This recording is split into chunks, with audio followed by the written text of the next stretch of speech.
Hello, welcome in everybody. Ah, welcome back. Well, this is gonna change quite a bit here. I picked up Picto while I was off stream. It's only 80, so I'm definitely not playing as Picto. Don't get any hopes up just yet. And the only glam I could really come up with for my Picto was like tattoo artist, basically. The Pogo stuff works well for that. Yeah, he basically just went tattoo artist. I have to say I haven't run any content as Picto yet. I have not done that. I've only been beating the training dummies for a little while, but there are a number of things on Picto that like I don't quite understand just yet. I'm sure it'll come with playtime. But just things like you can cast your motifs super quick outside of combat, so you basically will have all three of them ready at the beginning of a fight. But I'm not really sure when you take the time in the middle of a fight to recast them is something is one of the first things that comes to mind of like I'm not really sure when exactly a Picto finds it in their rotation to recast them because hard casting them in the middle of the fight takes a good few seconds and like you can't cast anything else or do anything else while you're doing that. So I definitely need to run some content with Picto. But what I will say is I definitely do like the aesthetic of Picto. I love all the stupid paint smudges and stuff. That much is a lot of fun. And the weird like rotating back and forth between like fire and ice and all the other things as well. I forget because I can't really pay attention to them too much. Wait, Comet in black? Oh, interesting. Under the effect of black paint and monochrome tones. Yeah, but there was like a lot of stuff in the skill set that like I wasn't sure where to put it or what to do with it or any of that. But I think I pretty much have it figured out at this point. Like I put my activations up here on my top hotbar so that I can like activate the skills, and then the actual skills they're associated with are basically on the first hotbar just below them, so that I can like turn them on and then use them, kind of thing. My dash is in the same place I always put my like dash ins and dash outs kind of things. My Starry Muse is the same place where I always put buffs. Tempera Code is at the same place where I always put mitigations. Subtractive Palette, I don't know if it specifically needs to go there, but it works where it is. Also, there's a lot of open space. Like, a lot of open space on Picto, honestly. I have the 3 hot bars, and I could probably fit all of this into, like, 2 of them, with probably even an open space or 2 on the second bar. You really don't need to put a lot on your bar for Picto, which is good. I do like that a lot of their abilities sort of turn into each other as you go. That being said, as I said before, I haven't actually been playing as Picto. I've just been smacking around striking dummies a little bit to try and get a feel for what Picto is without ever going to like a balanced Discord or looking at anyone's opener rotations or any of that nonsense. Just getting a feel on my own for how the class plays and like where to fit things. Which, as I said before, repainting my motifs is something I'm not really sure where to cram. I suppose you don't need to until these abilities, the abilities that actually activate and use the motifs, have a chance to recharge as well. But finding a place in the rotation where it's like, and I'm going to stand here for like 3 seconds straight, flat, hard casting with no other abilities to repaint this motif. I'm not really sure where to put those. That being said, Picto is not what we are here for today. Today we are here for back to Pally. And everything should be good, right? Yeah, everything's good. I don't know how I changed my gear set at all, but whatever. Oh, I think I put on a new headpiece or something like that. Whatever. We are here for the MSQ. We're still in 90, so we're not too deep in. For anyone who wants to know about like spoiler stuff, we're not too deep in. We just finished up in Tural. We're at the split MSQ where I think I have to go and meet each of these tribes. And yeah, I assume we're gonna meet each of the tribes, do a little something for each of them, and then come back, and that's probably where we'll hit 91. But I think we're just about to go out to the wilds. So let's go ahead and get that started, why don't we? Also, I should probably keep my XP buffs going, even though I don't think XP buffs don't help with, especially the food one, I believe. XP by defeating enemies, yeah. I don't think they help at all for like story XP, just for fighting. But I've been surprised at the number of things that they work with. Like, I think I found a food buff works on freaking crafting and gathering and stuff, which it never said it did, but whatever. Let's start with...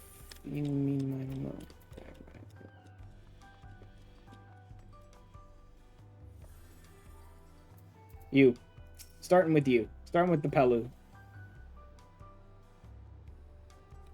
Let's just start with someone, somewhere, at some point. Also, I did not bother to check this before I finished everything up for my stream today. Let me see. That looks good. That looks good. Alright, everything looking good. A couple of other people are streaming at the moment. Cool. Anyway, we are good. MSQ, here we go. Quest series beginning with a purgeable Pelu. To Okopacha we shall go. What is he'd like to know?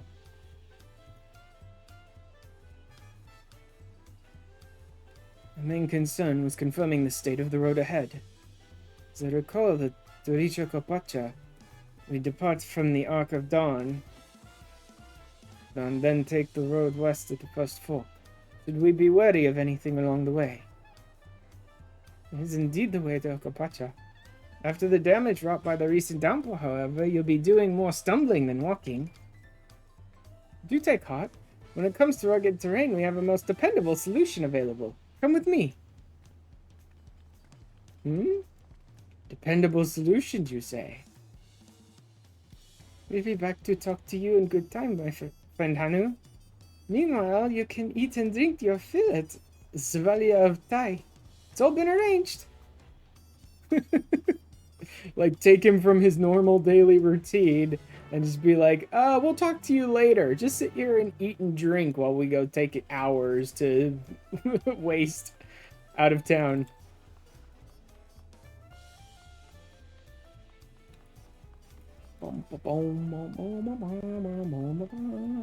I still love the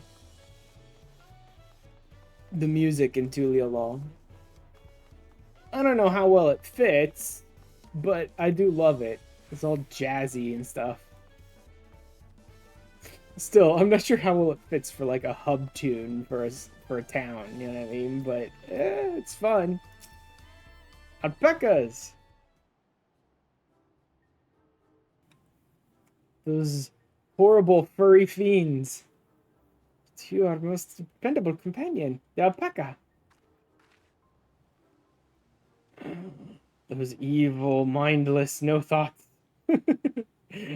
She seriously must have been bit by an alpaca or spit on by one while she was a kid.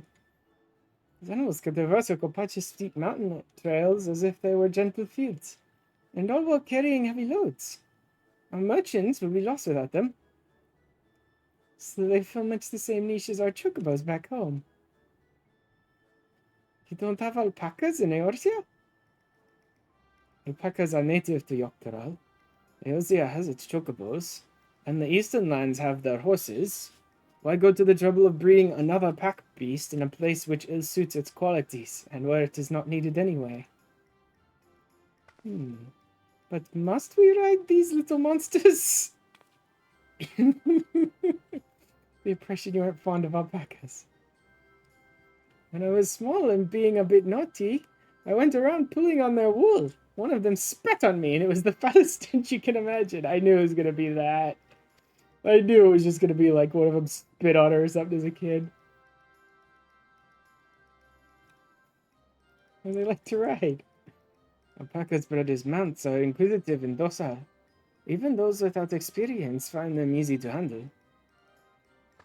She doesn't want to. I'm really doing this then? So was my information useful to you? Yes, very helpful. Even if it wasn't what I wanted to hear. Good, I'll take my payment now. You want me to pay you? He's a Pelu, of course you're gonna pay him for information. Guess I should have expected as much from a Pelu merchant. Let me see what I have on me. Pelu value the act of spreading joy through trade. As you should know, they take pride in making deals that benefit both parties. Yeah, sure. Hey, so far still better than the Namazu. The Pelu may be like, oh, I've done something for you? Good, pay me. But the Namazu will be like, oh, I'm scamming you. Good, pay me. You go a fair price for your fair advice. Yes, I made a trade with the third promise herself. My friends will never believe this. Shall be on my way now. Safe travels. If you go then, and thank you.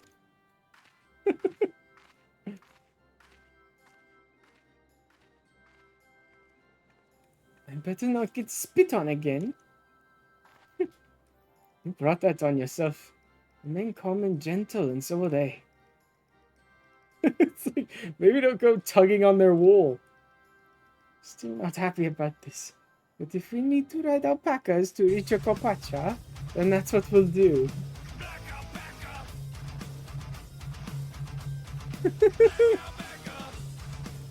Hey, bird. Hello. I was mentioning it at the beginning of the stream, but I picked up Pictomancer, and then I whacked on a striking dummy for about 20 or 30 minutes. And I still don't know certain certain features of the class and how to weave them and where to use them and stuff. But for the most part, I kind of get it. For the most part, I kind of get it. But yeah, I'm still wondering like when to bother to like stop doing everything and waste like 3 extra seconds to just stand there and repaint my motifs in the middle of a fight. It arises from Urkopacha, the 100 peaks of time. Ooh. Of all the beasts which crawl Is that a mountain in the background there, behind the clouds and everything? Could hope to disturb the summit's serene majesty. Yet, with that flying calamity imprisoned by the Dawn Serpent, nice. What great feat remains for those who would claim the throne? Dude, we gotta have a trial on that. Like, there has got to be a trial on top of that.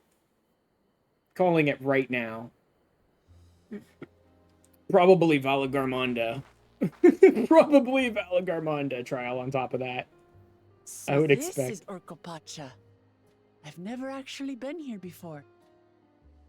Wait, are you kidding me? Never? You've lived in Tural your entire life? You've never been to Urkopacha? She just does not have the adventurous spirit that I do, I guess. The air is so crisp and clear.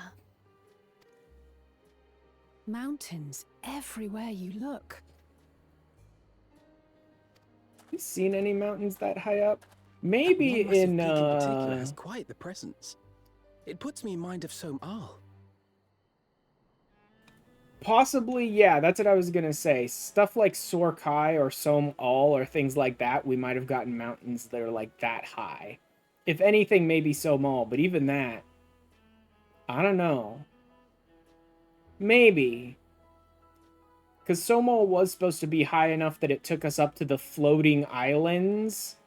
So it must have been really high up. Come back to this zone for the second time. That's when it starts smelling a bit vipery. That is Workor Sormor, the tallest mountain in Tural.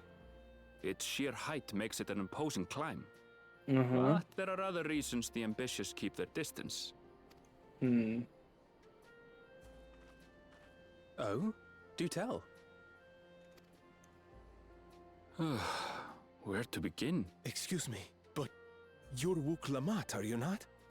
Uh-huh. I hadn't thought to encounter one of the Dawn's promise here of all places.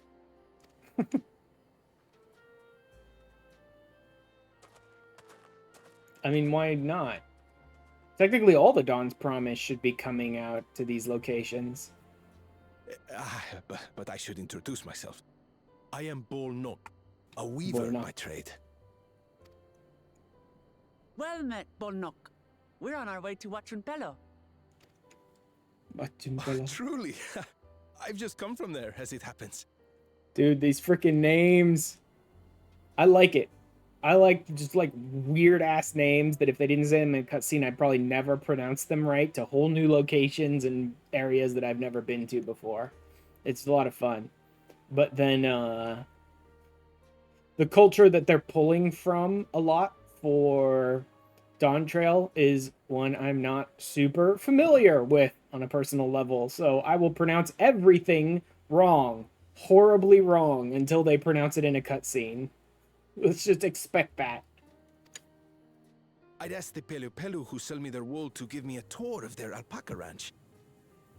I like the for the click in his name. Yeah, the fact that like all of the Roth, almost all of the Roth in this in the new expansion seem to have that apostrophe in their name somewhere.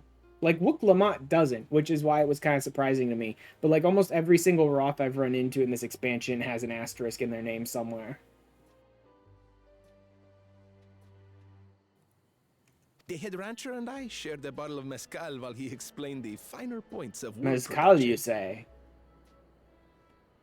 Unfortunately, I can't make the booze yet. I was able to make mezcal oil, and I was using that for leave turn-ins for leveling for a while, but I ran out. Mezcal, is that a local beverage? Uh-huh. And how? It's an Urgopacha specialty. A spirit made from distilled agave heart juice. Agave. You know, I've never actually had mezcal. If there was going to be an alcohol, which I might actually enjoy the taste of it, maybe that. I'd have to see. The reason why I basically don't drink any alcohol is just because of how disgusting and bitter they all are, the ones I've tried. From wines to beers to, you know, all sorts that I've tried. Just disgusting and bitter. Gross as shit.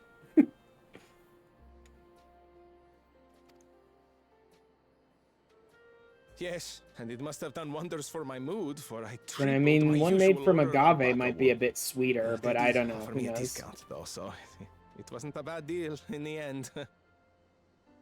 Triple my usual order of alpaca. God. But listen to me, boring you with my tedious stories. I will leave you before you are lulled to sleep. Goodbye, and safe travels. Do not drink alcohol because I don't like the taste. When people tell me it's acquired taste, you have to get used to it. Yeah, that's exactly it for me. I've never liked the taste of any alcohol I've ever drank, and people always tell me it's an acquired taste. But I'm like, well, my life isn't so bad that I need to get drunk to forget things, so I don't want to acquire the taste, thanks. Every alcohol I've ever had is disgusting to me.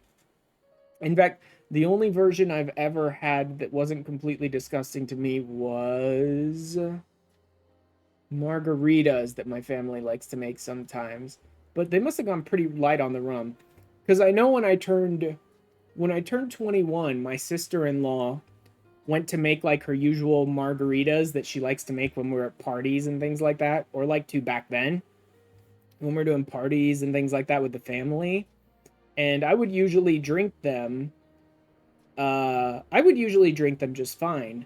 But especially for my 21st birthday, she made them strong because she wanted to see me get drunk. Like, I'd never been drunk in my life before because I hate the taste of all alcohols, right? And she wanted to see me drunk, so she made them extra strong that day. And I took like one sip and was like, I am not drinking that. Like, So apparently I don't really like rum, but mixed lightly in a margarita, it's okay. It's like, all right, I don't want to develop Stockholm Syndrome for my drink of choice. Yeah. Oh, yeah, you can't data center travel. Yeah, data center visit is, I know. Data center visit is up, but it's so crazy and so congested and so much nonsense right now that I wouldn't ask anyone to data center visit. It's a nightmare getting stuck in the ether for hours waiting for yourself to travel. I tried.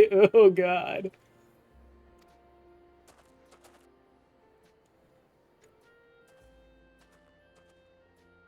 Silly me. Took you a minute to I get almost there. forgot to say the thing I actually wanted to say. A minute is pretty good, honestly. A minute is pretty good, because I've heard of people who try and then get caught up in the void for like hours, unable to make it. It just wouldn't let you join. Oh, God.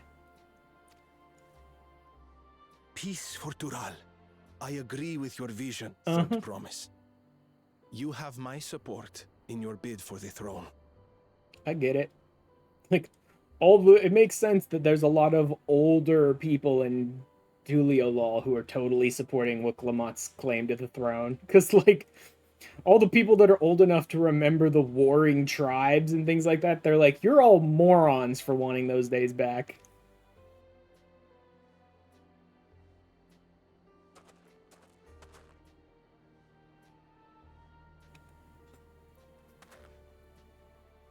I gather from his tale we would be foolish to underestimate Pelu Pelu merchants. Uh-huh. I still say they're better than Namazu. Sure, they may want money for anything they do for you, and it sounds like they're willing to get you drunk to make an even better deal. But Namazu are freaking scammers. Like, they'll try to get your money for nothing. Yes, they do more than run the markets in Tuliolal. Pelu Pelu peddlers can be found everywhere in Tural, traveling from place to place on their sturdy alpacas. Also, I am running my fan today while I play.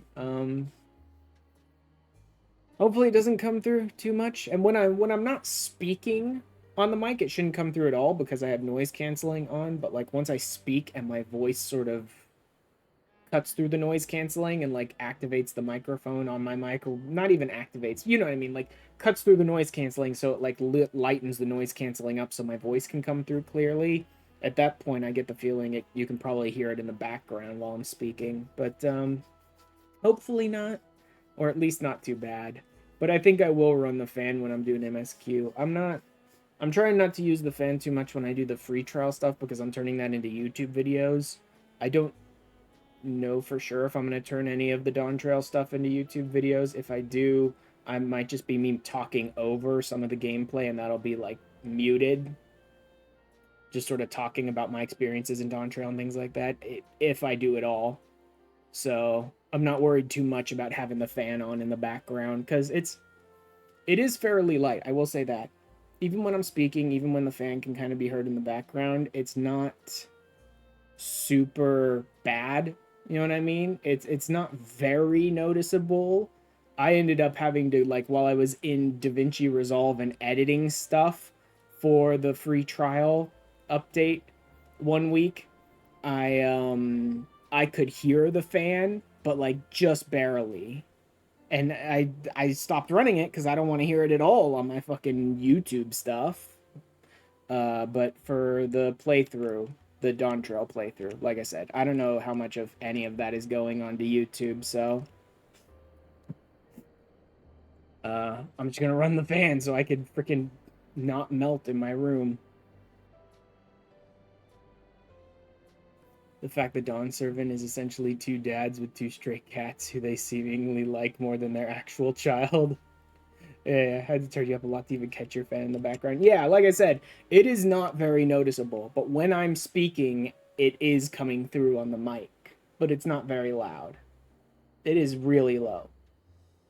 I do have to crank. I was messing with the volume in DaVinci Resolve when I was trying to set a point, but occasionally it could be heard, but not much. But like I said, I don't like there to be any like background noise going on my sort of evergreen type of content that's going up on YouTube and gonna live there for who knows how long. So I just turn it off when I do the MSQ, the free trial streams. They are effusive and engaging speakers. And many's the customer who's been talked into spending more than they bargained for. Uh-huh. They won't find this customer so easily charmed.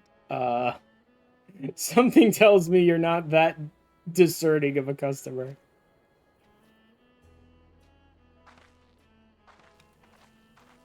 Off to Gugane because the world quests are a world tour again. Don't get lost. Down the path off the main road. Don't get lost. It's Wait. right there. Oh god, she's gonna be getting lost a lot, isn't she?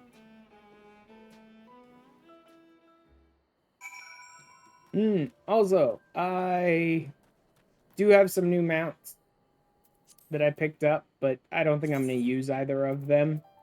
It was this adorable little thing. Oh yeah, can't fly. Forgot I can't fly for a second there. This adorable little chocolate puff. And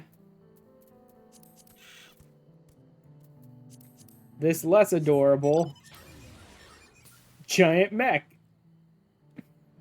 Who, if I could fly here, transforms into a little airship with propellers and stuff when I get up in the air, but can't fly here. Speaking of, did we get the ether compass again? Where's the, travel? No, it wouldn't be under travel. It'd be under collection? There's the ether compass. 197 yalms to the southwest. That's east. Idiot. That's east. Like, that's east, moron. Huh. Turali Rattle. That's nothing new. Seen those guys a million times, just not Turali. It's the ultimate summon from FF9. The strongest summon Dagger can do. Yeah, yeah. Wait, where am I? Where am I? Am I inside of it? Because it doesn't look like there's enough room in its body for me. Where the hell am I? Even when it turns into a airship, I can't see my character on it. Oh. Also, this is a good time for ad break. That's exactly why I decided to just like wander around looking for ether currents and stuff, because the ad break. Oh look, my first hunt targets. Sienham. Or Sienam. Sienam, I think. Yeah, you know what? I wouldn't have known that. I wouldn't have known that, Baron, because, like, I've played FF9 once, and I don't think I ever really bothered to do much summoning with Dagger because of the fact that it takes so long into the game for it to even really become much of a summoner. Like, the fact that they take them away from you and then you have to get them back, and then it's, I don't know. I've never done much with her, honestly, in 9. So, yeah, I definitely wouldn't have known that Ark was her summon.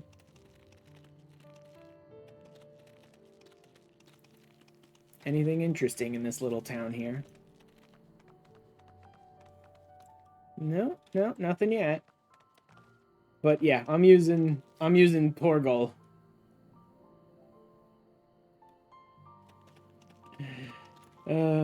Subjective 9, the Pictomancer creature summon for Claw and Fang. I was wondering about actually turns the Moogle spell into a Medine spell.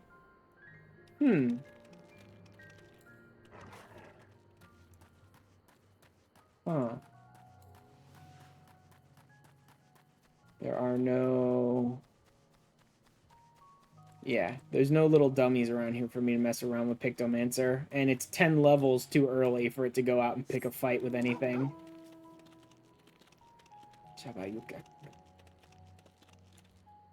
Tulichu. Okay. Any others close by? 189 yom southwest. There's actually a couple of them right around here.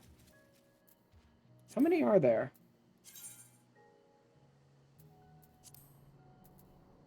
Okay. Yeah, that's what I was thinking. Catching the expansion at release means there's actually going to be like 10 of them in the zone that I just have to go pick up.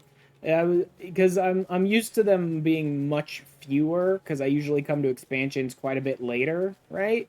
And they reduce them to like 4 or 5 later on.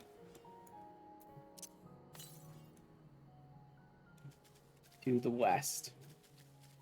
Wait, I don't think I can even get this one. I think that one's up there. I don't even know how to get up there. Okay. But you could definitely get to it without flight, that's for sure. Because why would they put an ether current somewhere you need to fly to get to? Maybe I can climb the side of this mountain? Oh my god, I can. Oh, no, I can't. Can't get high enough to get there. If I had to guess, you probably come out here and then back around. Second part of the zone you visit later. Yeah, I just remembered that. There will be ones I can't get to because that's exactly what happened in, not Rods at Han, in, Favner. That's what happened there, was there were 2 sections of the zone that were the 2 areas you went to when you, came to the place. Yeah.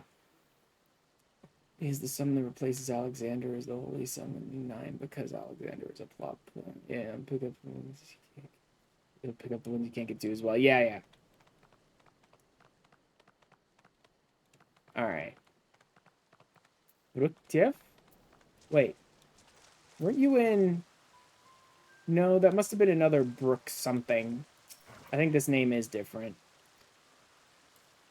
There's another one called Brook something or other back in, Tuliolol.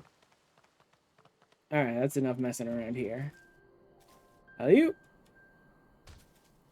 Since we're back from the ad break anyway, I'll stop dicking around with ether currents and go on with the game. I might go grab that hunt target, though, too, while I'm here, if there's a few of them.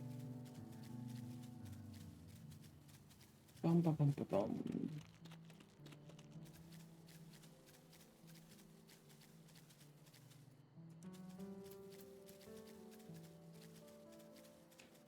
Oh wow, if you're moving when you do it, then he doesn't actually stop to pet him. There we go. Much better. Silver Lobos. Okay, so that's where the Lobo hide comes from.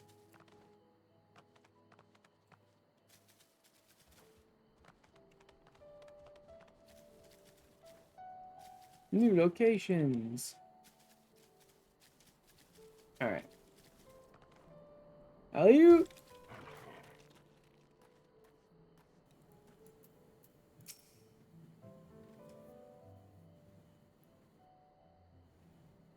This is it, Bakumpelo, home of the Pelu Pelu. Ruklamot should have arrived before us. Has she already bought a bunch of crap?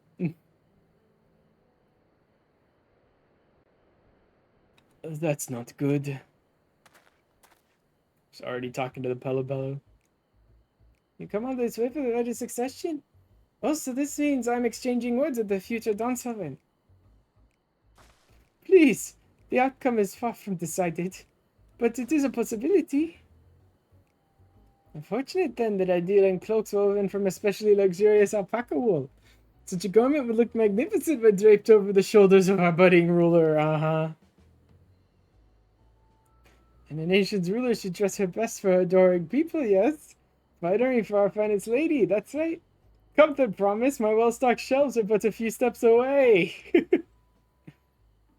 Finest lady? I like the sound of that. Oh god, I suppose a quick look wouldn't hurt. What did we just talk about? When did you... Yeah. F10, I think, though I do not remember them. Sort of. I don't remember if they were called Pelu Pelu or anything like that, but yeah, little merchants that wore these little duckbill-like masks, yeah, they were in FF10. Ah, a Shetona from far off Tural. Northern winters are bitterly cold affairs, I'm told. Cannot imagine how you survived them without the lovely warm cloak of quality alpaca wool. No, thank you. I'm not in need of new clothes at the moment. And neither is the third promise. Perhaps another time. Aw. Of course, my shop door is always open. Dude. Thank God.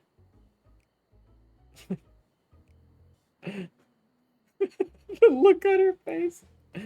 Thank God Astinia didn't decide to come out with us on this adventure. Avestinian and Book Lamont in the town. Full of merchants who are desperately trying to sell you everything they can. Like, we would be out of money instantly. I told recently that I didn't catch this at the time that FF10 is set in the same world as 7. Yeah, sort of. That's sort of an ongoing thing with it that is like, technically, yeah, sure, I guess that's true, but the connection between the two of them is so piddly as to be like, who cares? Seriously, the only connection between them is that there's a character in 10-2 named Shinra, and people were like, oh, is he the reason Shinra Corp is called Shinra Corp or whatever? And then in the remake, they put a picture of him inside Shinra HQ. Like, that's it. That's it. That's the only connection between 10 and 7. Some kid named Shinra, who everyone's like, haha, look, 7 and 10 are in the same universe.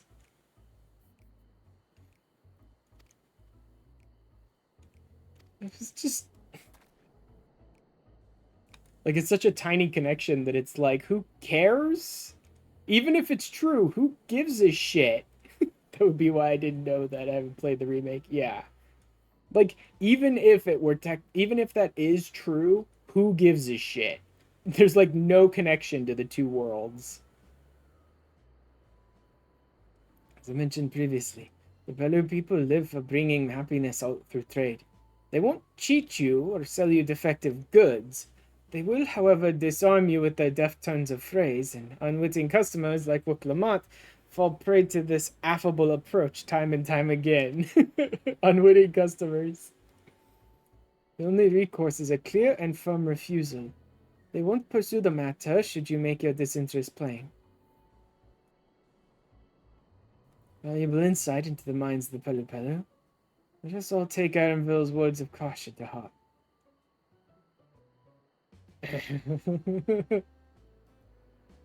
Uh-huh. Says the dude who spent, what, 5,000 gil on a fake katana? Like, Kryl must be side-eyeing you right now, because I'm sure Tataru has spent no small amount of time telling her about Alphino's nonsense.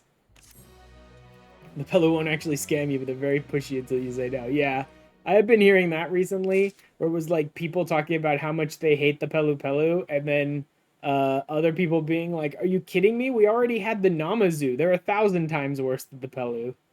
It's like, I gotta agree with them. The Namazu are worse than the Pelu, because the Namazu are pushy and will actively scam you. Oh god, I caught the hunt train. Well, I can't go with them, because I can't fly. Oh well. Good luck, hunt train. Let's see. Anything interesting here in town? Hovli, Havli. Is Leah like a Pelu Pelu thing? Leblu. Raplu. I think I'm starting to see how Pelu naming conventions go. Suvli. Are Lu and Lee maybe gender-based? Although, who knows? The Pelu Pelu are so tiny and look like children, it'd probably be pretty difficult, especially with the masks, to tell what's male and what's female.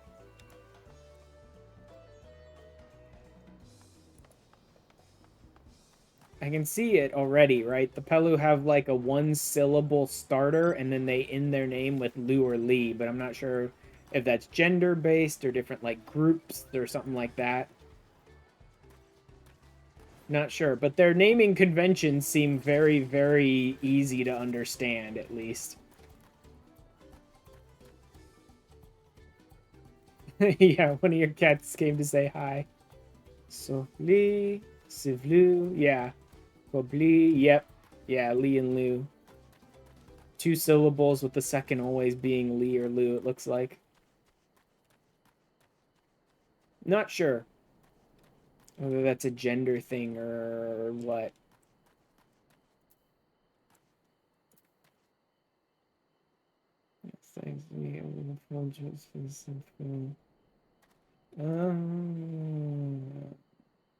Oh, they're just talking about how many, like, how many tomes they're gonna get for running a full train. Traders of happiness. Not my finest moment, I'll admit. But now that we're here, let's do what we came to do. Find the Elector. Allow me to propose a strategy then. Carl Alisay and I will speak with the merchants. Wuklamot, you, and Aaronville might try approaching travelers and passers-by. For a fact, there's a male one called Tob Lee and a female one called Ma Blue. So it's possible that it is a gendered thing. Maybe. Like, that would be the easiest and most obvious one, but then, like I said, it's so difficult to tell who's male and who's female given the masks and the childlike physique. Alright? Ashram, pray investigate any of the other establishments which catch your eye. Should we learn aught of use, let us relay it to the third promise.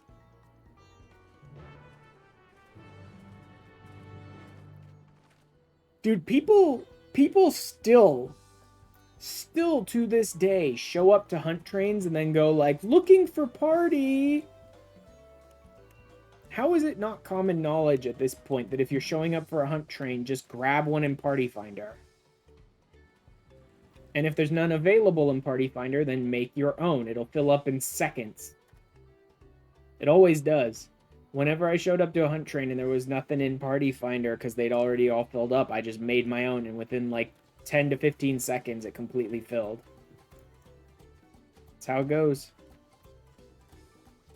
All these bodies are going to bog down my computer. Could you guys please get the hunt train started already and leave? Excuse me while I attune. I love that. Don't forget to withdraw your chocobos. Yeah, there is that.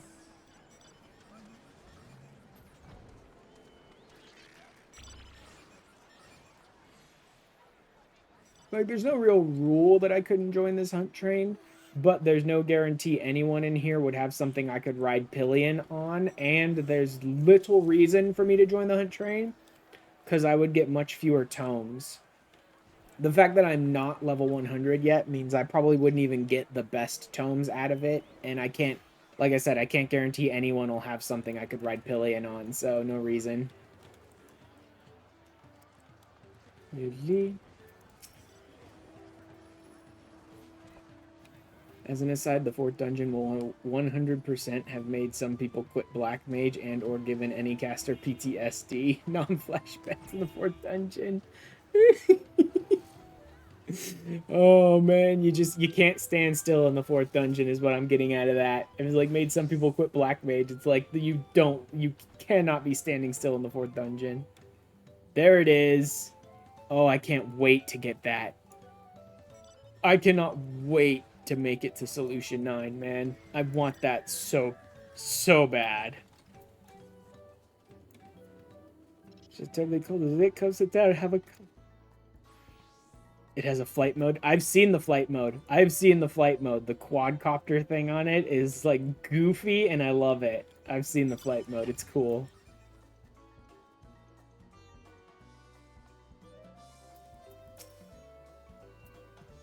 Dawntrail Intellector. I thought you were a new face in town. You just did the 99 trial? Here for the right to succession, I take it.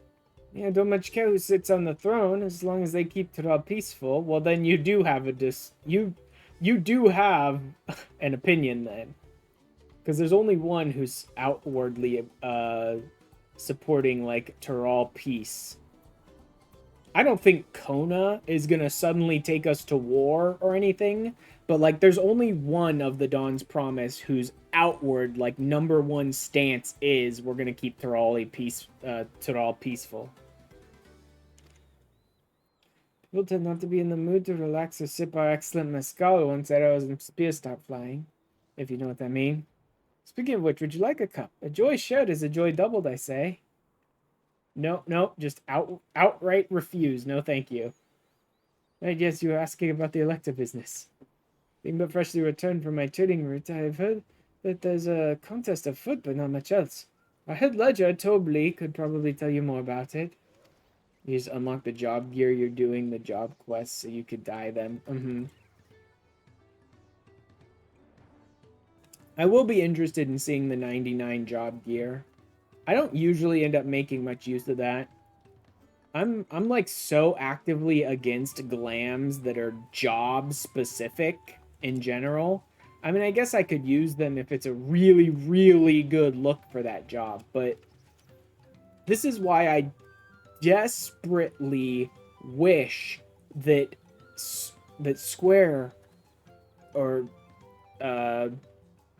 CBU 3 or whatever.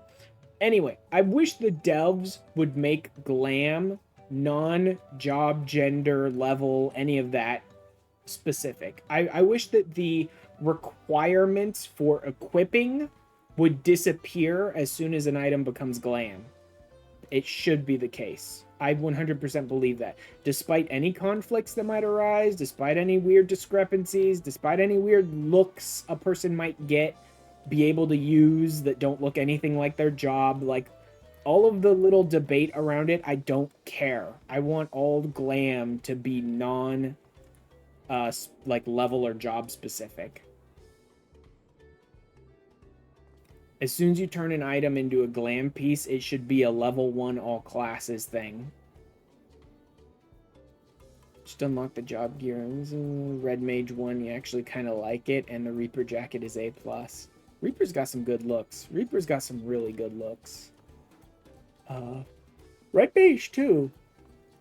I don't know what you just picked up looks like, but I can assume it's pretty good. Most of Red Mage's stuff is really good looking. I tend to like the Red Mage style quite a bit. That really like swashbucklery, and like I've got this scarf that sort of hangs down on one side, or I've got this little cape on my back, and like the feathered caps and stuff like that are actually, I really kind of like the style of Red Mage. Like this. Yes, I've heard all about the right of succession. Looking to put a new ruler on the throne, eh? Personally, I'm rooting for Zoralja. If the first promise wins, he'll look to expand our sphere of influence. That means access to more resources and more customers. I mean, it's going to lead to war, though. In the thousands column, potentially. So many new trading opportunities to spread happiness far and wide. Others have been coming around to my way of thinking, so I've begun crafting goods inspired by the resilient sun. Would you care to purchase something? No, I would not.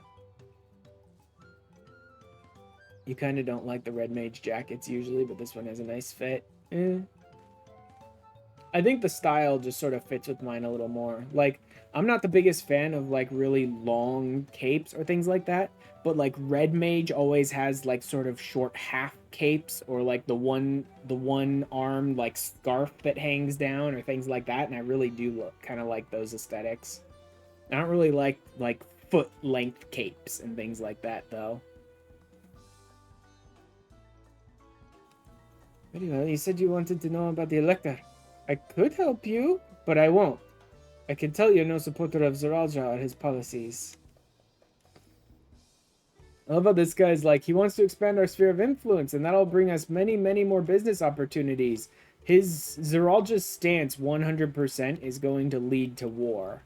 So expand your sphere of influence in the long term, maybe, but you're going to lose out short term on business opportunities because people are not going to be doing business much when there's war going on. Gemstone trade. I should probably try and pick up any fates that I just sort of run through along the way of the MSQ, because eventually I'll have to do the shared fates.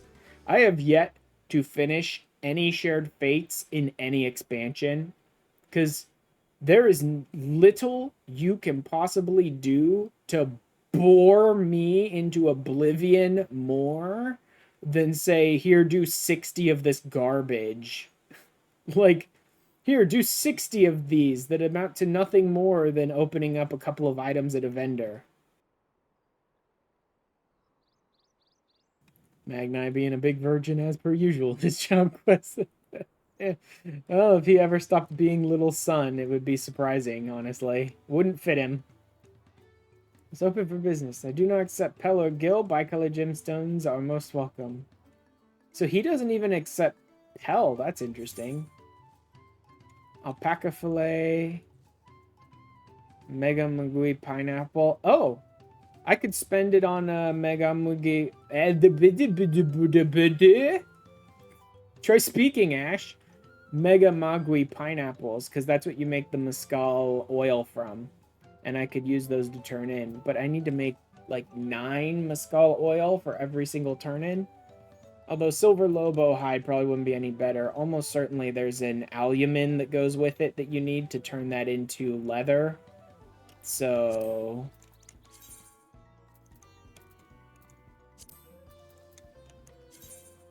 yeah, it needs an alumin. Mega Magui pineapple, I think, is the only item here that I could do for us just on its own, just to make cooking mescal. Okay, so it's not an oil, it's a cooking mescal, which is still the alcohol, but actually, I don't know if that's any different. Are cooking alcohols basically just the alcohol, or do they change it slightly to make it better for cooking? I don't know. 5 of them for every 3. That would be 15 pineapples for a single turn-in at the leave meat. And it's only culinarian, which I'm not sure desperately needs it either. No, culinarian's actually doing okay right now. It's one of my higher ones. Alchemist is the one that's really kind of trailing behind. And leather workers, so the Lobo hide might come in handy. I don't even know if there is a Lobo leather turn-in. You might have to refine it more. Plus, I don't have the alumin for it. You do at least 6 fates in each zone to unlock the riding map. Oh, yeah. It does only take 6 to get to the riding map, doesn't it? Okay. Yeah. I'm gonna try and do, I'm gonna try and do 6 fates and grab whatever ether currents I can in each zone. I know that doesn't mean I'll get all the ether currents in my first go, because there may be zones like this that I'll have a second come back to during the MSQ, and there'll be ether currents sort of locked behind that, but I'll try and grab what ether currents, as well as grabbing the ether current quests. I want to try and do ether currents and the first tier of shared fates as I go through, rather than having to come back after finishing the whole Dawntrail MSQ and like cleaning all that up.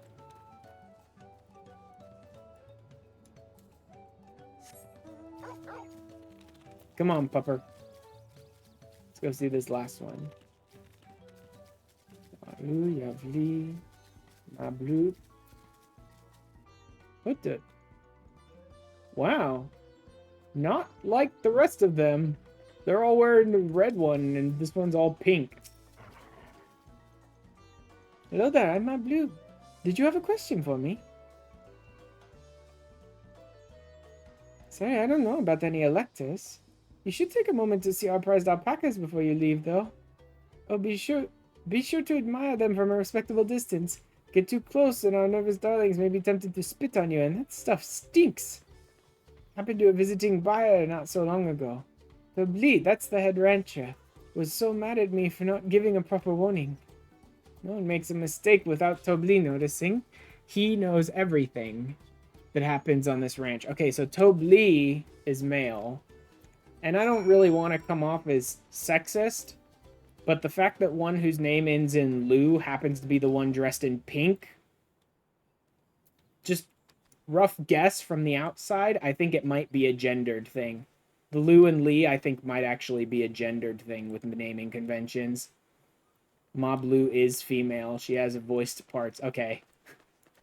I knew it was like, oh, I'm going to come off as sexist saying this, but whatever. Yeah, the fact that the one with Lu is wearing pink. So I'm thinking Lu and Lee probably is a gender thing then. All of them have 2-syllable names ending in Lee or Lu, depending on if they're male or female, I'm guessing.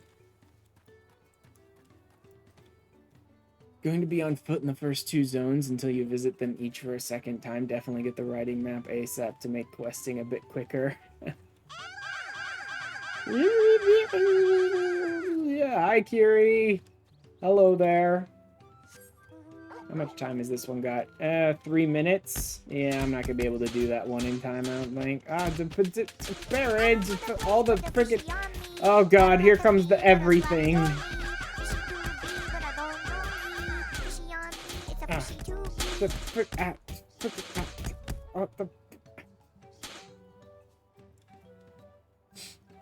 Sometimes I think I give out those points a little too easily. Especially with people like Baron and Kiri around. I'm new here. Yeah, totally new. You absolutely did not just resubscribe for 26 months, I think.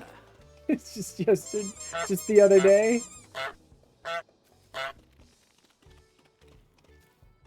Hi, Kiri.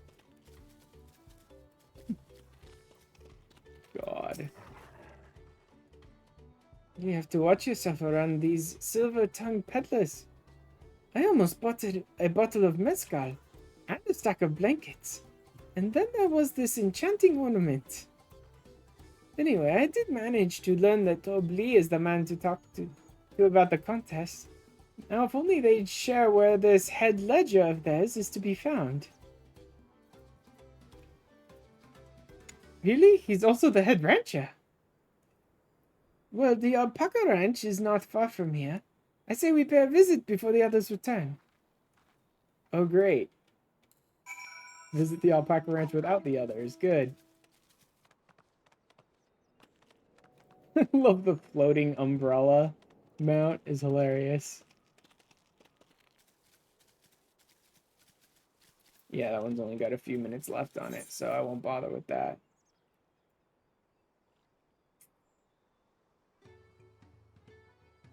Oh, there's a bonus one. 9 minutes on mount. It's partially complete, though.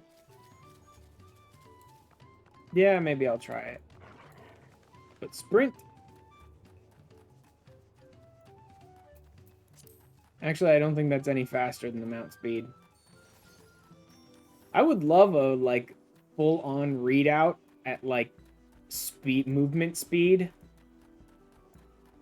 on the various methods, because it'd be nice to know so I know when to bother and when not to. And I don't think I've ever seen that anywhere. Hungry Rattles.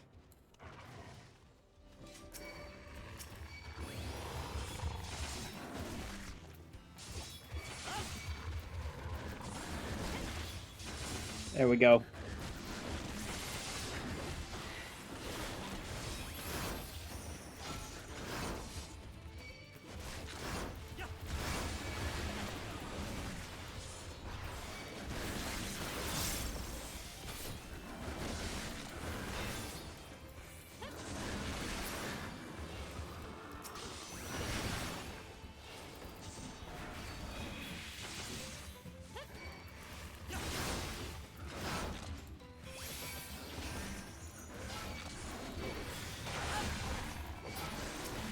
Ooh, here they all come.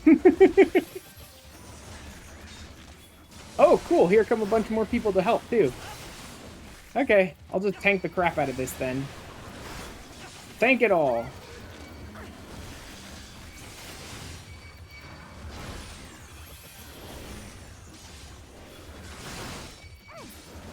Over here, idiots.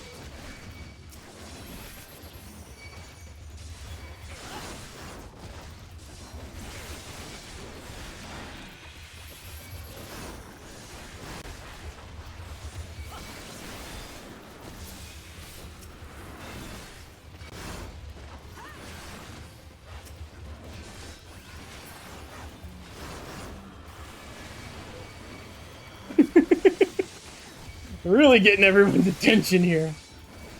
Imagine playing Paladin, couldn't be me. I'm only playing Paladin for the beginning. Because Paladin is what I did in Endwalker. I'll be switching over to Viper eventually.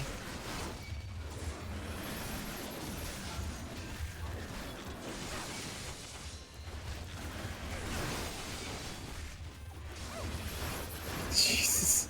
Just pulling everything in the universe here. Those freaking Savage swipes, man.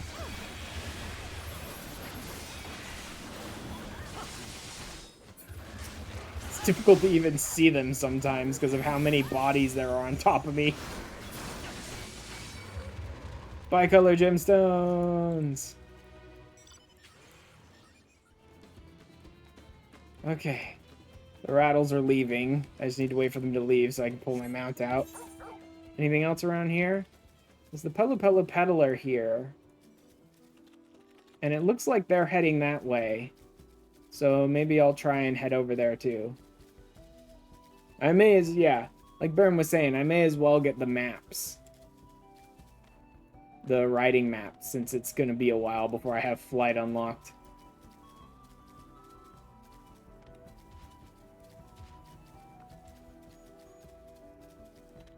Yep. See, there's like a whole group of them getting ready to do this one. Well, hello there.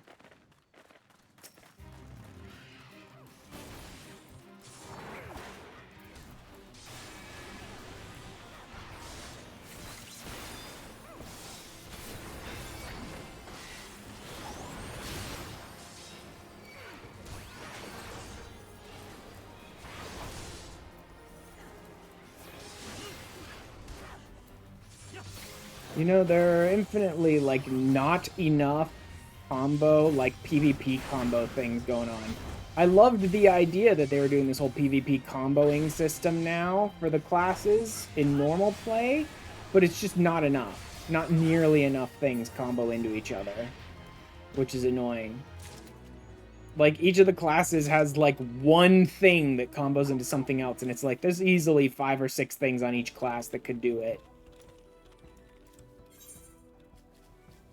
Alright, back toward the MSQ now, since I can't get out to any of the others right away.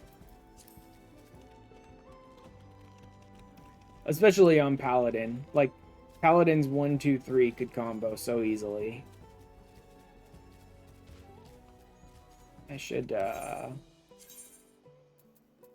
hotbar settings.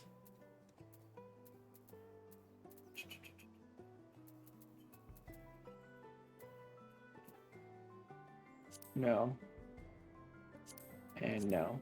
I want to see my hotbar 1. Now that I have the pet hotbar out permanently, I want to keep my hotbar 1 instead of changing it. I used to not keep the pet hotbar out like this, so...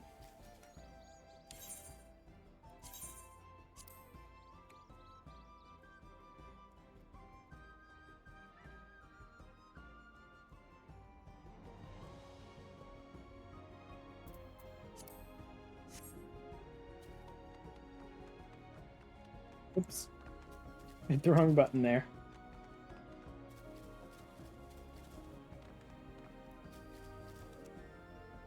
Hoop.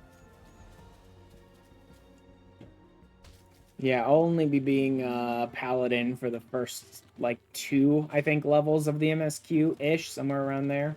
91 or 92 is probably where I'll change. Only Paladin is your tank of choice. You like it? It's not really my tank of choice. Paladin's not bad, but it's not really my tank of choice. I'd probably go Gunbreaker or Dark Knight.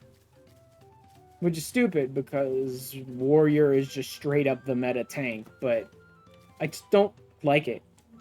I don't like barbarian and berserker looks. Like, aesthetically, I don't like barbarian and berserker type characters. And so warrior's just never really been my choice, even though it is very strong.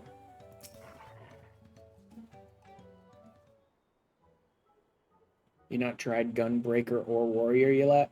I kind of enjoy Gunbreaker. I kind of enjoy Dark Knight as well.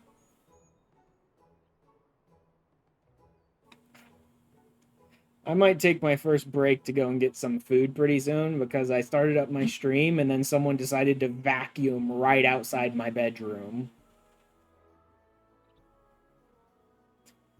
So now there's just constant noise right outside my fucking door. So I may take a break to go get some food and stuff pretty soon. That is a lot of alpacas.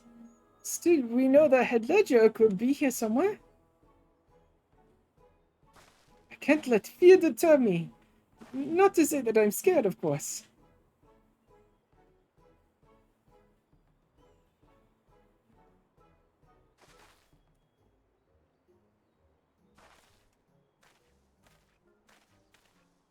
Excuse me, is one of these workers Tobli? Tobli? Oh yes, he likes to mingle with the ranch hands to keep an eye on things. Can't tell you which one he is, though. Wait, even the Pelu Pelu can't tell each other apart half the time? You can't? Is this part of the contest? All I can say is that Tobli often mentions his favorite pungent subject. Alpaca spit? Also can't resist a profitable trade. Though who among us could? Am I right? Still, if you bring him a very good deal, he might let his identity slip. Okay, no, they're just playing games with her. Yeah, so it's like a game. Easy enough. All I have to do is offer Tobli a deal he can't ignore. No problem at all. Well, maybe one problem. I don't think my purse is deep enough to pay everyone we think might be Tobli. Let's have some questions first to narrow down the field. Great, we can meet back here on to share our impressions.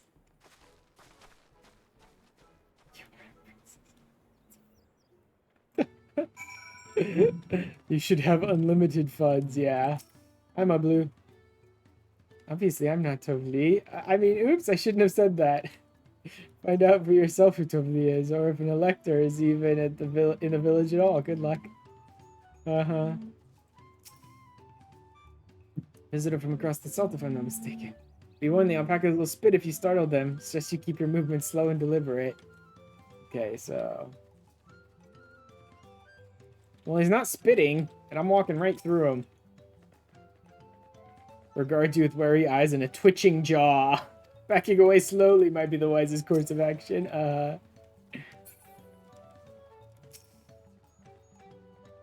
Might be Tobli. Oh, well, maybe I am. They say this village none have reared more alpacas than I. Nope, that's not Tobli. My Tobli. Yes, that's me. Excellent work from the third province in our entourage. Sharp instincts. Should we commence the right succession then? Yeah, no, not a chance. There's only one that even spoke of alpacas at all. None of them spoke of alpaca spit. And they did mention that there's a chance Tobli's not even here, so...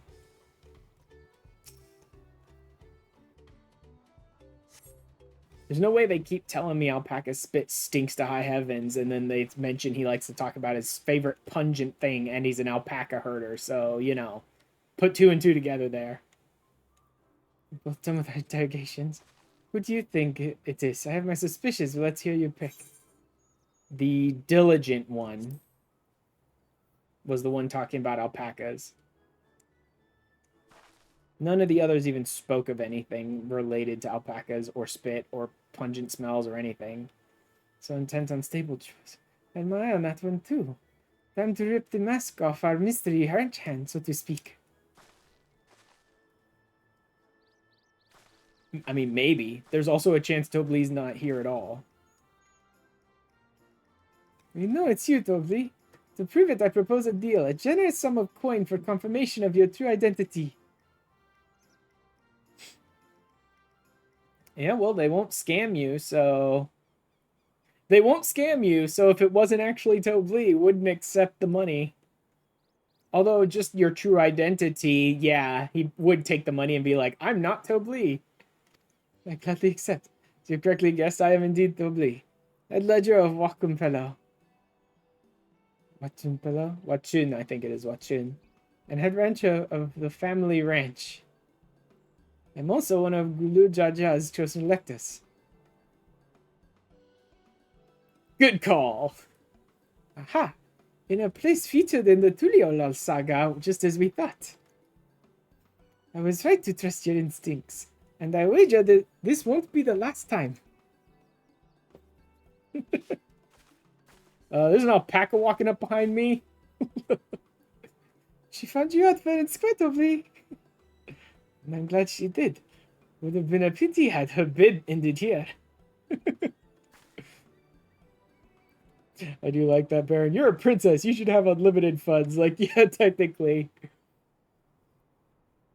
Although she probably spends it all on weird garbage because she's a very easy target for Pelu. Too simple a task for this aspiring ruler, eh? Well, yeah, I assumed you were going to have us run errands for you. Right. Not hard at all. Look on her face. Not hard at all.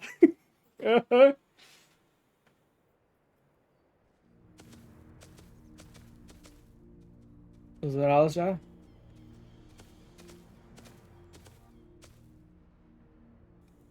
Zeralja. Hello, brother. I am told the head ledger, Tobli, is to be found here. You have to guess which one of us is Tobli. That's part of the test. Aha.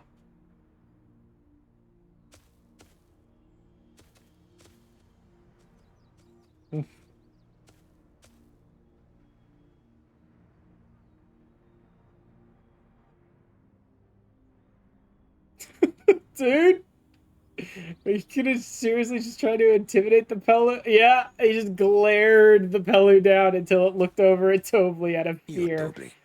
That is a bad way to make an impression on these people. Like, your first go-to is to just stare one down to intimidate it to try and get the answer? Come on, that's not fun at all. Without even asking a single question. Very impressive indeed. With that amusing prologue out of the way, we can proceed to the actual challenge. Per the Dawn Servant's instructions, I was free to devise any manner of feat. I considered a number of possibilities in the 10th column. But I think I have a good one. Time in Zeralja is a big blue bitch fall down the stairs. Night, Baron. Zeralja's a big blue bitch, go fall down the stairs. God.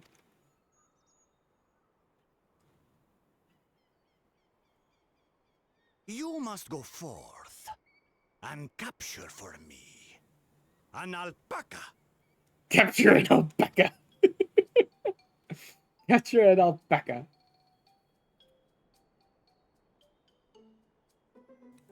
Eh? While I've not had the best experiences with alpacas, aren't they generally docile creatures? That doesn't sound like much of a challenge. Yes, but does that mean they're gonna let you catch them? Is he talking about a wild alpaca? Bring out the example! Oh god. Wild, untamable alpacas. Beautiful. Not a single thought except violence in there.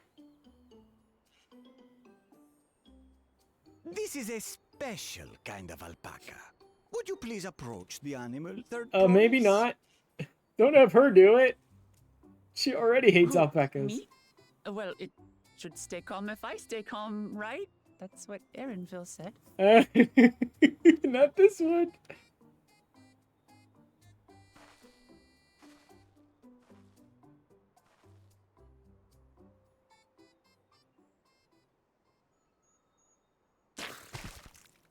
Oh, all right. The little monster spat on me! Oh, that stinks. I can't. Oh god, so good. Knocked her out with a disgusting spit. Alpacas are paradoxical creatures, being both extremely curious and extremely cowardly. Oh great. Press your luck when they're frightened, and you'll get a face full of spit, as you've all just witnessed. Has an awful stench, their expectoration. The globs contain half-digested food, you see, making it an effective deterrent against perceived threats. Wild valley braid like this one are especially timid and can therefore be quick to lash out. Wonderful. They're also especially hardy. That better be one of the abilities that they hit you with when you attack the wild ones. Just spit in your face, and it should have a debuff as well. I don't know what debuff, but it should have one. Indeed. We take the rugged wild alpacas and breed them with our gentle domesticated stock. This produces the strong but biddable pack animals prized by our traveling merchants.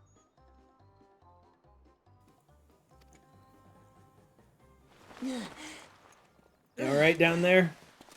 That's all well and good, but did I need to bathe in alpaca spit for you to make your point? No, of course not. So, the task is to catch a wild alpaca. That is correct. But be warned that it is a feat easier said than done. I suggest you prepare well before you enter the valley where the creatures dwell. And by you, I mean the claimants only. Allies are not permitted to assist with the catching. Okay, this will be interesting then. The That does make alpacas this will help me interesting. judge which of you is worthy of receiving a keystone. Yeah, I guess I can understand where people come from when they whine that the Warrior of Light's not the center of attention anymore, but I don't care. I don't want the Warrior of Light to be the center of attention anymore. We've just finished a 5 expansion long multiverse saving quest. I want the Warrior of Light to kind of be on like a vacation and just sort of like helping a friend out with their current quest. Like, this is exactly what I want from this storyline for my Warrior of Light. I'm here on vacation, and Wuklamad asks for some help, so sure. So I'm to chase down a fluffy, spitting demon, and that somehow proves I'm fit to rule? Well, no, but it proves you're fit to play the Pelu's games, so you'll probably get along with them well enough. As I said, the Dawn Servant granted me the freedom to decide my challenge. And when you reach the end of the rite, I dare say you will understand why I chose what I chose. I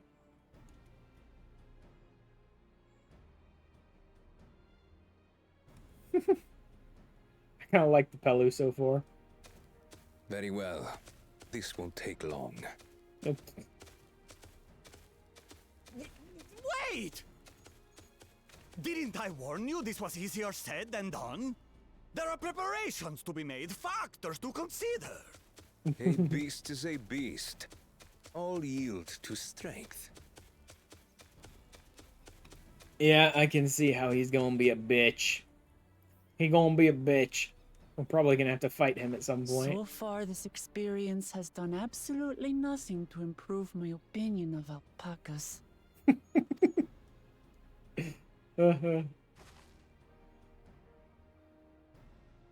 I can't do it for you. That doesn't mean I can't. I mean, do I can this. help, but I can't do the Revolting job spit for you. aside, they're just another animal.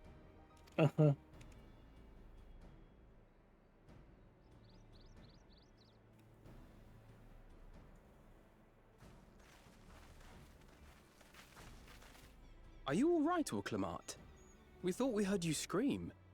Yup. The third promise does not scream. It was more of a startled yelp. Scream, in other words. He refuses to give her any ground to stand on, man. I love Aaronville so much. But startled yelp. A scream, then.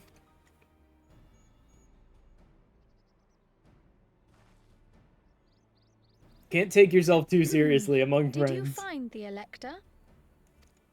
Uh-huh. Oh, we certainly did.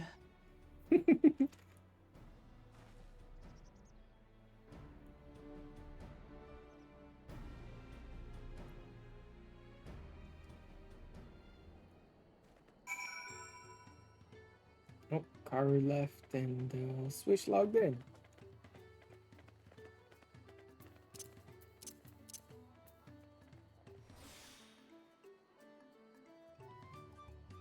Let's see how much I get out of this. If that'll tell me if it's any point whatsoever in doing it. Yeah, I saw that look. Okay. Yeah, nothing out of it. Good.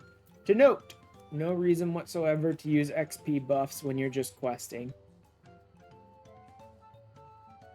They give it to a lot of stuff, but not quest XP. The Feat of Gold. Wishes to discuss the Feat of Gold.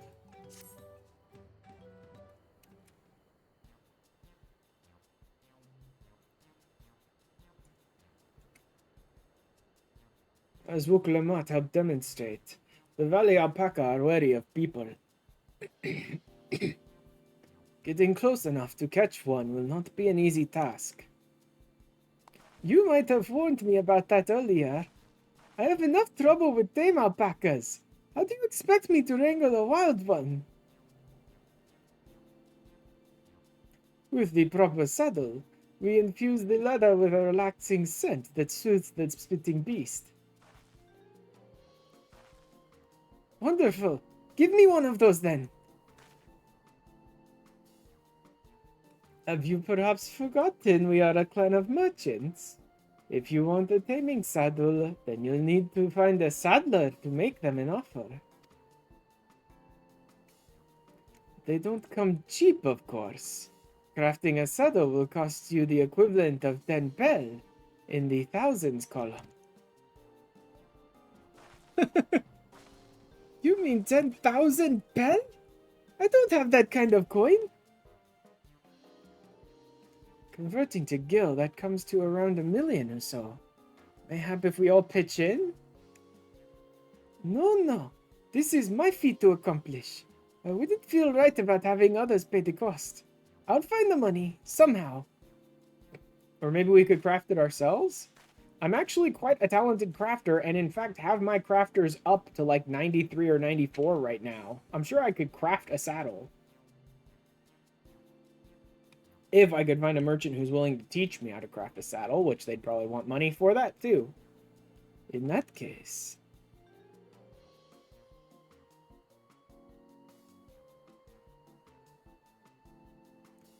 That basket of wool is worth the sum you paid me earlier.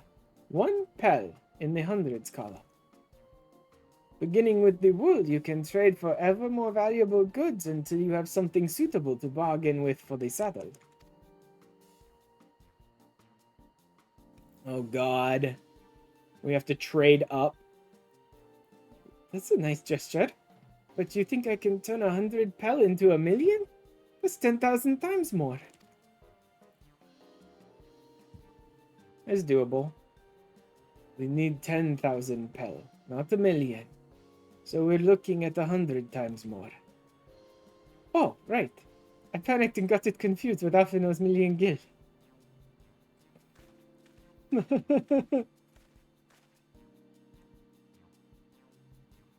not so sure about this trading idea. You were almost talked into buying a cloak you didn't need mere moments after you arrived. But I just... Gah, I hate it when you're right. Then let me help you with your deal making. Oh, hello again. Mablu. I work here as a ranch hand, but I've also learned a lot about the peddler profession. It's alright if I aid them now, yes? I guided the claimants toward the first step of the feat like you asked. As long as Wuklamat goes alone to capture the alpaca, she is free to accept assistance from whoever she likes. Hooray! Let's see about getting you that saddle then, Third Promise. I don't know why you made your offer, but I could use an ally with a beak for bargains. Welcome aboard, my blue. So the rest of us stay behind, perhaps. Maybe easier to haggle over prices without so many voices chiming in. Especially Alphanos, who cannot haggle for crap. Stay here and pitch in with the ranch work. With my blue gone, I'll need extra hands to tend the alpacas. Gladly. Although, Ash, I think you should go with Wuklamat. You've seen markets and bazaars the world over. Surely have sage advice to share. All those alpacas that keep getting too close to us in the background are scary. I'm worried one of them's just gonna spit on us suddenly out of nowhere.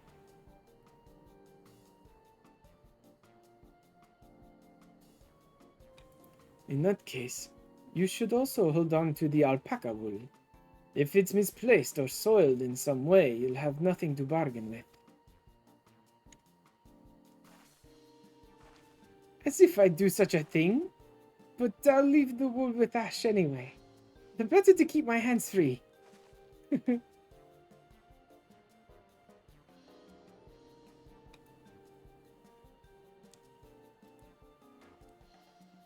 To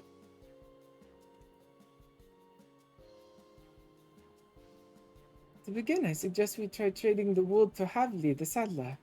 He won't agree to the deal, of course, but it'll give us an idea of how much he'll accept for his wares.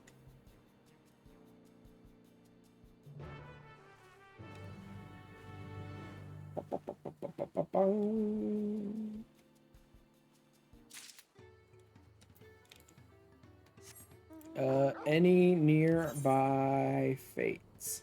I've still got 8 minutes on it. That should be good. This one hasn't even started yet, so that should be good too. Let me make sure I'm making shared fate progress. I don't know if you have to hit a point in the MSQ before it actually starts. No, good. I am making shared fate progress right away. Cool. Below the recommended level. Wait, 88. I'm 91. Why am I below the recommended level? Flock of Zoo. Swoop down to forage near the road to Wakampella. Short-tempered fowl must be dealt with swiftly lest they pose a threat. So it is just fight the zoo. Nothing special here. It is just fight the zoo. Alright. I'll just try and keep it to like one at a time. Although it's too fitting to blast them like that. And I am a tank, and they're level 88. This actually should not be that bad. Although the AoEs are a little annoying that I constantly have to dance around, but I should be okay.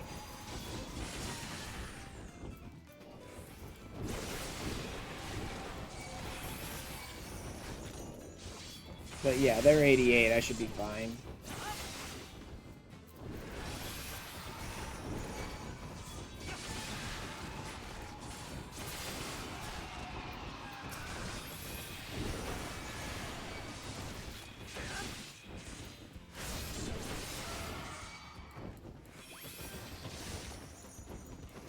But yeah, it seems like it's just more zoos showing up.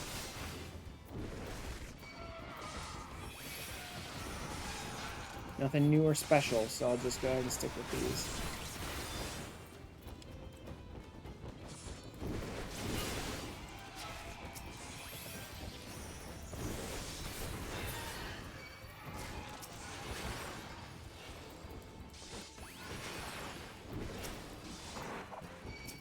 Go ahead and grab some more. I'm doing fine.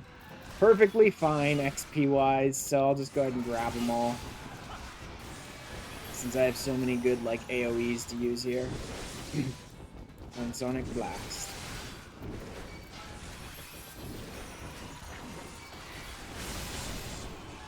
I'm not even doing, like, great as a paladin. I keep forgetting to use abilities and stuff, and I'm still doing fine.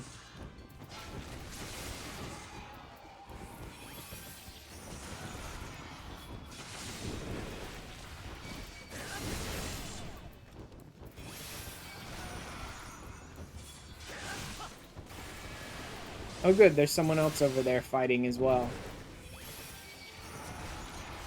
Although maybe I should be covering them. They are not a tank.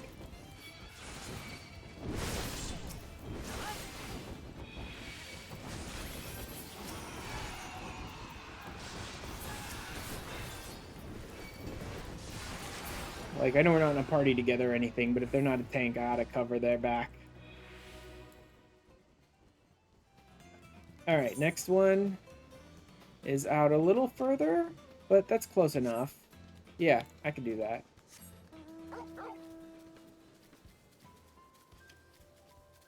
Like, get as many of these things as I can. Ooh, and here's my hunt targets.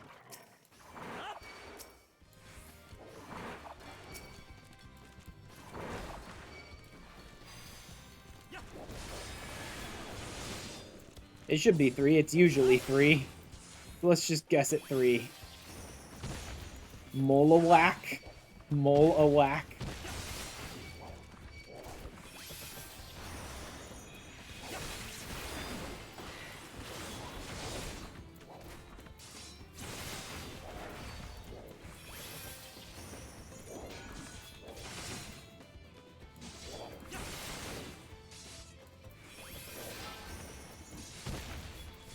I should kill that one. No, not gonna kill that one in time. Alright, just go around the Mole-a-whacks then.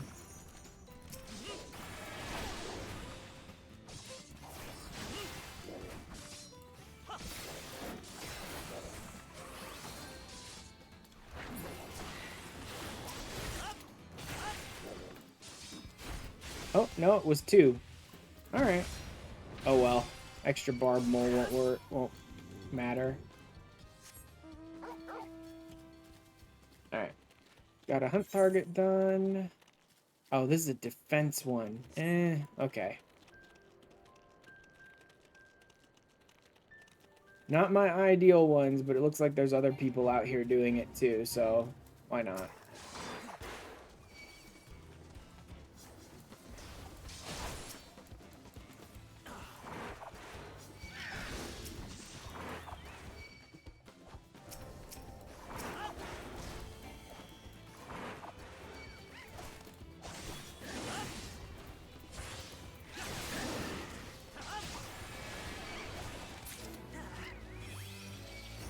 Alright then. He actually did most of that defense all on his own too, so I didn't have to do much of it. That was nice. That leaves me with 2 more? Yeah, 2 more I need to get done, but none really close to me, so I'm just gonna go ahead and...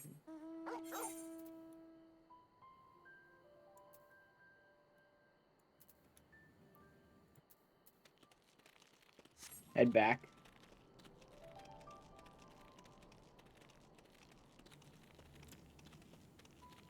Like I said, I'll just snag the ones that are, like, near me as I'm playing through so I can get the 6 that I need for the riding map.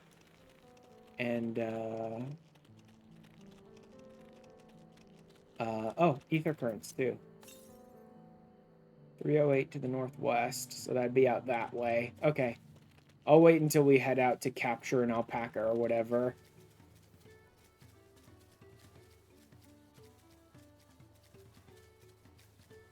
Because that seems like it'll be the area, probably, where the next ether current is.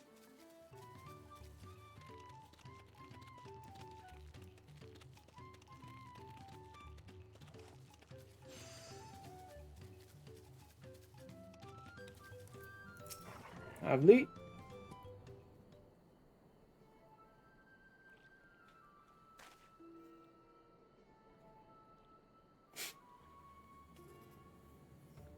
Something I can do for you. We've come to bargain. I need one of your special taming saddles to catch a wild alpaca. Saddle, is it? How will you be paying for it? With this basket of fine alpaca wool.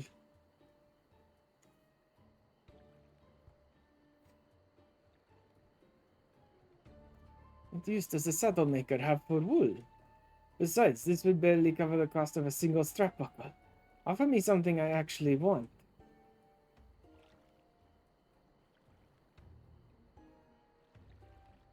And what might that be? Mescal. I like to nurse a cup at day's end while I inspect my finished work. Bring me a jug of quality stuff and you've got yourself a deal. This bodes well for us, I promise. Such mescal can be had for only 5 pel in the thousands column.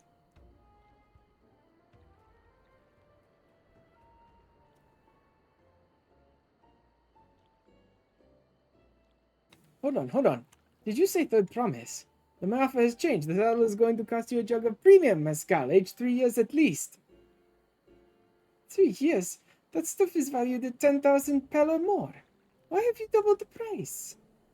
Because I must support a man of ambition who will see my business prosper. Zoral Jah will go to war, and his cavalry will need saddles. Lots of saddles. It's nothing personal, third promise, but I won't sell you my craft for anything less than my asking price. What a jackass.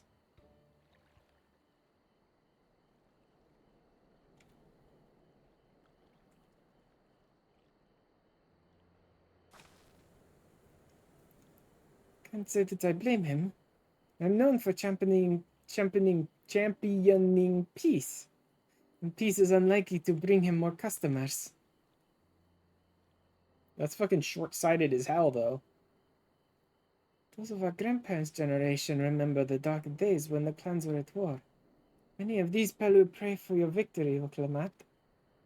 The younger ones, though, to them strife and bloodshed are as children's stories. They think themselves safe from these horrors and take the peace we now enjoy for granted. Still others are unsatisfied with this quiet prosperity and crave the future the second promise envisions. They become obsessed with innovations like the dirigibles that have made trade swift and easy. That's the other thing. He thinks he's gonna sell like hundreds of saddles if Zoral Jah wins, but all Zoral Jah really wants is war. He'll probably just put Kona to work making more dirigibles and stuff, so you're not gonna sell nearly as many saddles as you think. His new weapons of war will probably be dirigibles and the like. You know, those like Havli, convinced the first promise plans for conquest will afford them opportunities for great profit. But what about you, Mablu? Aren't you of the younger generation? At least a year or two younger than me, I'd say. I was raised on the old tales. I've memorized the accounts of what it was like when the Yaqui ruled our village. That's why I offered to help. I want you to become Dawn Servant to keep our nation from going back to the way it was. Well then, I guess I'd better make sure I win the contest. The type of mescal the saddle maker wants is so very expensive. Weren't we expecting to need 10,000 pel from the outset? Nothing's changed. We just need to get on with it. I may not have a head for trade or the stomach for alpacas, but I won't give up with the peace of Tural on the line. And neither will I. We will make you Dawn Servant. Aiming for that 10,000 pel jug right away will only bring us failure and frustration. So let's first try exchanging the wool for anything even a touch more valuable. Trick is to find someone who needs alpaca wool and is willing to trade at a loss to acquire it. Someone who supports your bid for the throne, for instance.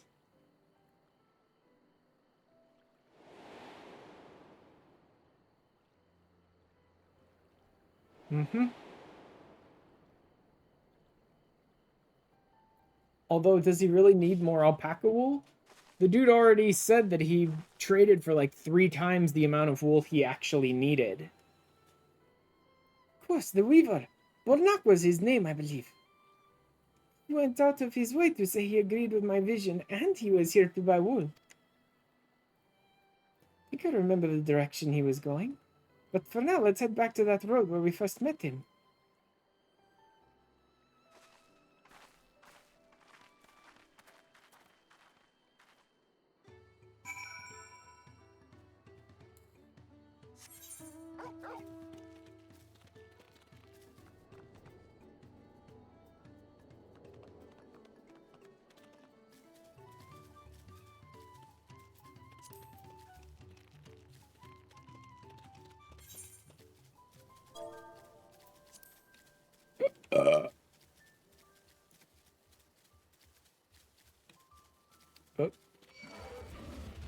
Tural, nope. Bye-bye.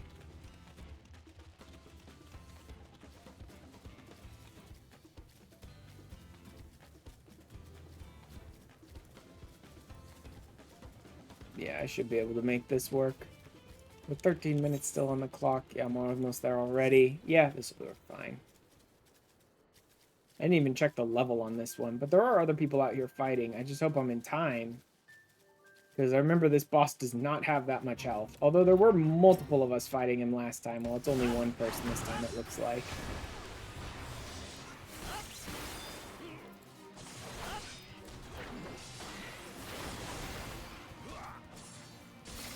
I suppose I really ought to summon my Chocobo.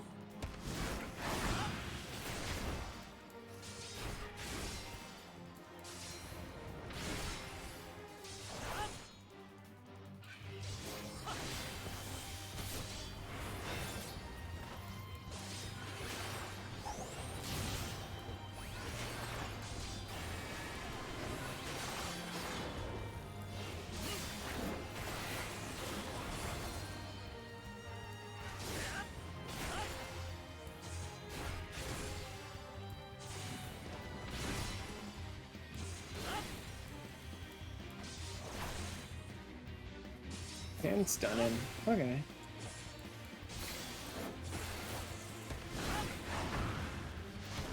I wonder if I can stun him out of those attacks then.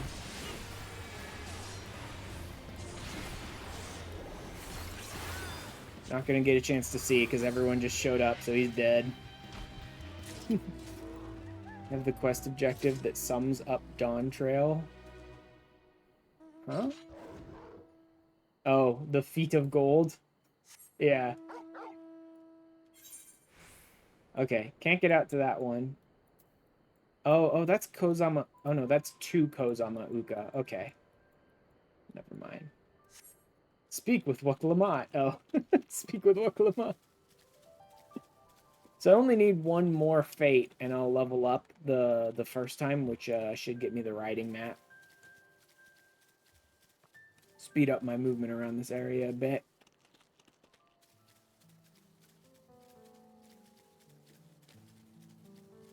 Maybe I can go behind this dude? What's their... Yeah, okay. So their aggro type is sight. Did he just turn around and walk straight at me? He pretty much did. Figures. Alright, Waklama. This is the spot. After Bonak talked to us, he walked off to the south. Then he was probably going to Kulvlo's Inn. Most visitors to Wachumpelo end up staying there. Let's go and check, shall we?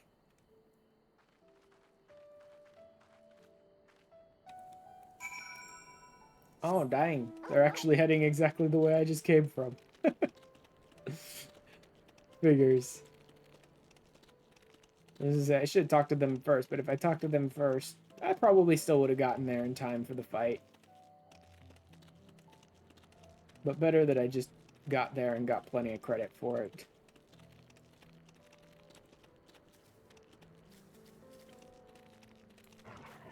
Who are all these dudes?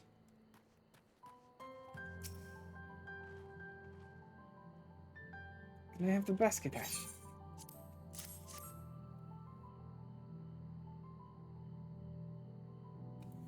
Thanks. Now let's see if we can turn a profit.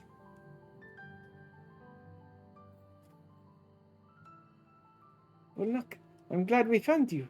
Are you interested in making a trade? With promise. You wish to do business with me? Might I ask what this is all about?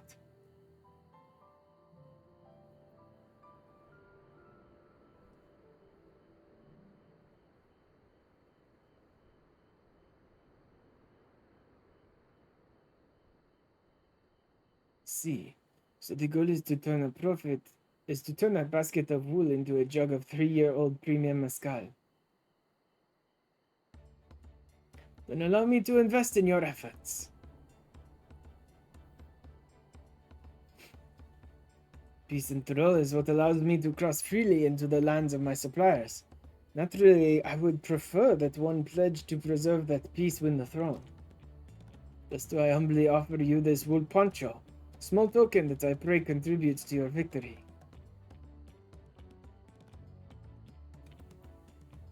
Oh, that's fine craftsmanship. A garment like that would easily fetch 5 pel in the hundreds column. So from 100 to 500. It's very generous, Bonak. Thank you. I promise I won't let you down. Every faith in you, I promise. May fortune bless your future dealings.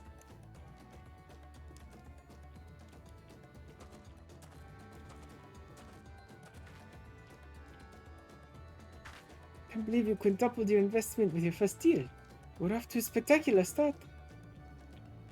Only because Ashran remembered to our weaver friend. All I did was hand over the wool. It's not true. Connections you build with people are vital. This is one of the most fundamental precepts of trading. One which you've instinctively mastered. You think so? I know so. Now let's take our 500 pel poncho and trade it for something even more valuable.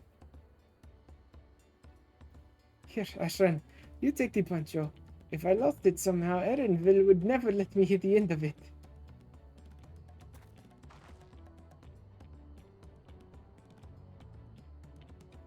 All set. Our next deal is waiting to be found.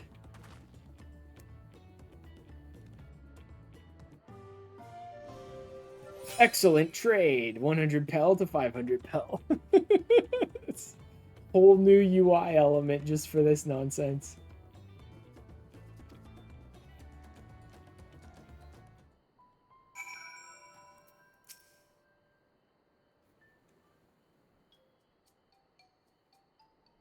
Leveraging connections. Oh. Is a sound strategy. But we should also consider supply and demand. An individual in urgent need of a good poncho will offer more than a merchant simply looking to stock his shelves. That makes sense. But how do we know if someone needs a poncho? They have a fabulous sense of style.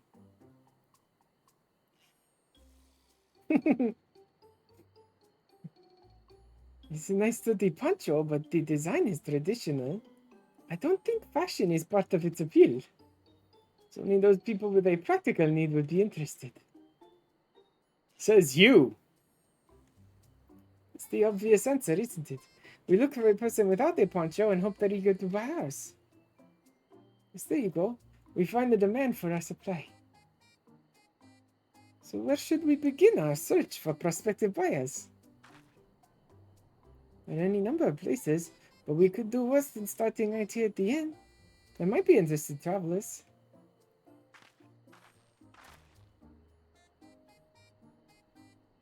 Who here needs a poncho? A lot of Mamulja hardly wear anything to begin with. So probably Landsguard or sellswords. Mamulja who soldier for a living prefer not to wear much above the waist. It hampers their movements. So even if they have bared shoulders, Mamulja carrying arms can be struck off the list.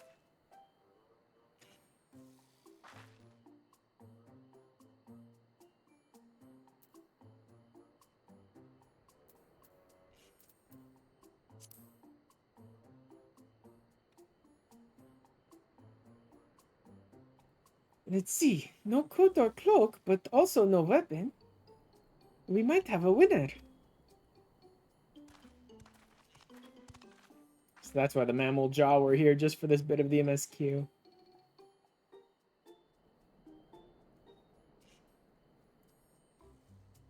Oh there, friend. You're not a mercenary by trade, right? I was curious about your bold choice of dress, or lack thereof. Well, it was no choice of mine, believe me. I was attacked by beasts on the way here and barely escaped with my scales intact. My coat was not so lucky. Actually, a toolmaker from Tuliolal was dressed quite smartly, all the better to show the Pelu I am a man who takes pride in his appearance. Therefore his work as well. Now look at me. So this is your lucky day.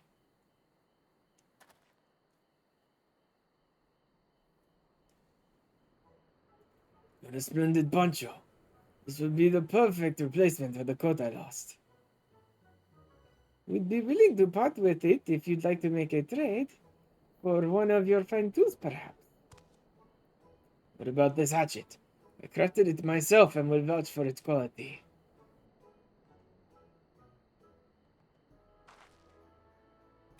The blade looks sharp. The haft well made. I'd value it at 1 pel in the thousands column. That's a good trade. Oh, from 500 to 1,000. We have a deal. Wonderful. A fine garment such as this should put me on even footing with any fellow merchant. Like the eponymous owner of Miplu's mate garden. For one. Our field hands use hatchets to harvest the mate. Mate? Oh, it might be mate then. Probably it's mate. And I thought to impress her with the tool I sold you. Again, I don't really know the language or these words very well, so I'm probably going to pronounce everything wrong. But I think that would probably be mate. Kind of like yerba mate. Right? If it's some actual, like, grain or something that they are harvesting, then it's probably mate. No matter, I have other wares to sell. Glad am I to have met you. Did you hear that? We've already found our next buyer. To Miplu's mate garden we go. Yes, but it's a fair distance on foot.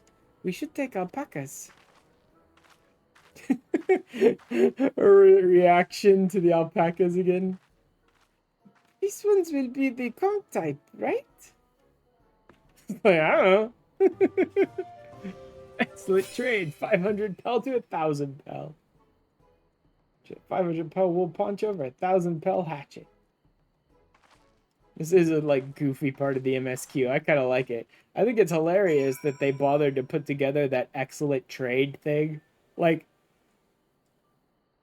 it's using a lot of pre-existing UI elements, so it's not the end of the world, but it's like a whole new version of using all those UI elements together, and so it's kind of hilarious to me.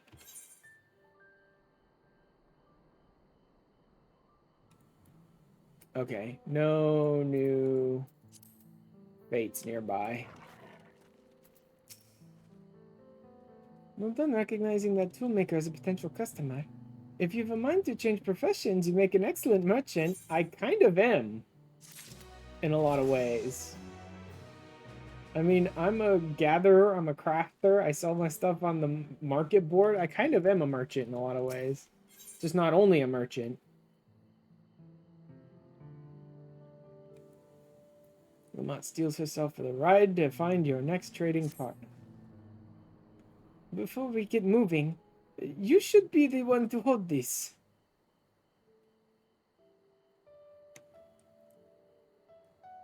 With that, I suppose we should hop on the alpacas Mablu has so kindly provided. Alpacas! Brainless, fluffy mounts. Go, let's mount up. Alpaca ride. Alright, have a good night, Kiri. Please don't spit, please don't spit. You'd be fine, these ones are accustomed to people.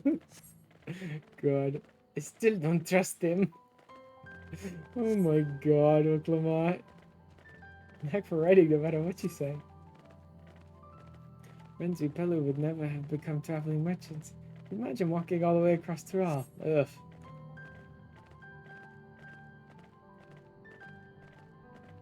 New location! I swear that mountain is too tall to be real. Shabamaki. Orkozomo? Wasn't that the name? Forbidding sight, isn't it? One I've never appreciated up close. Bander girls.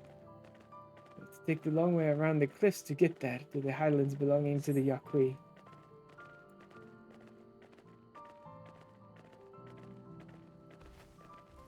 Oh, there's the Mega Magui. You said you were learning about the peddler profession. You don't care for ranch work? No, I love it. Love working with alpacas, but becoming a peddler has always been a dream of mine. Just I'm not sure I have the talent for it. I mean, she's helping us. I can help you buy a taming saddle, though. Then it'd be proof that I can do this after all. In that case, you'd best get ready to be a merchant. Look, we're almost there. Notocactuar? Notocactuar. Huh.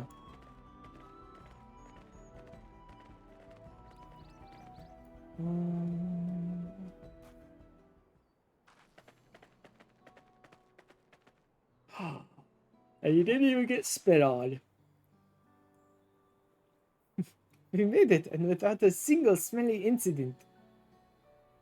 So the alpaca's back to Ikuvlo's inn. So we'll walk along the main road when we return to the village. Speaking of roads to travel, you were adopted by the Dawn Servant, weren't you, Third Promise? That I was? Don't you understand? I was an orphan too, you see. Probably took me in. He took in all the ranch hands, actually. All of them? Listen, everyone works hard at their chores. Grateful for the opportunity to repay the head ledger's generosity. Yet here I am, the only one wanting to go off and be a merchant. That doesn't sound like something you'd have a problem with, really. So I don't know why I'm telling you this. We need to keep trading things for your saddle if you're to prepare for the feat of gold.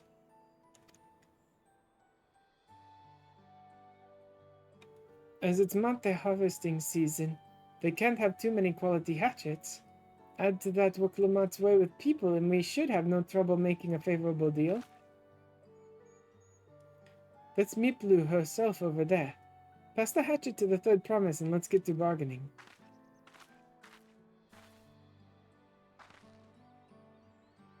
Yeah. It's not just Tobli and Mablu. We have gotten 2 other Pelu whose genders have been labeled, and they have both been consistent with the naming convention. So I'm guessing yes. The Lilu thing is a gendered naming convention. This Miplu over here, they did say she. And then the first guy we tried to trade with, the one who actually has the saddle, they did specifically say that guy was he. And his name ended with Lee. I don't remember what it was, but I do remember it ended with Lee. Anything new? It's got 12 minutes on it.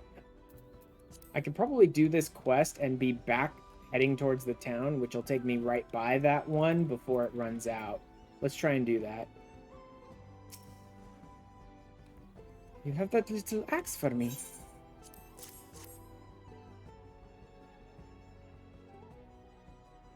Thanks. Now to see what we can get for it.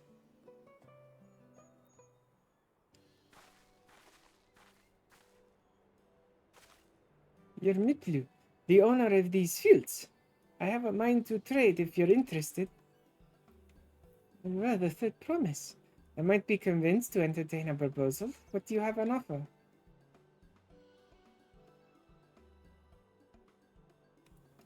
This hatchet, forged by a seasoned artisan, the razor edge of this exceptional tool will make light work of your crops.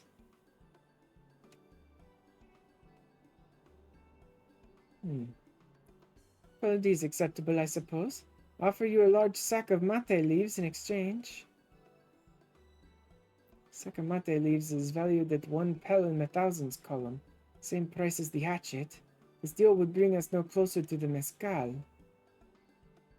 If I may, Mistress Miplu, it's harvesting season, is it not? Does not the demand for hatchets afford them a higher value? It is indeed the season. This is why I procured an ample batch of tools well in advance. We've missed the window for demand. In that case, we'll have to fall back on connections. Think of it this way. A generous deal here will put you in the Third Promise's good graces. Surely that's worthy of consideration. I do not wish to give offense, but I must tell you that I stand with the Second Promise. His innovations will improve every aspect of our lives, I believe, including farming. And I will no longer have need of hatchets. I assure you that I have nothing but respect for Oklamat.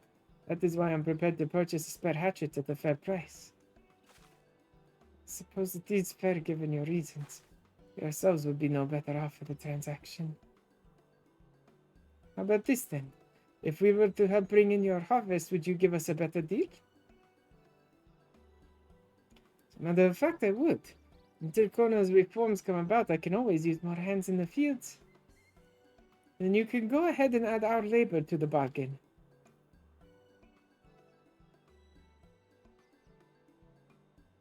Added value to tip the scales. How could I have forgotten one of the most basic rules of trading? You can rest here if you like, Mablu. Ashon and I have mate together. Oh no, I'm helping too. Off to the fields then. And mind you pick the healthy leaves. I'll take 5 good bundles from each of you.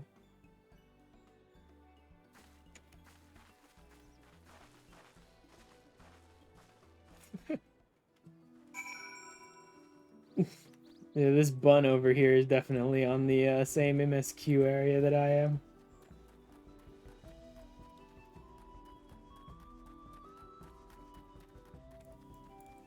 Hello, Mablu. See how Waklamat came to my rescue there. She really is good with people.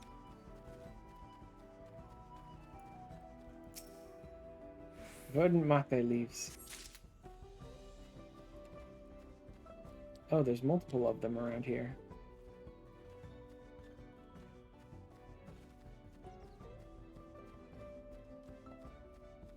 This is like right on the edge of the zone. I didn't think that would be one of them. Okay.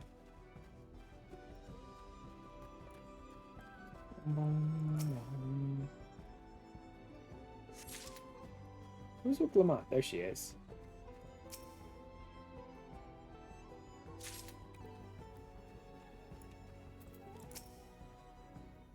I wasn't sure Meatblue would bite, but it goes to show that you never know until you try.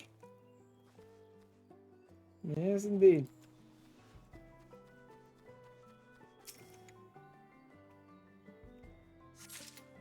Mate leaves. Actually, I don't know if I'll make it to the window of this fate over here. Doesn't matter too much. There's enough fates going on around that if I miss this one, I'll catch the next one.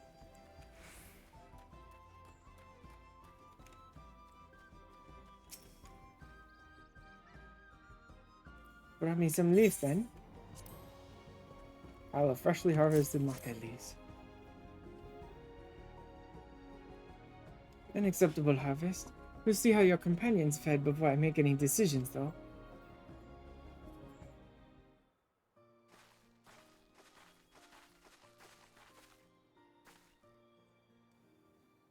Here, we've brought our share as well.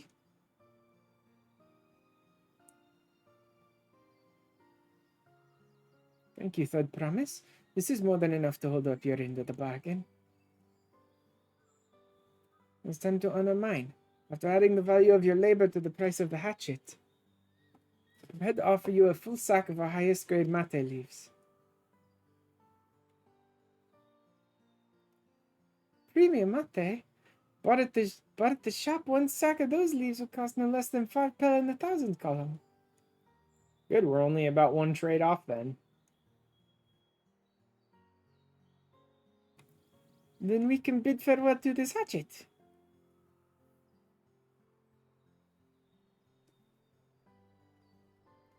Give it a good home. Talk of the contest aside, I am glad we could come to a mutually agreeable trade. As am I. All the best with the rest of your harvest. Interesting that just like 3 people each gathering 5 collections of their stuff over the course of just a few minutes was enough to make her give us 5 times the value of what we were trading. That's like crazy for the tiny amount of labor we gave. Mablu, what's wrong? It's as I was saying before. Even after everything Tobly's done for me, I'm planning to abandon it all and become a merchant. But then I needed your help after forgetting a basic rule of trade. How can I expect Tobly to accept my decision then? Have you even talked to him about wanting to be a merchant? Because odds are he wants you to pursue your dream, not his. Exactly. Wanted to prove I could succeed as a peddler before I declared my intentions. I seek to follow in my father's footsteps, but not because he expects it of me. I want to preserve Tural's peace, and becoming Dawn servant happens to be the best way to do it. You should live a life of your own choosing, and I wouldn't be surprised if Dobley had the same opinion. So talk to him. Just talk, idiot. Right, it's better to find out for sure than worry over what he might say. Thank you for the advice.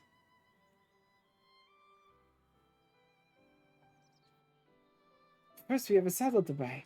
I want that success under my belt so I can be sure of my decision. What's next, then? We try to trade our tea leaves for something halfway to 10,000 pel? I think we're close enough now. I say we go straight for the premium mezcal. Bargain our way into double the value, eh? Think you can do it? Trust me, I'll make this trade work. My youth, I promise, that you're holding your own against such strong competition for the throne is inspiring. Am I really holding my own against Kona and Zoraja? Yeah.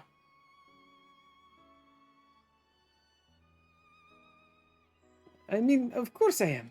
I'm Oklamat of the Dawn's Promise, after all. You didn't get that one past me. I heard that. We will be having words later, Woklavat. How dare you not have faith in yourself? That is not allowed in front of me. Success. Now let's see if we can catch this, fate. A premium deal. Before we go, let me give you the mate leaves. I don't need to risk proving Erenville's point.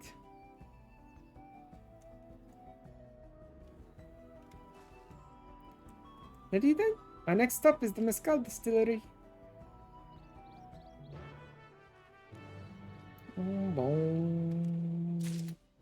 Time to mount up. How much time do we have left? Or is it already done? Yeah, someone already finished it. Okay. Meh, I pretty much expected I'd lose out on it by trying to finish the MSQ section first. Wait, I should also be... I should be checking these. Actually, I don't know if I need to. I think the ones that hide ether currents... Oh, but there is an ether current here. I think the ones that hide ether currents, the quests that hide ether currents, are all blue quests, if I remember correctly. I should talk to these people, though, just to figure out what this next quest is. That's another thing I need to, like, slow down. I was kind of in a rush to catch the fate, and so I didn't really slow down, and I need to, because I need to be looking around. They do hide most of the ether currents you need are actually hidden sort of along the critical path, but you need to look around to find them. Like, there'll be places where the MSQ is sending you, but they'll be, like, up a hill or around a corner or things like that most of the time. Yeah, this isn't any ether current stuff. I'm pretty sure all the ether current ones are blue quests.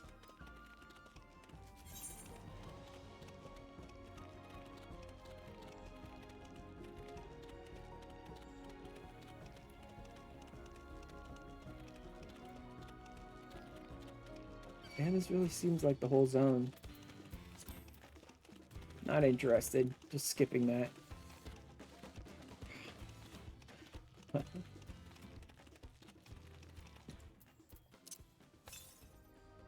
$184 to the north. I don't know that that's going to send me there, but it probably will. I'm right here anyway. Let's just go ahead and grab it while I'm here. The coffee grounds. No idea.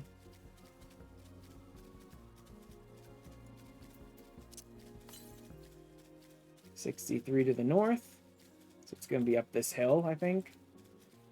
If I can even get it. Oh no, it's going to be around this cliff.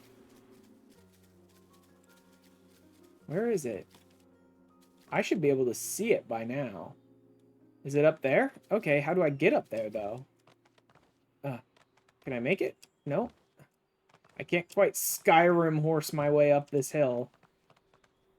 How do you get up there, then? Because flight is definitely not the answer. Is that part of the second zone? That's weird if that's part of the second zone, because I'm right here. No, it's just out and around, of course. Okay. I have to go all the way back out this area and then around the corner.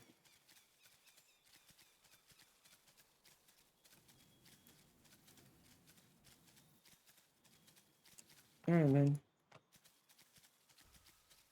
Mega Magui. These big old chonkers. The Mega Maguis, just big old chonkin like cactuars, but they're not pine, palm trees, basically.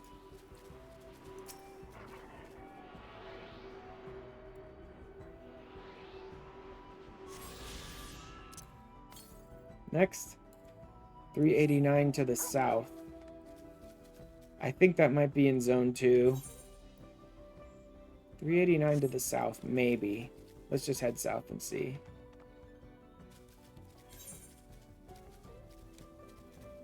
Also, there is another fade up now.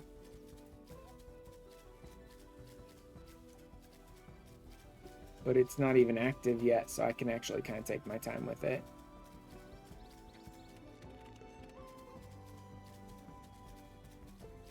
Although I should probably go ahead and get the riding map before I go off ether current hunting. That'll speed it up a bit. So Blues Coffee Grounds.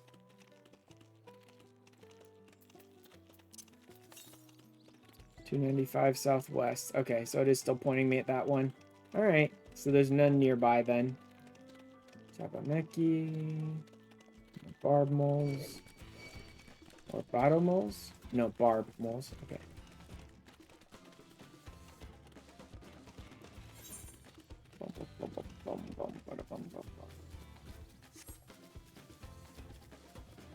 Nope, I'm gonna have to go around here. I want to grab this last fate here while it's up. The family ranch.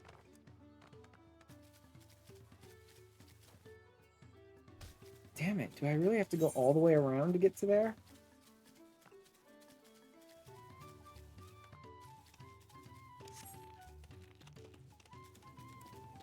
Yeah, it looks like the game's gonna force me to go all the way around this cliff face to get there.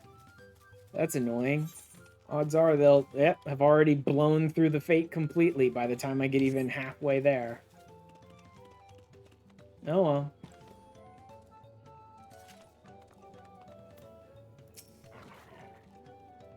We want to speak with a man by the name of Gobli. Gobli? Yeah, there. They've just identified another person as male, and his name ends with Lee, so it is gendered. Even among his fellow distillers, he's regarded as a master of the craft. He knows the value of his product, so if we're to convince him to trade for twice what the leaves are worth, we're going to need targeted information. It means asking around and taking in the gossip. If you could talk to people here in the distillery, Ashram, perhaps Wiklamak could do the same at the village entrance? Meanwhile, I'll head to the north side and see what I can learn.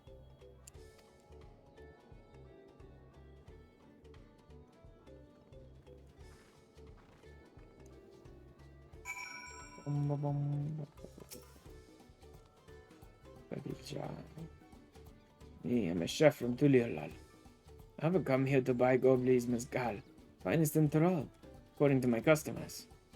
Always brings out the jug during our dealings, but I can't handle the stuff too well myself. Take small sips, not wanting to be impolite, you understand. Still end up so addled as to agree to whatever price he quotes me. Would be nice to have less potent refreshments during such conversations, so I might have to seriously reconsider our arrangement.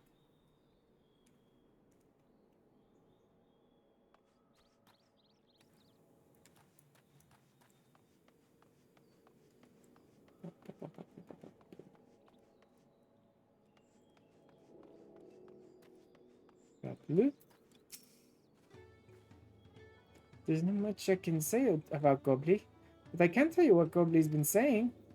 The other day he was muttering about monsters prowling around the Gave Jahals. That's the field where they gather ingredients for the mezcal. The presence is made it harder to procure said ingredients. thus driven up the price of his product. A boon, some might argue, but it's hard to celebrate when it affects the work as it does. Can hardly bring joy to people if you can't keep making the thing they love. So, monster hunting, maybe?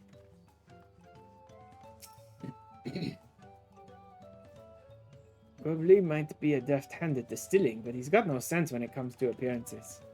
Rumor has it he's been invited to the palace for business negotiations. He presents himself to the court wearing his usual rumpled attire, though. He'll be laughed out of some patch. Or fresh clothes.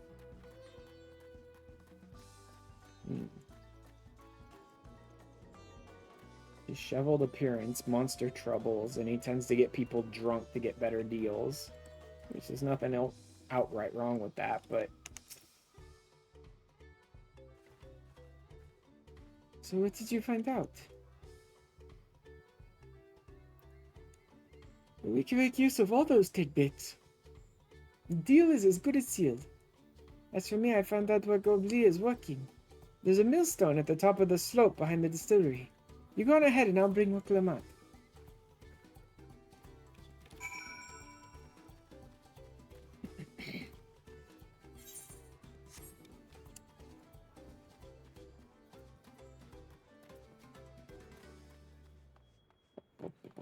Mescal distillery.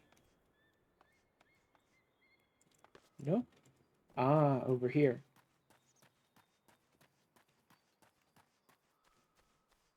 Hello, Gobli.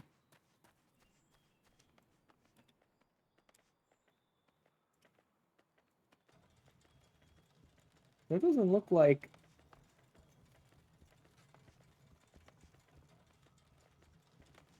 Pretty sure mezcal is like made from pineapples. At least in this game, that's what you make the mezcal, the cooking mezcal from, is from pineapples. I don't know what he's crushing up here. You have business with me, sir? Why don't we talk down below so as not to distract the alpaca from his work?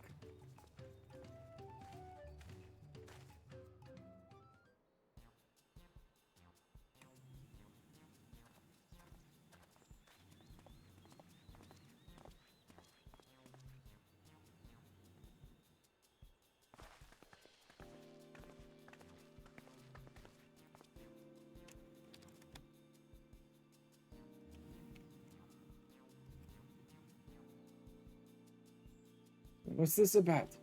Keep it brief, if you would. I'm a busy man. We're in the market for a 3-year-old jug of premium mezcal. Assuming you have any on hand, that is. An excellent choice. I must warn you, though, it doesn't come cheap.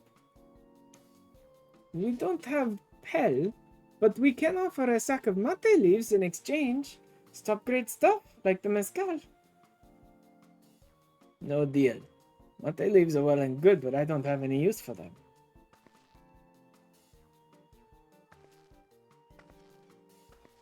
No deal. Just like that. Still, I hate to send you away empty-handed. Why don't we sit and chat a while over a cup of mezcal? Now he's trying to get us drunk. Now the real bargaining begins. Which of our cards do you want to play first? Chef's distaste for strong drink. Invitation, monsters. He's telling us to sit down over a cup of the stuff, but this is the one I can think of that would fit this best.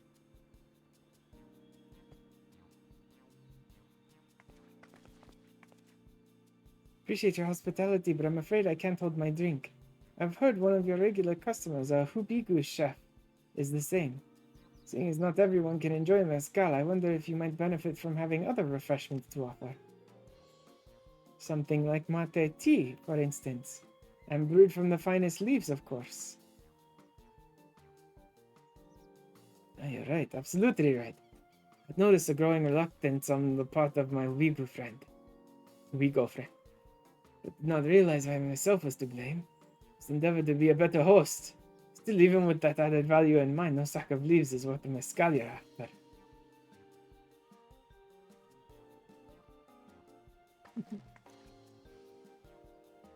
should we offer to kill the monsters causing them trouble?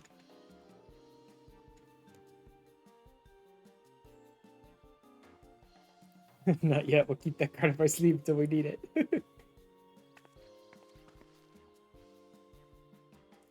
I expect you're aware the rite of succession is currently taking place. So the third promise has graced us with her presence. See, that's not always the bargaining chip they think it is. Being third promise can be a good bargaining chip, but only if it's someone who supports her claim. Contest is decided, the subsequent ascension ceremony and banquet will be a prestigious affair. Hold on, just a sec. Freaking ant on my desk. Gotta crush that thing now. Be a prestigious affair. If your MSQ were to be served there, it would bring your distillery immeasurable fame.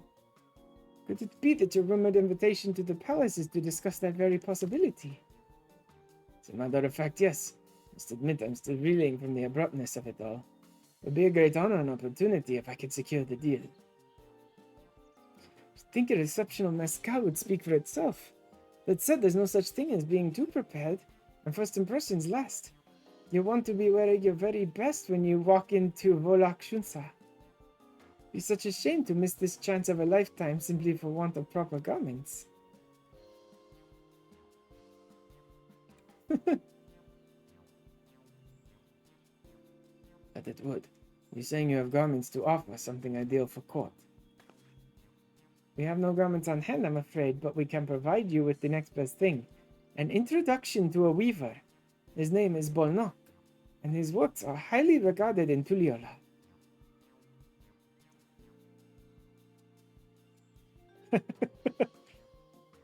Oh god, wheeling and dealing, man. Supporter of Woklamat and keen observer of palace politics, he will doubtless be happy to guide you in the selection of an outfit to fit this golden occasion. It is a tempting proposal, of which I should like to take full advantage, but the scales still aren't quite balanced.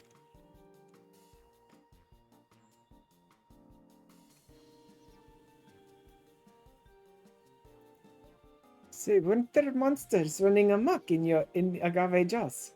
That's a problem we could easily solve for you. Truly, I would be most grateful for your immediate assistance. It is resigned to hiring sellswords to clear them out. Factoring in that saved expense and an introduction to a trusted weaver, this is shaping up to be a sound bargain.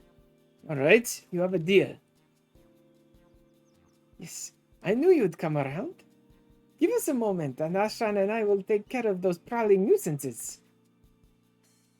In the meantime, I'll use the time to pen an introductory letter to Volnak. The fields you're looking for are just north of Watunpelo. Be safe. It's good to have two strong fighters.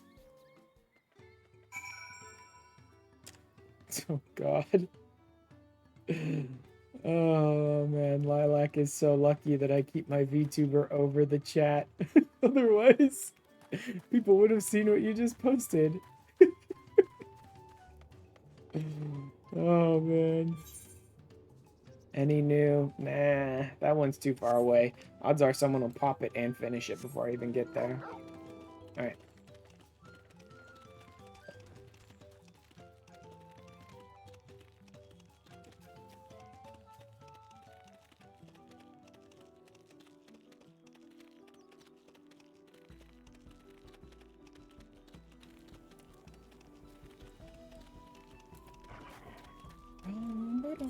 Have I unlocked every zone that I can on this side? I might be able to get one extra location over there, but odds are I can pick it up on the second pass through this zone as well. Warlar's Echo. Huh.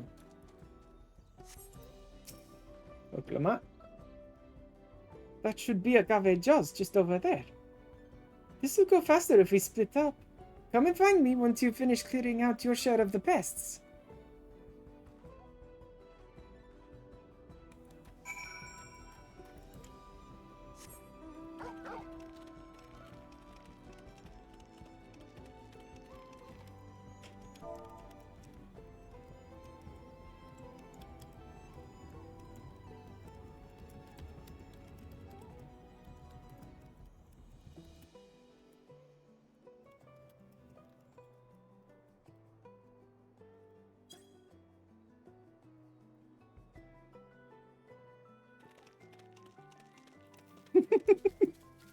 Just thought I'd let her know.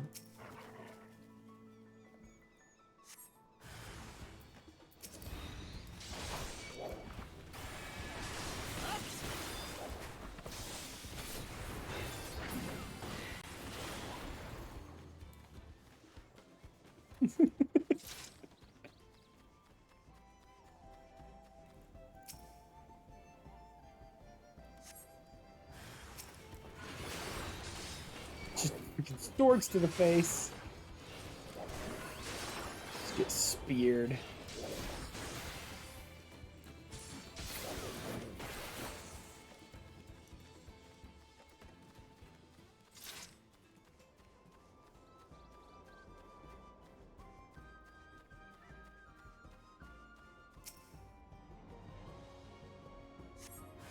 Who's next?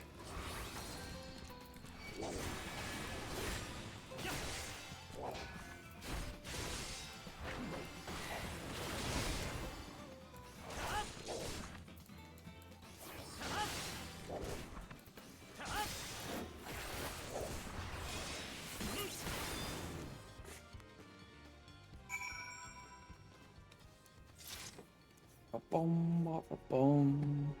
Okay, that should be everything. Any new ones pop up nearby? Nah. Okay. Job I get done. Boom. Compared to the creatures I hunted with Papa, this was no challenge at all.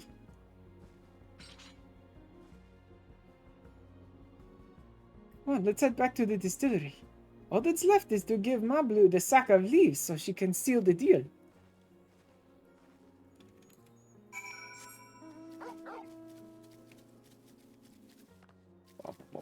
I really just need one more fate to pop up near me so that I'll have enough to go get the writing map. Alright, we're on another ad break, so I'm probably going to go ahead and take the break and go grab some food. So rather than 3 minutes, I'll be gone probably, I don't know, 5 minutes or so, 10 minutes or so. I don't know exactly how long. We shall see. Either way, I will go ahead and hide the log window this time. And I will be back in a little bit with some food probably as well. So hop up, stretch out, walk around, go to the bathroom, grab a drink, grab a snack, whatever you guys want to do. And I will see you back here in 5 or so minutes for more of the MSQ. And I know I'm getting close to 3 hours, which is my usual time, but I'm going to keep going on the MSQ. I'm going to try to at least get both of these story beats done. So finish the Pelu and go do the Hanu as well, I think, today.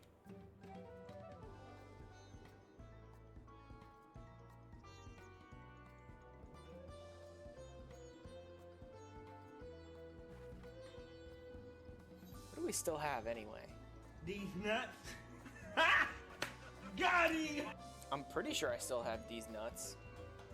I don't think they went anywhere.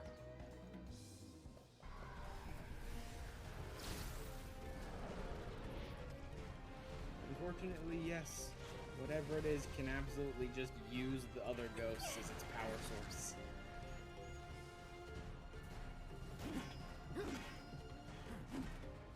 I don't have time for your shit. Thank you, Cloud. Yeah, that's how you respond to a ghost. It's being a clicker. Oh my god. Totally. I haven't hit Fandance 2 so many times instead of Fandance 1.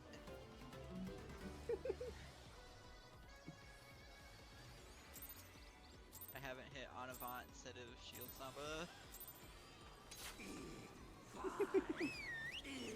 I'm on controller. It's like, Honestly, yeah, well. controller players are...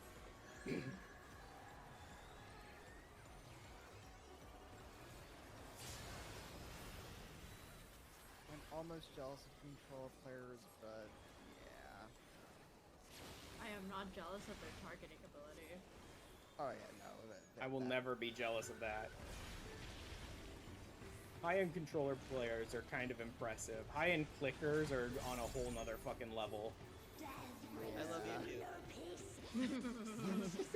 Thank you for your Mechanic up. Good luck, Ren.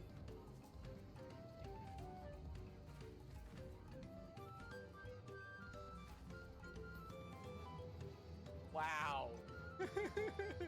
Very well done, Red. Very well done.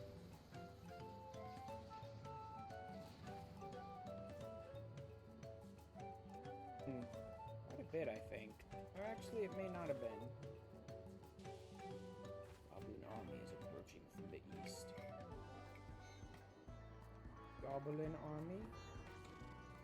Oh my god, it's a great weapon. It's the perfect weapon.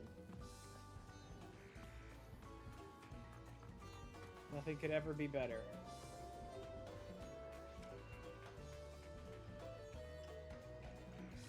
I'm gonna put that over the Zhang. Actually, I've already got stuff that's better, but hey, nothing's better than honk. Honk, honk, honk.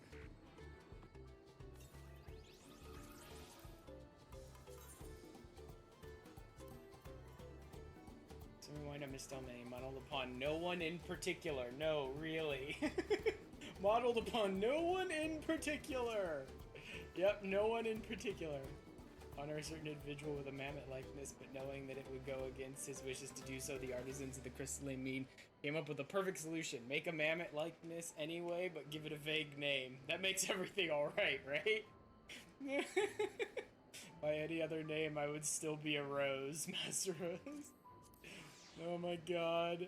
Call it Wind Up Mistel. It's just Graha. Just make it Graha. Who cares?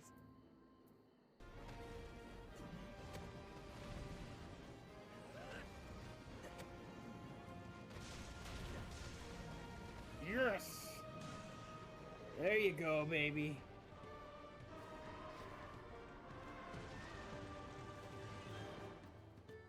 Woo!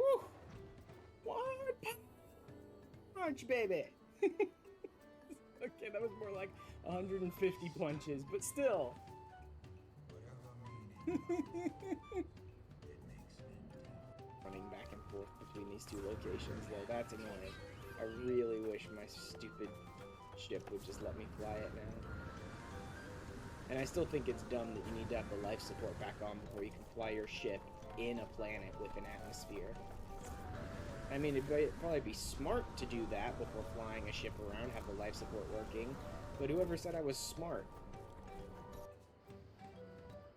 Because I actually pay attention to it.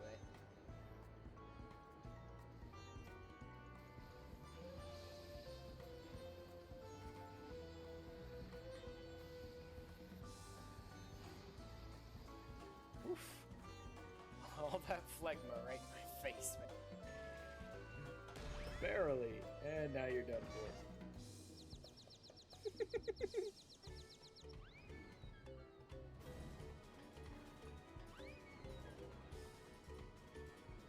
Godbert. Oh, Jesus. Wait. They served it. Yes! They served it up for me!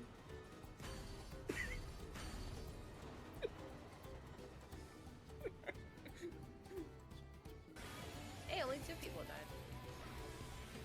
It's about to be a third. No!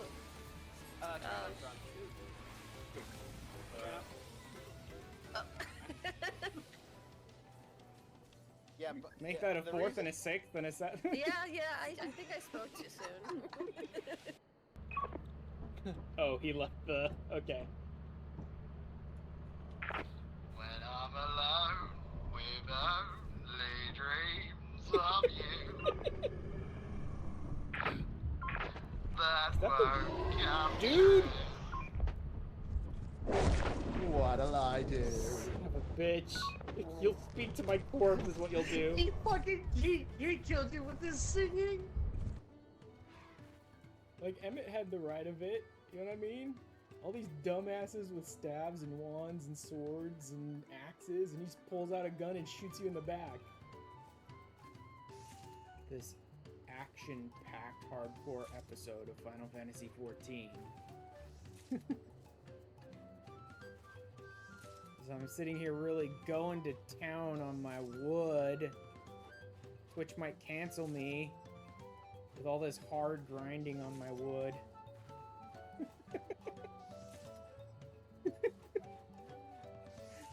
Definitely gonna get my stream canceled.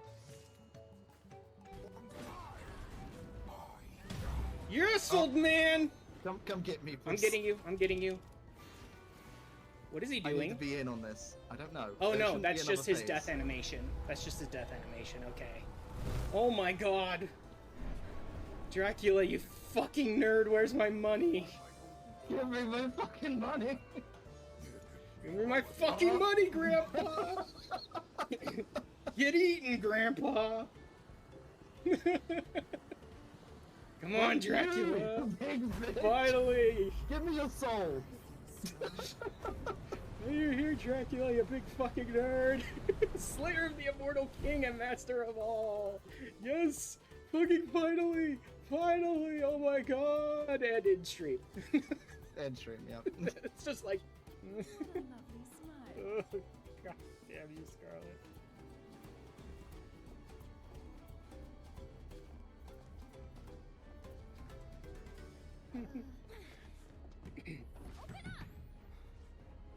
I think not. You know, Foreign visitors should take the scenic route. regardless of whatever else they may change with the story, I hope to God I still get to watch Tifa just bitch slap the shit out of that woman for like 10 minutes straight.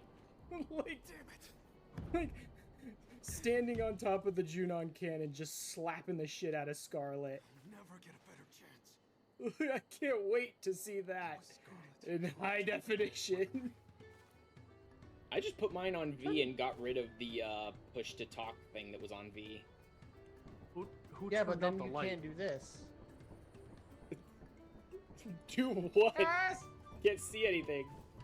I can't. I know the joke's ruined because I can't see anything. Who turned off the light? Who moved the switch? It's not here. Part of me kind of wants to name Machinist because my answer to like all of the dumb bullshit storyline stuff that happens in this game and they don't let us do anything about it is like, fuck you, I take out my gun and I start blasting. I started blasting. Exactly. Right? Every time some dumb shit starts happening in a cutscene in this game, I'm like, don't stand there, don't do nothing. No, take out your gun and shoot him now, right this second. Fucking shoot him. Wait. I think we should buy torches or something, to be honest. You haven't checked the store since we got there's it? spray paint. There's spray. Oh, that would be so helpful. How much? That would actually be helpful. Yeah, because we can mark or we can actually put arrows and stuff to point where we need to I'm go. drawing penises with it. I don't know what you mean. Well, at least make the penis point in the direction towards the exit. And we start crying. No, don't perceive me or our stream. This is the dude with the uwu weapon. This is the guy with the uwu weapon that I was talking about. Well, it's the perfect weapon for the It's the mission. yeah, it's the ultimate legend. Let's go, buddy. Oh my god. Just in case he has any interest in seeing all of our streams. Use though. It's 5 seconds, yeah. You can And put it this. on the killer. So. Yeah, you can. Rally ran right past me. That's true. That's true. Yes! It worked for now, at least.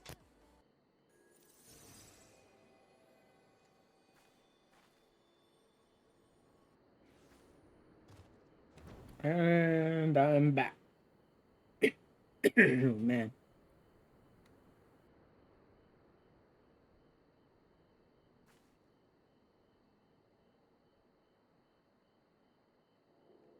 Oh, sorry. Let me clear out my throat because I just went and got some food, so. Then let me bring that back.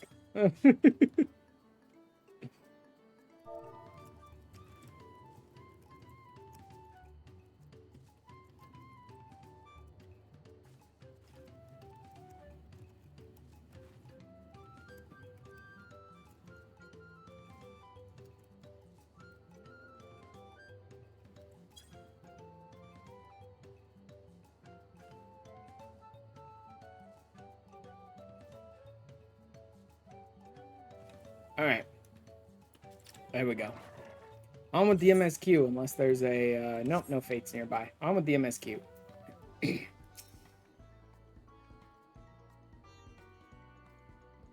Those monsters were no trouble for you, it seems. Now, if I could just have the sack of leaves. Top-grade mate leaves.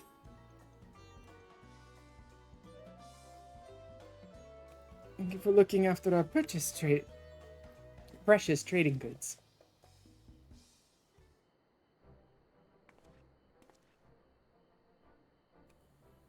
The monster problem has been solved, Master Gobli. Here the mate leaves and a written introduction to Bolnak as agreed.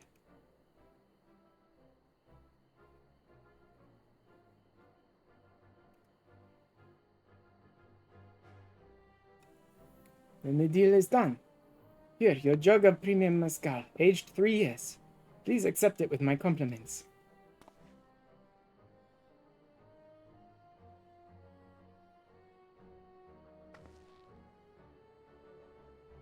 Yes, we finally have the mezcal. Great work, especially you, Mablu. You were the one that inspired me to come this far, I promise. But let's not celebrate until we have the saddle in hand. Mablu, is it? You drive a hard bargain, young peddler. I look forward to doing business with you in the future.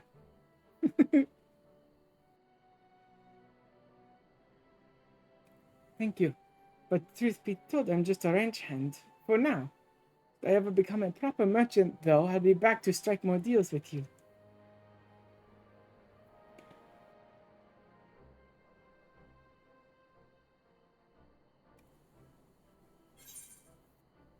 Oh, yeah. One more quest down. Time to go get our saddle and then get the alpaca.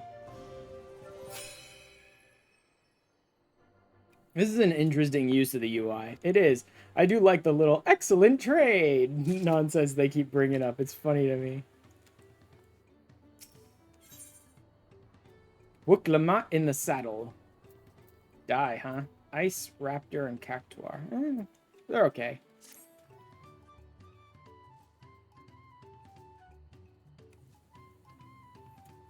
Even at the palace, I don't think I've held a 10,000 pel jug of anything before. My hands won't stop shaking. Here, you'd better hold on to it until we get to the saddle maker.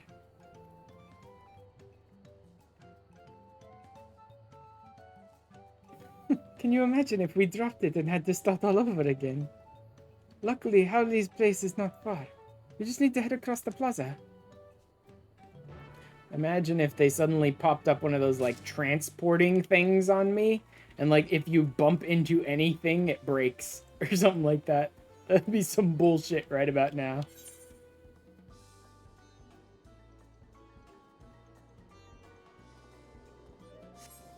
I just keep looking around for one last fate.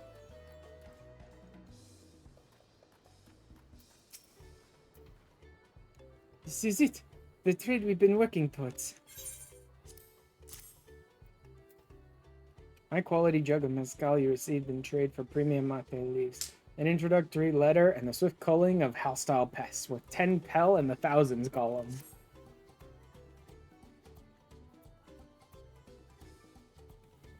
Phew, still in one piece. Right, time to make our deal.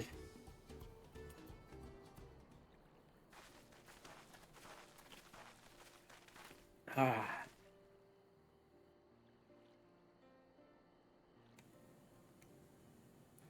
Get your tools ready, settler. We've brought your precious mezcal.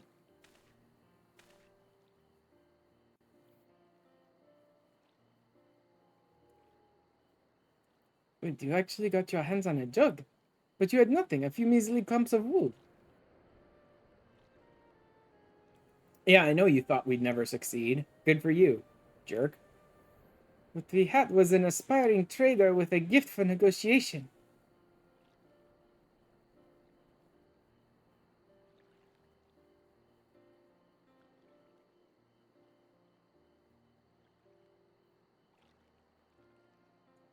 So, you gonna honor the deal or not?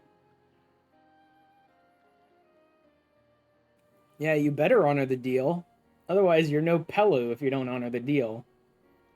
And no sooner I'd sooner aid no claimant but Zoral Ja. I cannot go against the guiding principles of the Pelu Pelu.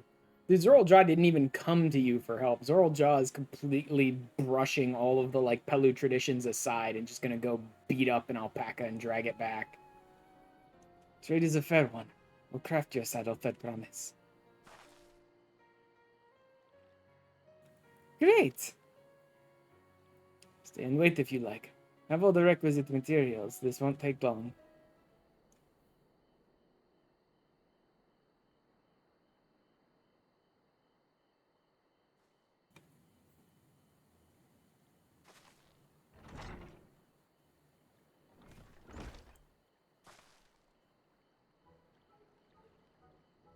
The mission is ready.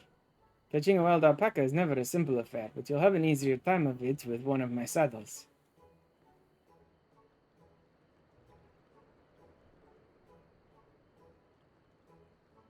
If you don't mind, I have other work that needs finishing. Can taste that smooth mezcal already.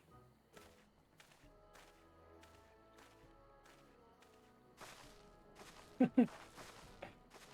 did it! This saddle is ours! And to think we started out with only 100 basket of alpaca wool. Nablu, you are going to be an incredible merchant. Thank you. It makes me so glad to hear you say that, I promise. We got what we came for. So let's return to the ranch. The others will be waiting. Feat accomplished. I wonder if they're going to reuse this multiple times. Probably. Anytime you trade with the Pelu, they'll probably use this whole UI thing that they added. And my guess is there will be multiple of these, like, trade-up Pelu things.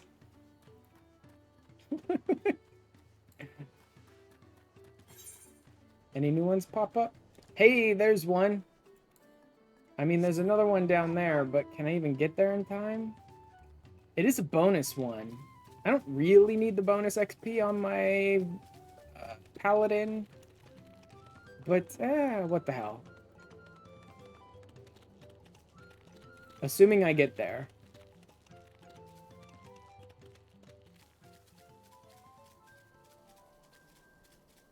It will be nice to have. I'm just gonna blow through these guys. Almost nothing is going to follow me all the way out to where this fate is, so I'm just gonna blow straight through the enemies.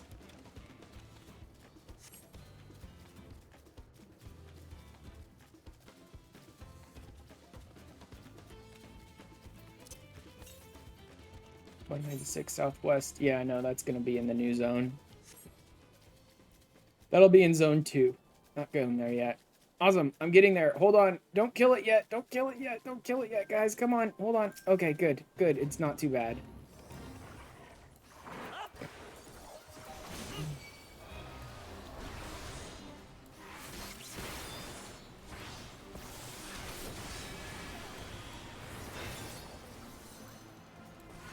Did someone stun him? Because that did not go off.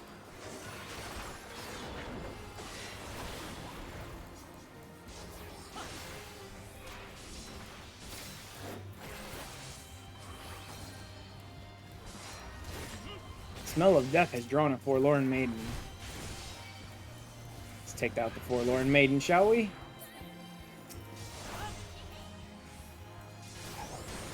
You can get a little extra bonus by taking out the forlorn maidens. Some people don't bother, others do. It's really not that difficult to do, so I tend to.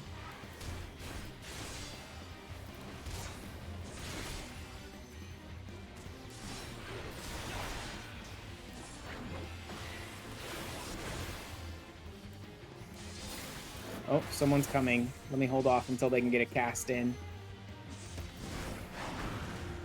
Come on, hit him. There we go. They've casted something. I want to let them get a cast in, because that'll let them get some credit on this. And that's 6. Shared fate. Your efforts have restored some small amount of blah, blah, blah, blah, blah. And basically, that's just them telling me that you've finished the shared fate. The first step of the shared fate. The first 6 gets you to tier 2. To get to tier 3, you then have to do 60, I think. Was it 50 or 60? Oh, wait. That's only 20. What? Did they cut down on shared fate numbers? Yeah, no, because Endwalker is still 60. Oh, I have finished a shared fate zone. I didn't even know I finished Lakeland. And Shadowbringers is still 60. But for some reason, Dawntrail, it looks like it's only 20. I would have expected them to cut down the numbers across the board on shared fates or not at all. It's weird that they only reduced them in Endwalk, or Dawntrail.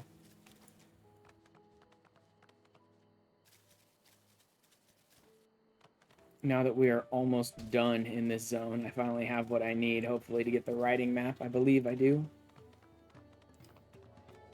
To speed up my mountain here.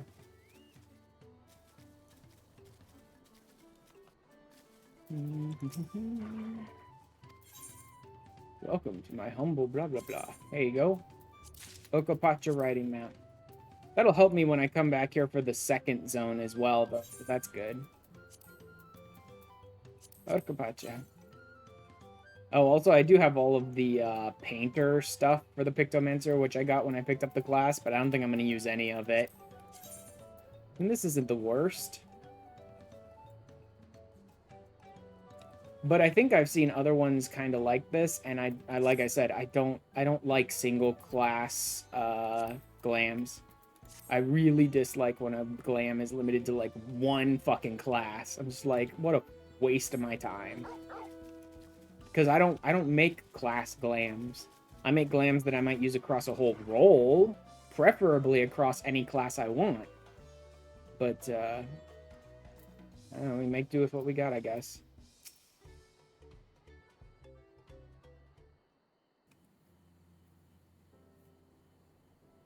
You required the saddle then? Yes, and thanks in no small part to Mablu. Before you rush off to catch an alpaca, though, let me teach you how to saddle one. I'll bring out one of our wild-born friends so you can practice. Wild-born I almost said fiends because she keeps calling them fiends.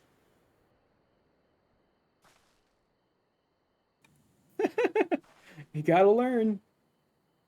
I know. This is something I need to learn.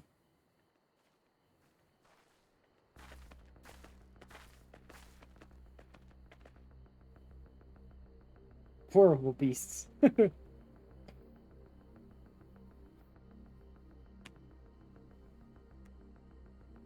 like the thought that the alpaca that you get as a mount is a wild one. I hope it is a wild one. Because it's like no thoughts in that head except violence. Great sunken gods, I did it!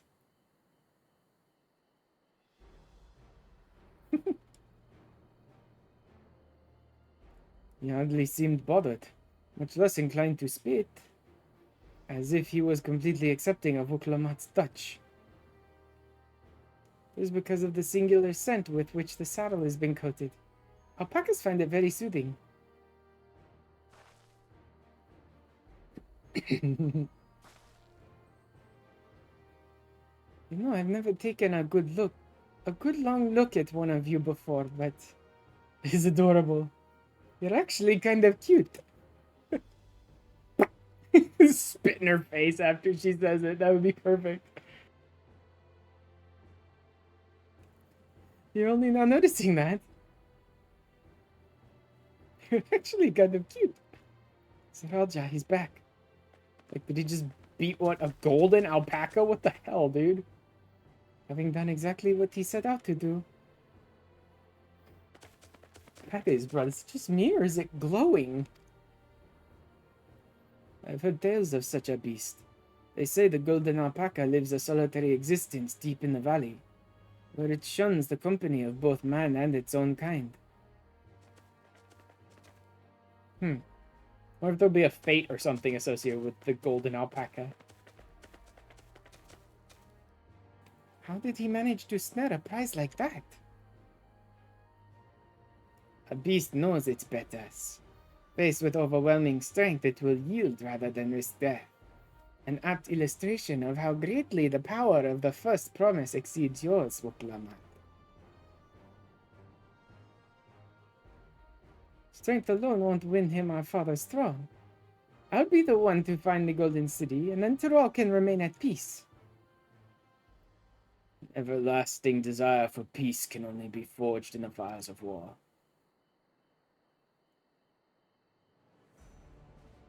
To unite as one, the people must be taught. They must suffer the horror and the hopelessness firsthand. Exhausted from prolonged conflict, the wages of war's merciless nature, these are what moved the clans to join in the founding of Tuliolal all those years ago. Consider the younger generation of this village. Since birth have they basked in unbroken harmony, and behold, they regard war not as tragedy, but opportunity. Thus does the resilient son seek to provide education. He offers much-needed lessons in the realities of conquest, and a renewed appreciation for peacetime.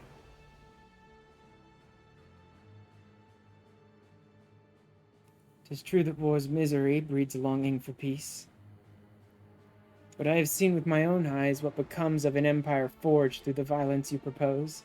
The rebellions it spawned and the ruins it left behind.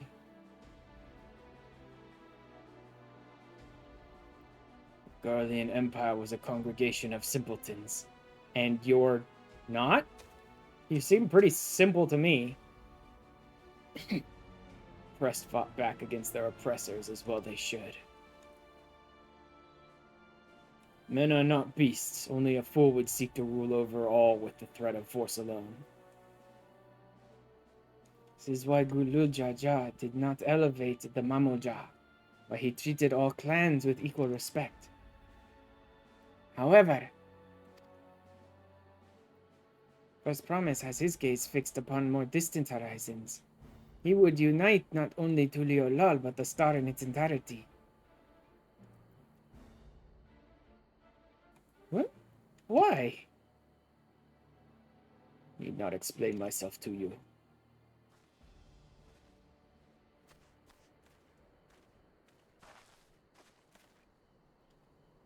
Oh, well done indeed. First Promise has completed the feat of gold with an appropriately golden flourish. May I present to you your much-deserved keystone?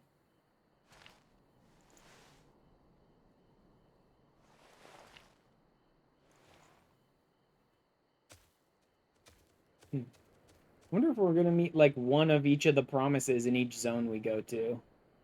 It's always been like that, never sharing his innermost thoughts with me or even with Kona. It's like we're not even family. I mean, it may be. He really is the natural-born child of Gulul Jaja. He may just, like, hate you and Kona. Honestly. I'll ponder Zoral Ja and his mysteries later. Right now, I need to think about finishing the feat of gold.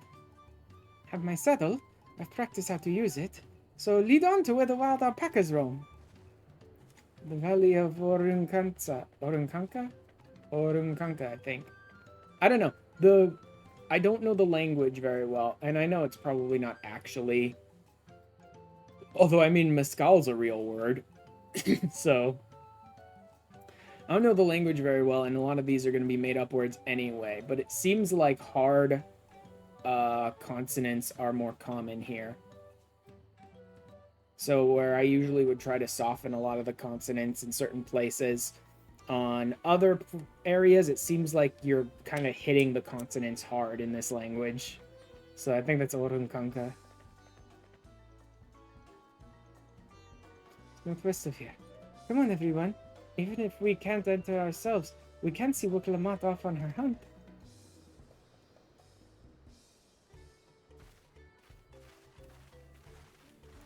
And I can do so at speed as well. Ah, riding map. like a 15% increase, I think, to your speed in the zone. I believe. Not sure of that. I don't need that fate. I don't. There is a fate pretty close to me, but I don't need it now.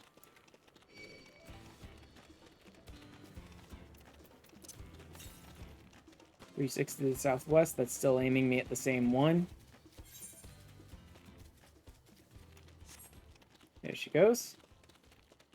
Oh, there's actually even an arch and everything that sort of leads to the area. I can do this. I know I can. Cheer on, Waklamat.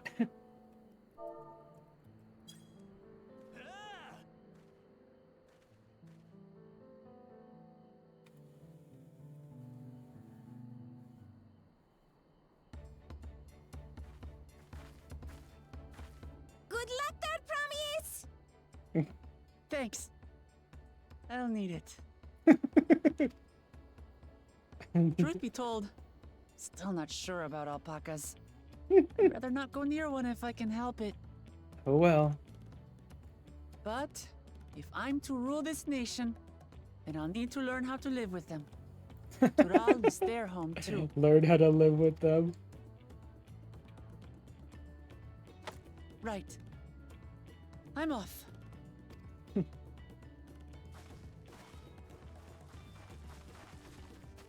Good luck.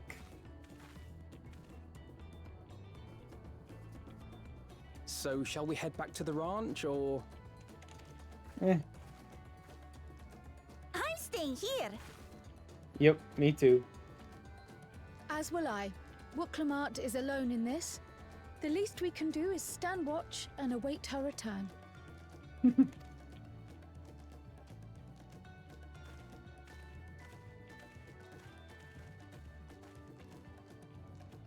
It may be a while yet.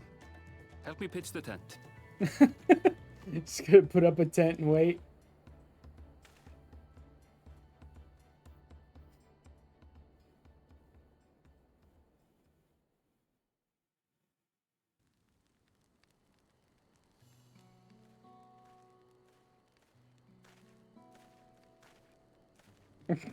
Trust a gleaner to come prepared for anything. I like Wobbly. She's a goofy kid.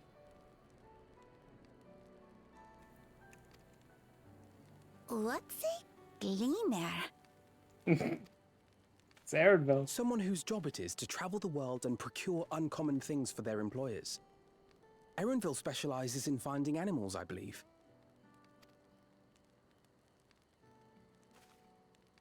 But aren't you a Shitona from Tural?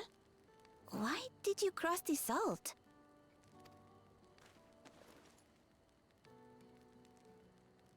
When I was much younger, the thought of leaving Tural never even occurred to me. But then, some years ago, my mentor tasked me with a difficult hunt. Something I could never find, she said, so long as I clung to the familiar. She suggested that I leave home, leave Tural, and join the Gleaners of Sharlian. Is he still hunting? As one of their number, I could experience the world, immerse myself in myriad cultures and customs, see the many faces of nature. And once I had learned what is truly important, I would find that which I seek. Or did she not actually give him a specific target? My younger self took those words to heart. And off I went to become a gleaner. Her words alone moved you to leave behind everything you'd ever known? You must have great respect for your mentor. As it happens, gleaner work was much to my liking. And I all but forgot why I had pursued it in the first place. Yet, events conspired to put me back on the trail I'd abandoned. Wait, are you saying you were tasked with finding the City of Gold? I was. And though my hunt is now entangled with the right of succession, I mean to see it through. Well then, I understand completely. How about just We so all have our happens, like, reasons for all of seeking us the have Golden different City. reasons to need to find the Golden City? But it's all just Which is all the converging at more the city. reason for us to work together. Just so.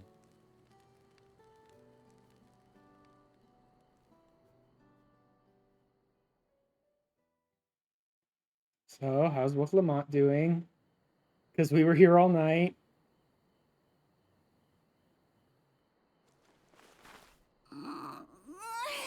She should have been back by now. What if something's happened to her?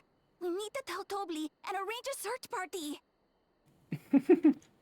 Or not. We make a pretty good search party of our own, but she'll probably show up now that we're worried. Now that someone's worried about her, she'll show up just fine. I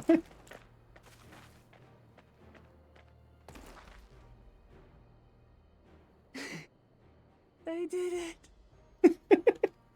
What took so long? Why so exhausted?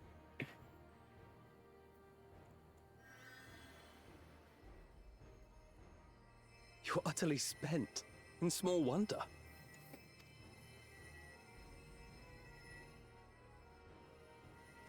Well done, third promise.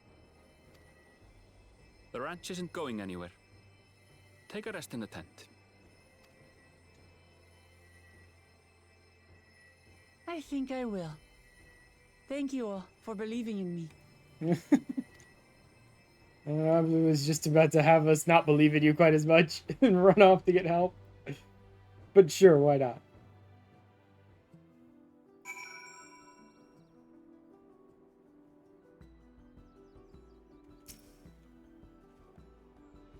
So relieved that the promise came back to us safely.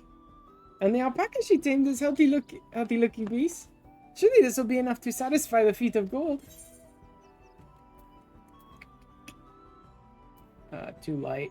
Raptor's not a bad color, I don't think. Green isn't really my thing. I'll probably just go with the piece and sell it.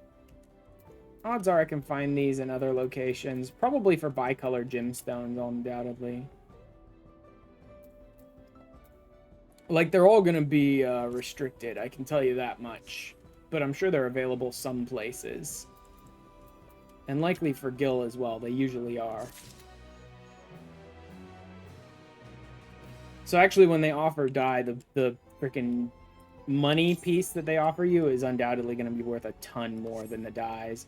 But it might be more difficult to find some of the dyes occasionally. Knowing the Pelu Pelu. Uklama still seems a bit unsteady on her feet. Hardly surprising after she spent the night chasing alpacas. You know what will melt away the fatigue like magic, though? Mate tea. I'll run to the ranch and get a pot brewing. That way you can take your time and the tea will be ready when you arrive.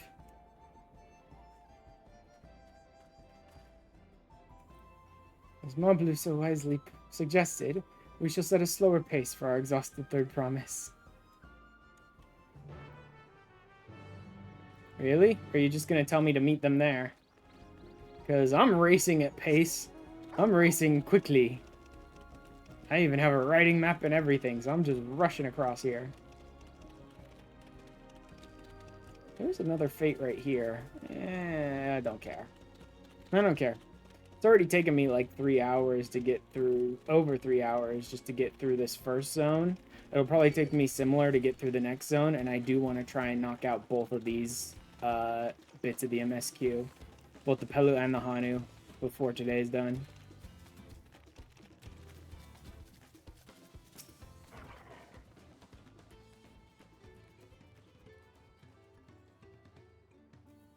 Came back ahead of the others, did you? I should hurry along with the tea then. Lamar can't be that far behind. Yeah, it looks like it's going to take me about 3.5 hours to get through each of these zones. That's okay. So I'll probably end up being close to like 6 or 7 hour stream today. Which is fine. I will most likely try to do longer streams for the Dawntrail MSQ. Since I'm probably only going to get one. I might be able to fit a second one in each week.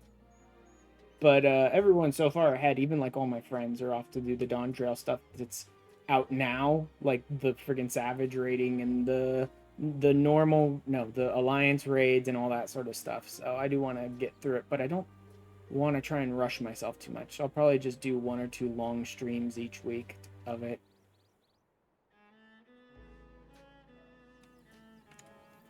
Oh, that tea is really magical. I feel better already. So you've become more comfortable around our fuzzy friends?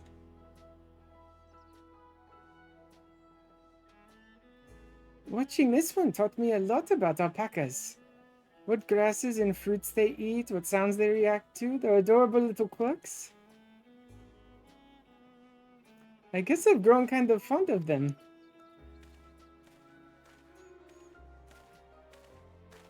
Welcome back, Third Promise. Accomplished the feat of gold, have you?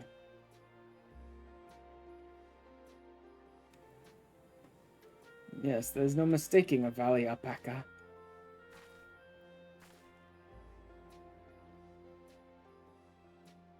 Commend you on your success. Well done. Yes, we did it!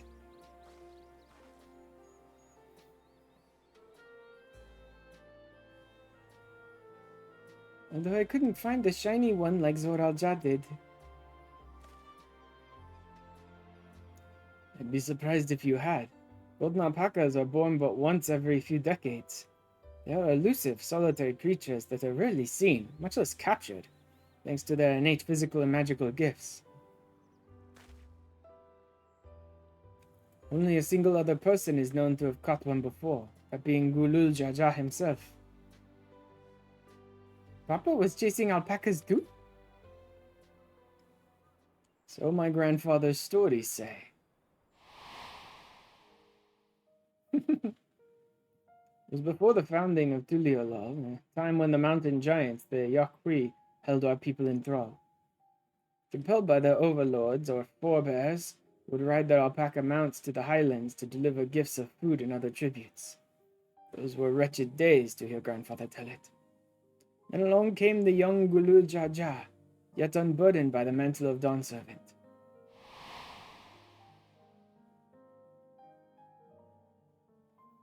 Our people were amazed by this imposing two-headed figure, equal to the Yakui in stature and puzzled by his entourage of mismatched companions.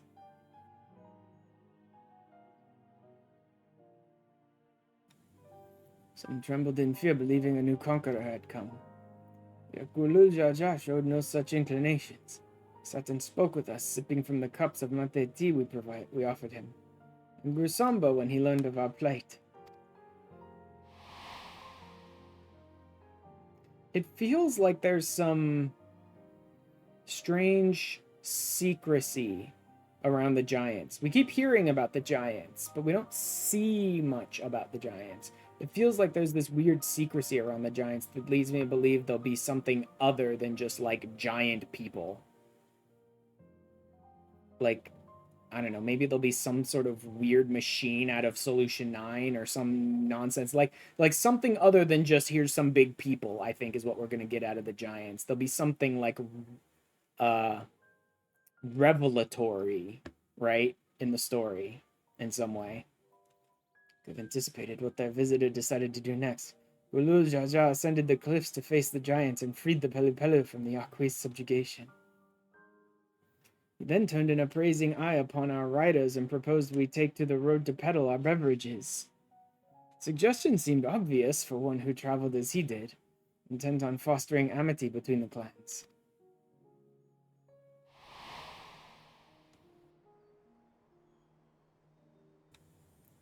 So it was that a few words from Gulul Jaja transformed us into a clan of itinerant merchants.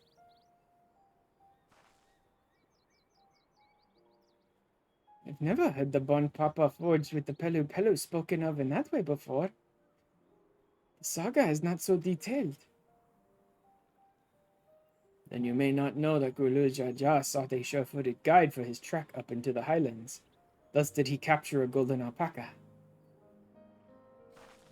So both my brother and my father caught the rarest of creatures? Well, an ordinary one was the best I could manage. It required no more than that, I'd promise. And you brought back a perfectly wonderful beast. I'm Blue's right. You're a perfectly wonderful beast. If anyone's ordinary, it's me. Not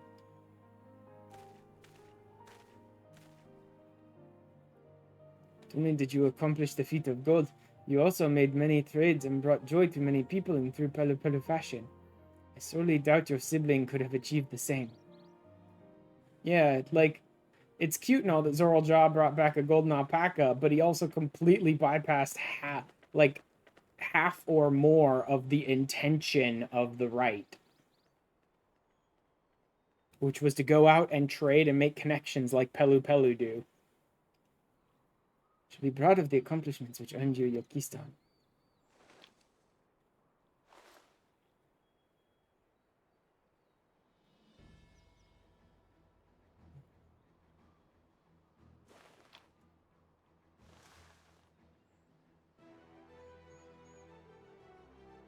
Down. So this is what they look like. Go on, set it in the tablet.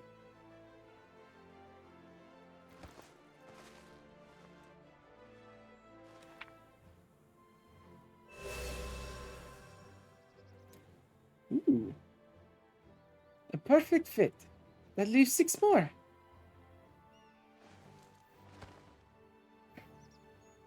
You're well on your way to it, promise. We'd have been lost without you, Mablu. Thanks to you, I learned so much about the Pelu people and your customs. It might seem obvious, but I've come to realize the importance of properly knowing something. It was because I didn't understand alpacas that I was uncomfortable around them. Thankful to you as well, Uklamat. You've given me the courage to say what I wasn't sure I could ever say.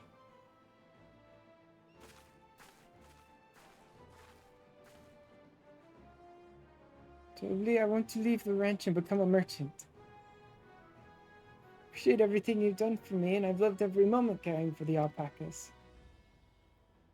This is something I need to do. I need to walk my own path and make my own trades.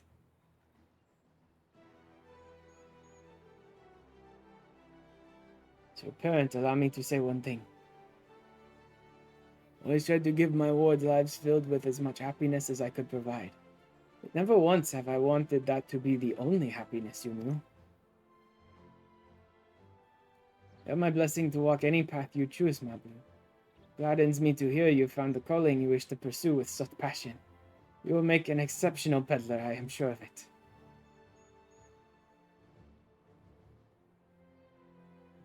Thank you, Toby.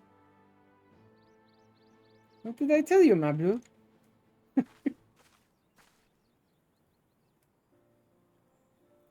Last thing I can help you with, I promise. You need to find the Golden City, right? Well, that's the end goal. Then I suggest you talk to the Yakui.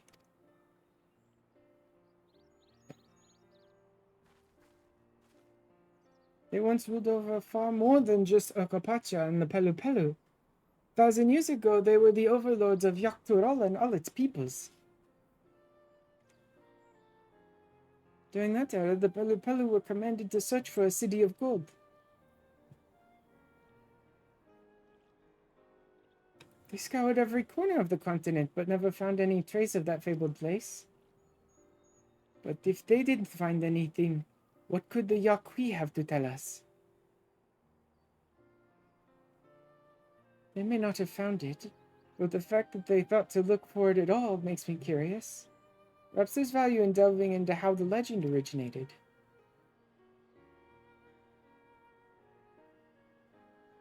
We lose nothing from asking the question. Besides, if we're determined to follow the path of the saga, we'll be visiting the giants eventually.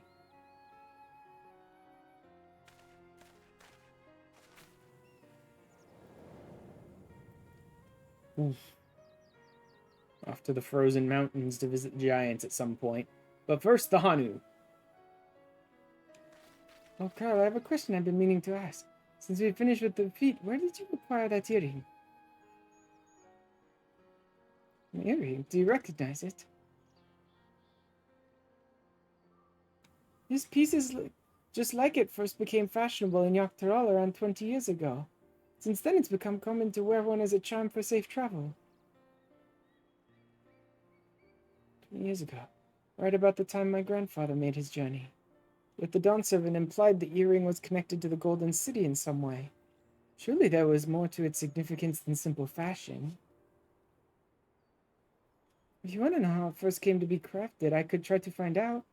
Seeing as it's a regular seller for many merchants, I'm curious to learn about it myself.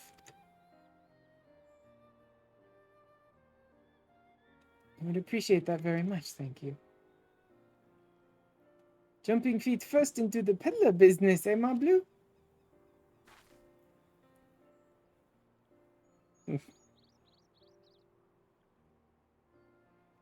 Right then, let's head back to Tural and get ready to search for the next elector.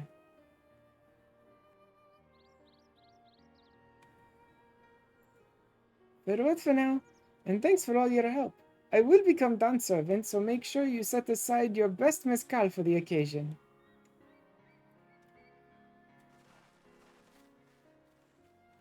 When the next ad break hits, I probably will take another break. This time to take my dishes back down, and then a short bio, well, probably not too short, a bio break as well. She has a fearsome opponent in that brother of hers. He even brought a golden alpaca to heal. You've heard Zoraljaw's supporters talk. They might see opportunity in his expansionist ambitions, but they find the man himself intimidating, terrifying even. Whereas I've grown to love Uklamat. Everyone she meets will come to love her too. That's why she'll win the throne. Might be right, my blue.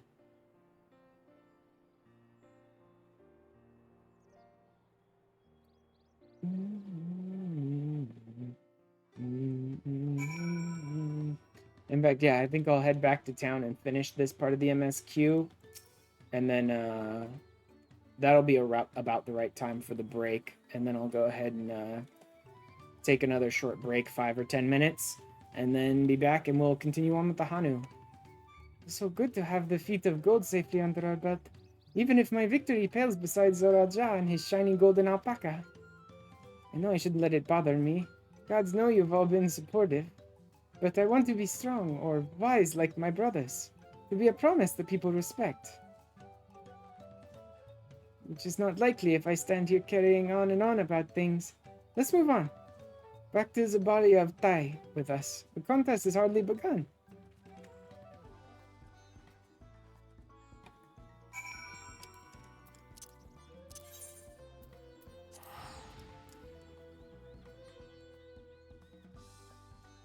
Kiss the fate.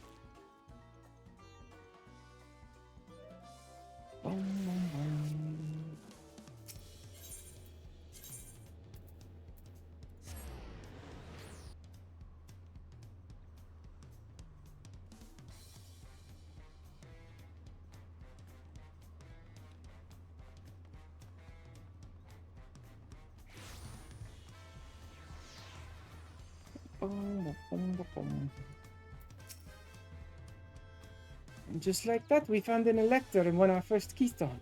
I knew I was right to trust your instincts. Come on, let's keep things moving and march over to Kozamaoka. Chances are good we'll find an elector there as well. Before we do anything, however, we should see what your patient Hanu friend has to say. Alright.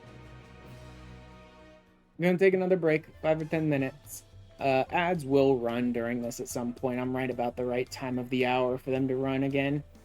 Bio break, all that stuff. Like I said, I'll be back in 5 or 10 minutes, so hop up, grab a drink, grab a snack, whatever, and some food, go to the bathroom, whatever you guys need to do. We will be back in a bit. See you guys.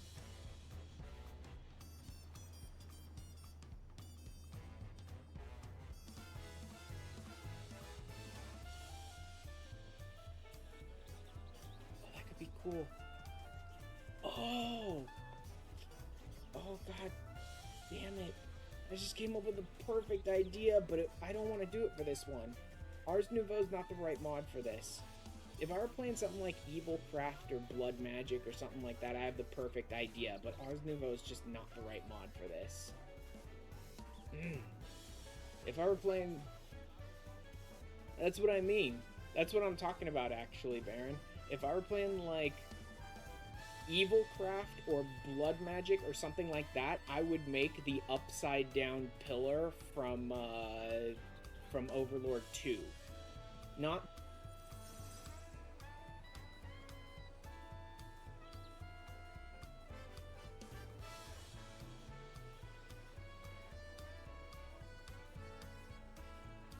Huzzah!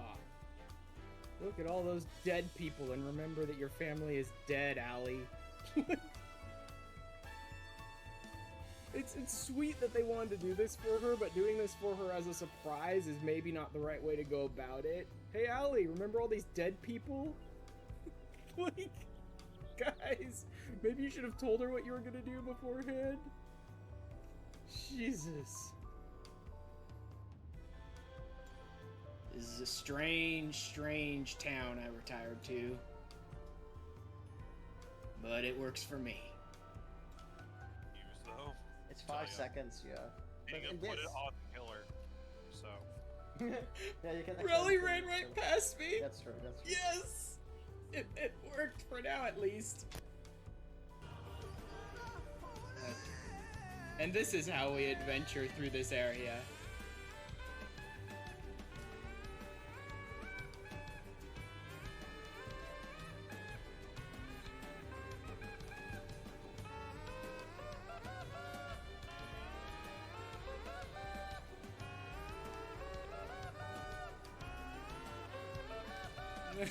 There. You like killed all of us. Saved us. I wasn't on the ship. I was on the ship, not in the ship. You grabbed the hive and the bees killed both me and Baron. I noticed they were just gone. I was like, where'd the bees go? And I'm laughing because Blue got head crabbed and I tabbed over to spectate you and you're just standing on top of the ship looking at the hive. I'm fucking god. It's like...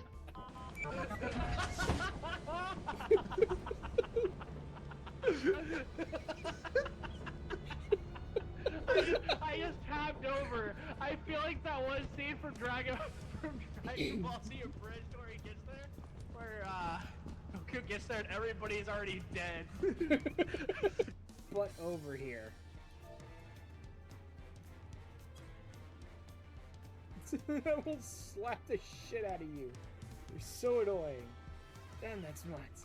The auto and my heart might have stopped altogether. Good, slap him 10 more times. Slap him 10 more times. This idiot has completely derailed our storyline for a stupid rom-com. Slap him again. There's something outside already, guys. They're coming in. So Rengo's a real good idea. Yeah, apparently.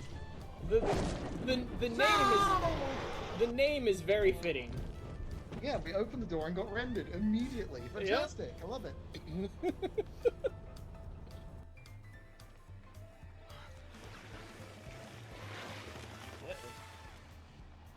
hell is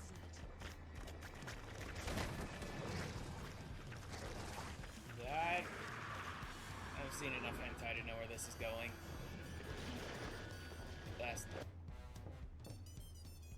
Estinian, are you there? We've brought something for you.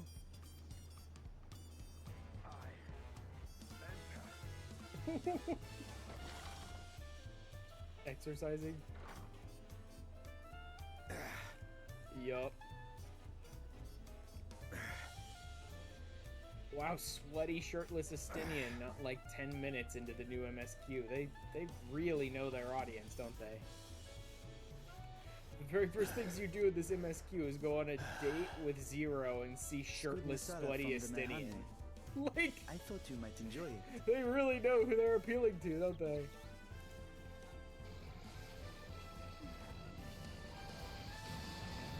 Oh my god. What? Mr. Ultimate Legend took off his fucking shirt. At some point, he took it off. Yeah? I don't know when, but he took it off, and I feel like I'm going insane. You didn't notice he was just wearing swimming trunks and a helmet? Here we go, here we go. I'm ready for it. Pathetic. Pathetic! Head out here really quick. I got something I need to show you, Rook. It's real interesting. Come out here, I'll show it to you. Come on, pal. Hey. Go take a look at those fishies. Aren't they interesting?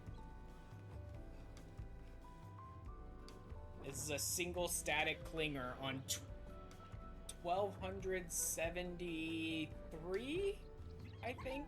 Quicksilver slimes. About 1300 Quicksilver slimes. God! Oh, I forgot to mention, close your eyes. Oh, because here comes the light mode. Well, my game just hung on me. So it's not responding again. So I guess we'll wait and see if it ever responds again. So how's your guys' day going? What could I have, Julie? Glue stick. Oh, goodbye.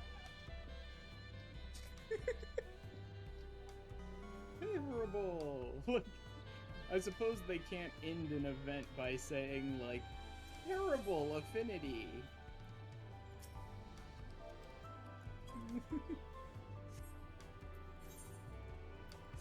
There you go.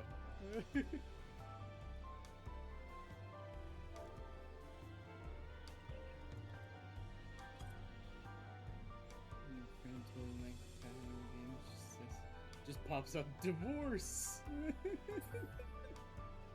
What?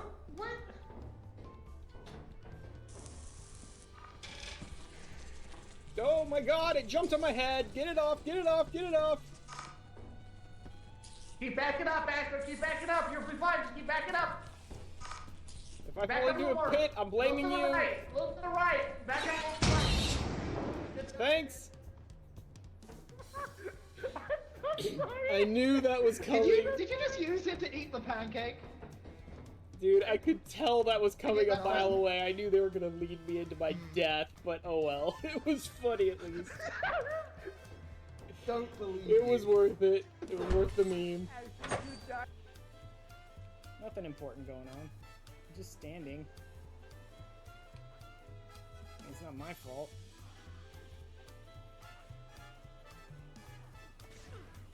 That was not my fault. I didn't even touch the barrel. I didn't pick it up at all. Oh, God damn you, Scarlet.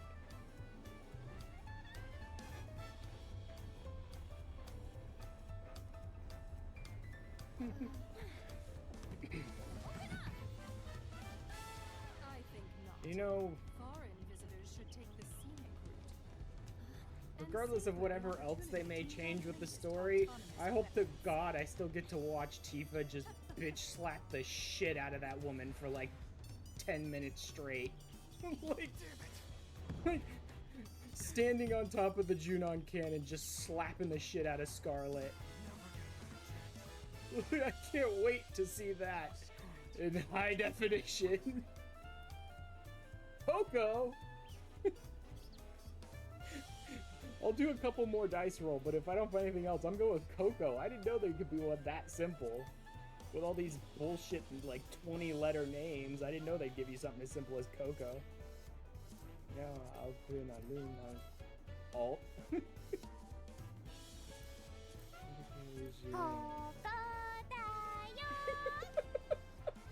God, Barrett. Timing with Blurb is a little insane. This is big damage. This is big damage. No, it's not. That's big damage for everybody else. That was an AoE. Yeah. Oh man, yeah, this is not good. So technically, yeah, that's a buster. No, it's no. Our paladin just solo this as much as he can. I will not. You're old man. Don't come get me. I'm getting you. I'm getting you. What is he I need doing? to be in on this. I don't know. Oh There no, shouldn't be that's another just his phase. death animation. That's just his death animation, okay. Oh my god. Dracula, you fucking nerd, where's my money? Give me my fucking money. Give me my fucking money, Grandpa! Get eaten, Grandpa! Come on, Dracula! Big bitch. Finally! Give me your soul. Are you here, Dracula, you big fucking nerd? Slayer of the immortal king and master of all! Yes! Fucking finally! Finally! Oh my god! And in stream. End stream, yeah. It's just like...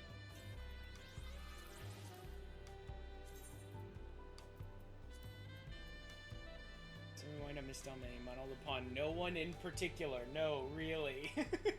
Modeled upon no one in particular. Yep, no one in particular. Honor a certain individual with a mammoth likeness, but knowing that it would go against his wishes to do so, the artisans of the crystalline mean came up with a perfect solution. Make a mammoth likeness anyway, but give it a vague name. That makes everything alright, right? By any other name, I would still be a rose, Master Rose. Oh my god. Call it Wind Up Mistel, it's just Graha. Just make it Graha, who cares? Here we go.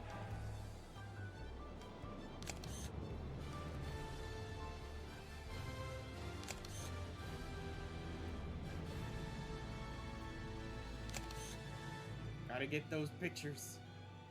For all the memories.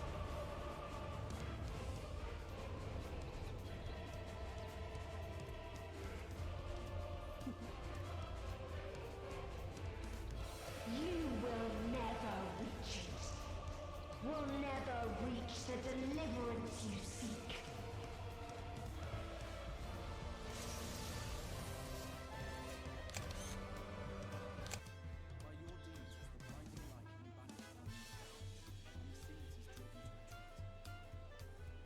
Yep. All me. No one else. Did it all by myself. It is ninja, so Ninja, wherever the water, is, and water, and and then water, water, just water, slap and water, somebody. and water, water, water, and water, and water, and water, and water, and water, and water, and water, and water, and water, water, and water, and water, and water, Up with somebody. water. Whoever. With Yustola, every time she yeets herself into the live stream, everyone's like, "Oh my god, she's gone forever!" I'm like, she'll be back in 10 minutes. She'll be fine. We'll see her again in about like 5 seconds.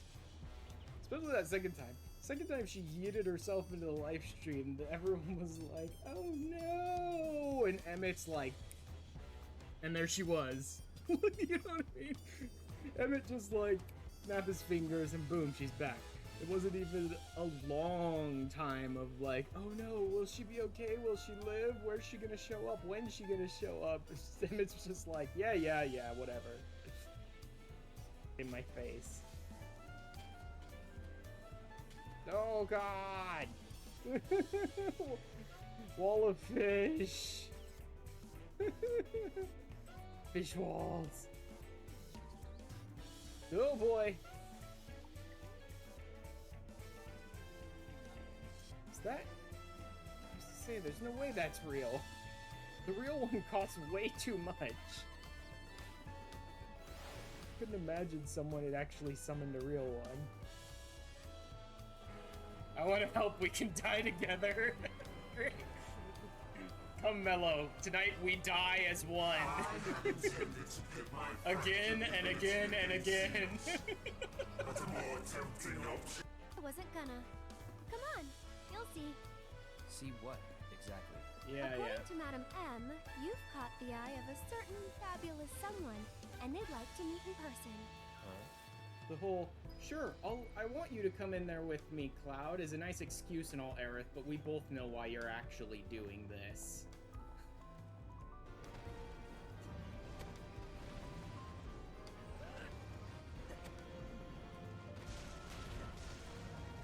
Yes! There you go, baby.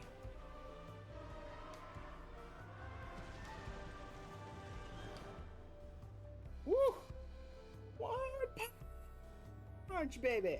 Okay, that was more like 150 punches, but still. I love how it's like, oh no, you accidentally sneezed in the wrong direction. Let's reset that server. Oh, yeah, I noticed you changed 1 decimal by exactly 1 point in that direction. I figure it's time to reset the fucking server. I rolled a 20, but I ain't fucking getting it. Woo! Got a Gwibber! I didn't get it. Ash got it. Ash, he died. He deserves it. It's okay. Yep, I was definitely the MVP licking the floor there at the end, so I deserve this. That's how that works. Listen, somebody's gotta keep it clean. Yep, there we go. Damn it, he burrowed. Oh, doggo.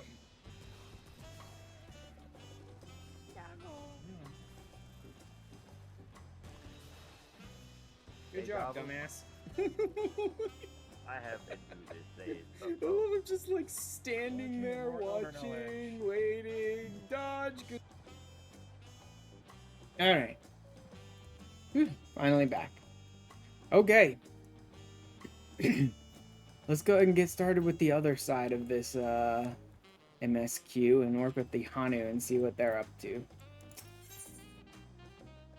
Ozamauka. Been quite content waiting here, dining on the third province's coin. But it seems you're ready to ask your questions now. What is it you'd like to know? The route to Okanu. We go south through the Arch of Dawn, then follow the road which runs alongside the Kozamauka River. Is that right? It is. Be warned, however, my brother didn't tell me the recent storm has rendered the path even muddier than usual. Footing is quite poor in some parts. Far worse was the destruction visited upon our homes, though. Houses were torn apart, several people injured if not killed. Even our beloved festival is in danger of being called off this year. If you do still plan on going, I must urge you to proceed with caution. We'll be sure to watch our footing. Thank you. Now I'm worried for the Hanu. It sounds like they were hit hard by the storm. Anyway, if we're bound for Kozamauka, we should head over to the Arch.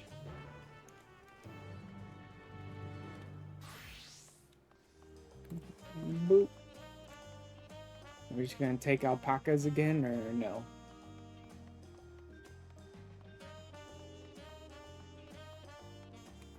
You know, I bet I could just teleport there.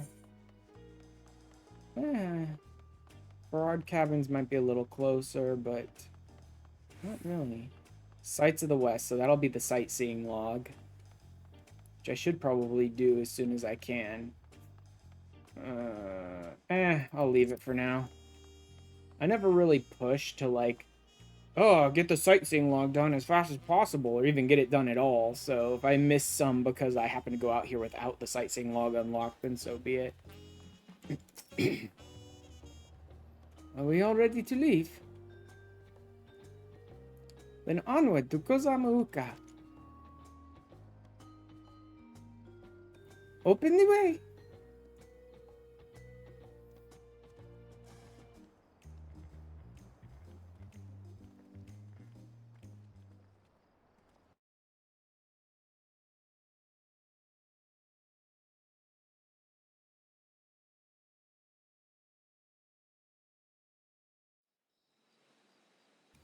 Oof. Bad. Oof. Tickle in my nose. Kozamauka, the land of rainbow terraces. Rainbow terraces, huh? Nice jungly, Commands the swampy, gaze whatever area. of all who visit without fail. The many-colored marvel. An endless torrent of water cascades over sheer cliffs to shape the wetlands below. To its relentless flow, all life must yield. Together with Wuklamat, we proceeded along the marshy trail, a road upon which the Dawn Servant and his comrades once traveled. Nice, I kind of like this area. Actually, I really like this area. Wonder what's at the top of those falls.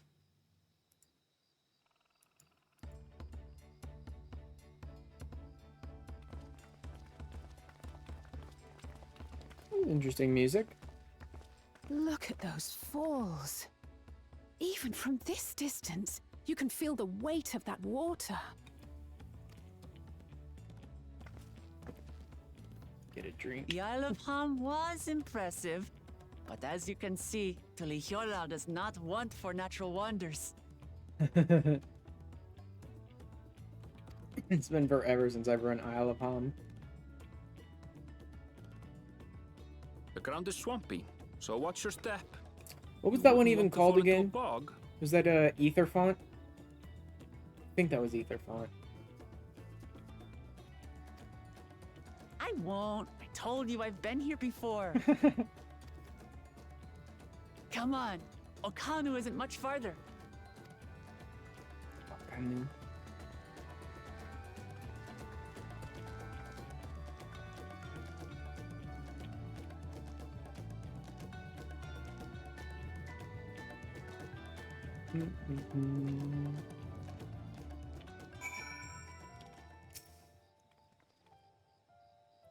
No stopping the third promise, is there?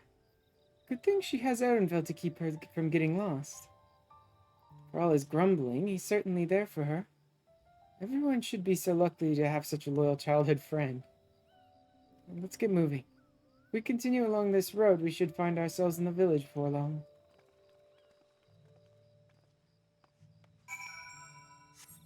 And again, I'm back to being slow. I'll have to look for, hold on. I'll have to look for any fates nearby while I'm running through this zone, too.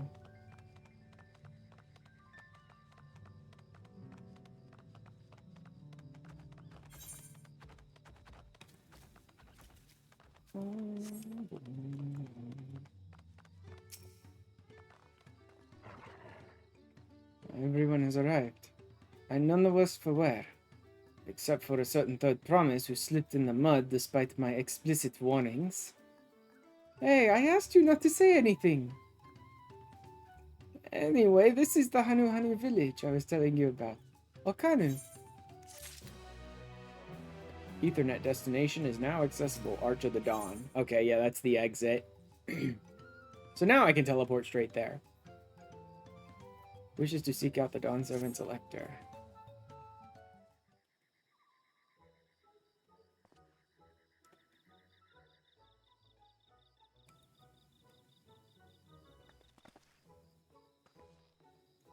It's like our friend said.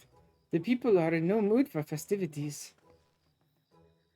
Can only assume they are still recovering from the damage wrought by the storm. Indeed. Well, let's do what we came to do and find the Selector.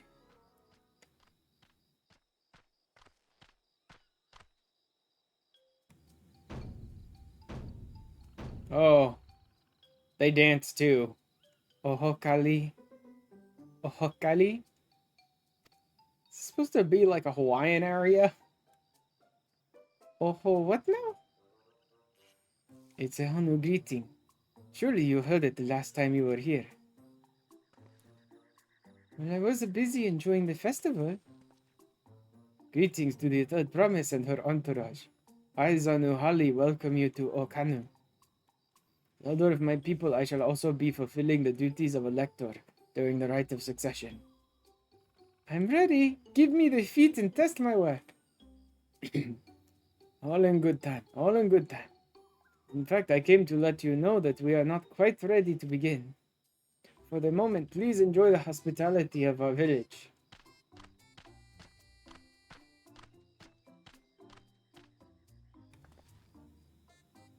Right then. It helped to do some investigating at Wachumpelo. So let's take a look around here as well. And I suggest a division of forces. For instance, Erranville, Alice, and Kryl could concentrate on the southern half of the settlement. Meanwhile, Wuklamot, Ash, and myself will handle this northern half. Yeah, so they're splitting us up into like different groups. You spend some time with each person. Sounds good to me.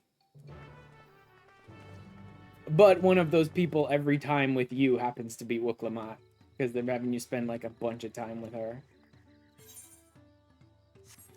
Nope. No new fates.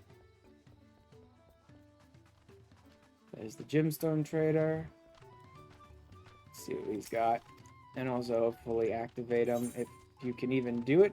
I don't know that it's actually locks shared fate progression until you talk to the gemstone trader, but it might. Crocodile skin, which again is good for leather, but that's going to need albumin of some kind. Yeah, more Eblin albumin. Bullion show? Gem saps. Crossman's Tisane. Ambrosial water, Apollyon showing, parsley peppermint. No, lots of different things. Poison frog secretions. Up, the new growth formula. And it needs royal maple sap, which you probably just get from trees. Swamp monk thighs. Mezcal marinated swamp monk.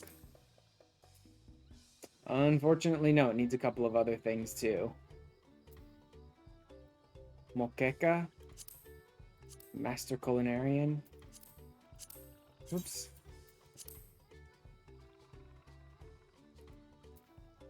Nope, can't look for the recipe because I don't have Master Culinarian 11. Yeah, nothing here I really care to buy, so I'll just hold off on it until I can get the writing map. Not that I really needed to hold back. I have plenty of bicolor gemstones, so I could buy some stuff myself and then go get the writing map and still have plenty of gemstones for it, but doesn't matter. There's nothing there I really care to buy.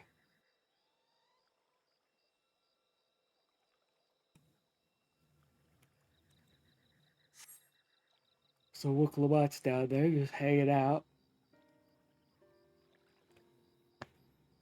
Interesting, like, egg-shaped houses almost here. Or is that just more of a cylinder? And they're kind of egg-shaped. Wall missing portion of the roof are clearly the work of the storm's powerful winds. Repairs appear to be ongoing.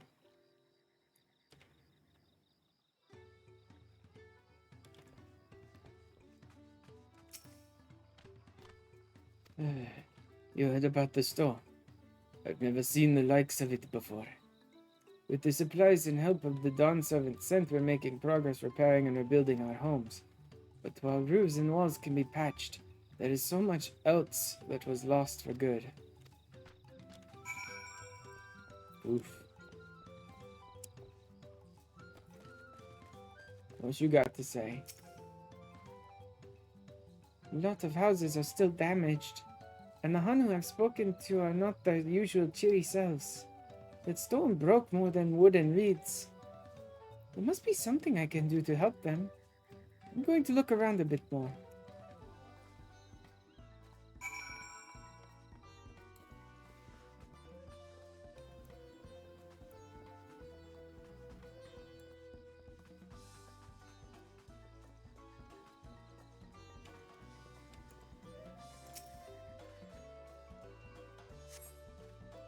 Giant shrunken bundles suggest the reeds were harvested some time ago.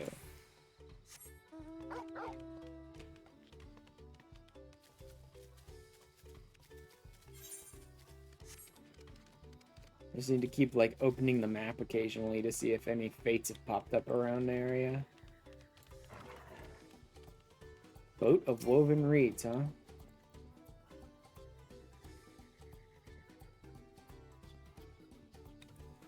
Woven from reeds, this boat-like vessel is reminiscent of a bird. The beak and feathered tail in particular stand out. I mean, yeah.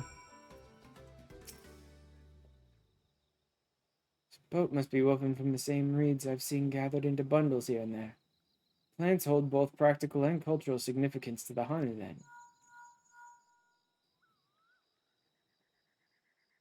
Hello, can you all hear me? I'm told they're ready to receive us now. Come to the large building in the south of the village. On my way. We ought to hurry over too, yep.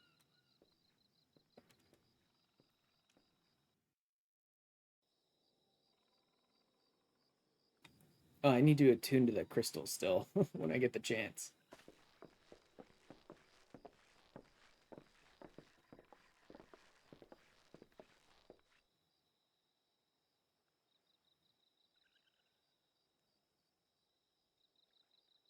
No sign of Zorolja or that oversized lout. How much easier it would be if Soralja were to fail here. But that isn't likely to happen. Kona. It's easier if Zoralja just failed here. Honored guests, I am Zanuhali, Elder of the Hanu. I am also an elector, charged with judging which among you is worthy of ascending the throne. It's interesting that we haven't seen Bakul anywhere yet. Without further ado, let us talk of the feat.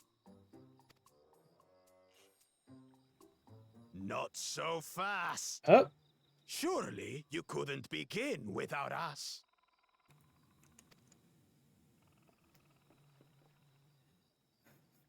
Never mind. You made it after all. Never mind.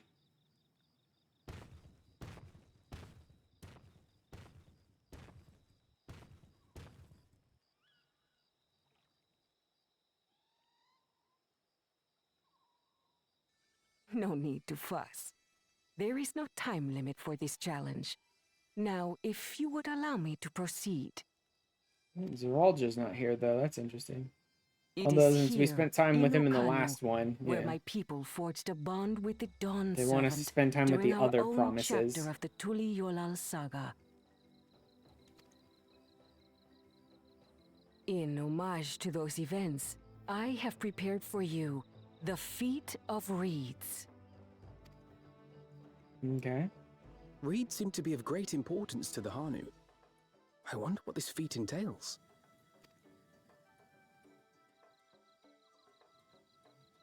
We use reeds in every part of our lives, be it as food or weaving material.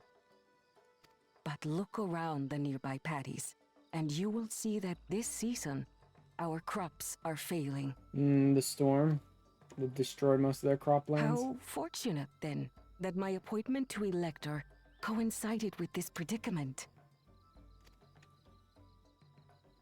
For surely, those who aspire to be Dawn Servant would find the matter of an ailing harvest a mere trifle to resolve. Find a way to make the the fields it is ripe indeed again. the duty of a ruler to address the people's woes. Exactly, exactly. Do well in this, and you will earn my keystone.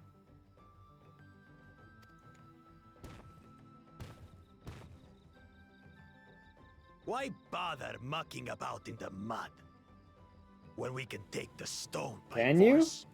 You have no idea where the keystone is. Oh, mercy me.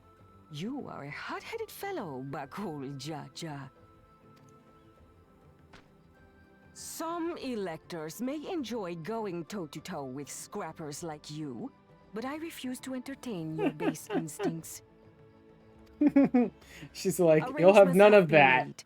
Should you attempt to engage a feat giver in combat without their consent, word of your immediate disqualification will be sent to the palace.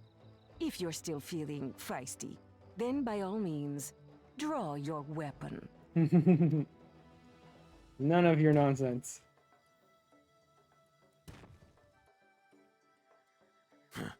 This contest is presided over by cowards.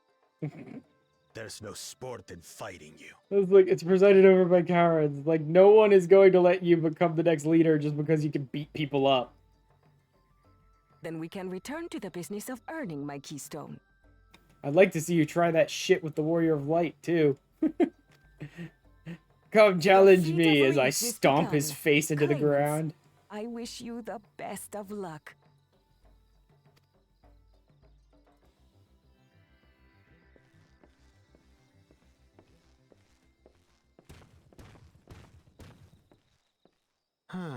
The clever kitty crossed the seas to study foreign novelties. He might know tricks, we don't. Tricks we can use.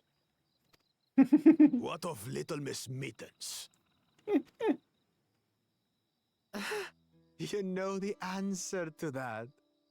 Compared to the first and second promise, she's a distant third.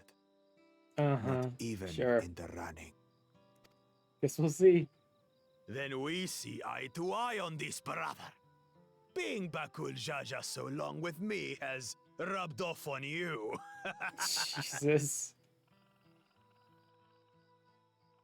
These allies of hers, though, they might be a problem. They might be a problem.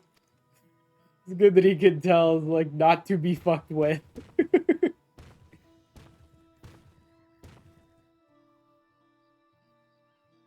Damn it. I'm just as qualified to be here as they are. I'll show them. Easy now. There's no time limit, remember? Let's keep calm and think things through. Right. You're right. I won't win against that lumbering Vidrol by losing my head.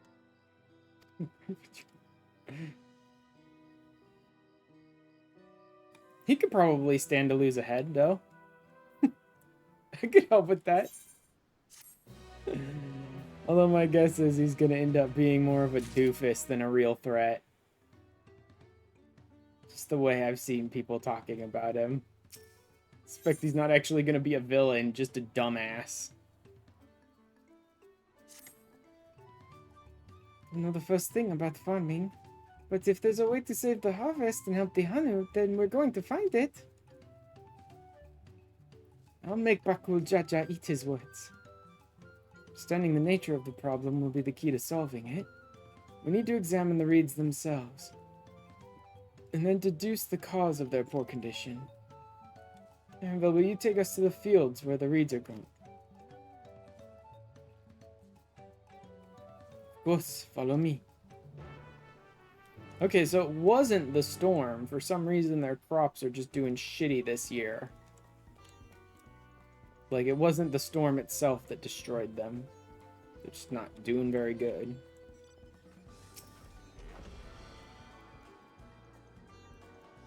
It's interesting.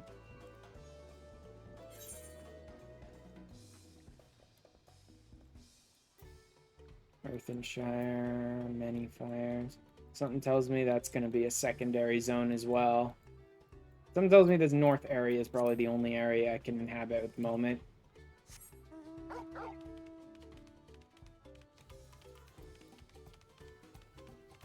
And I'm not really seeing any fates around here, so that's a little unfortunate.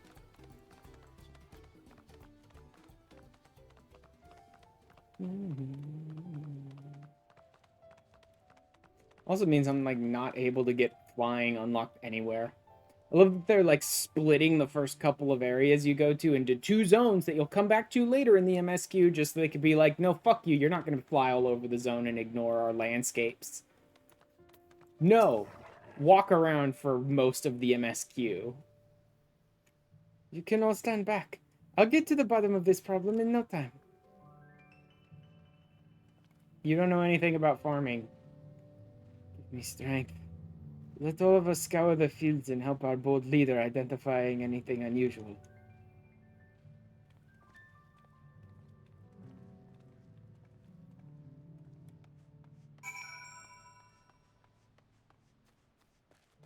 Wilted reeds.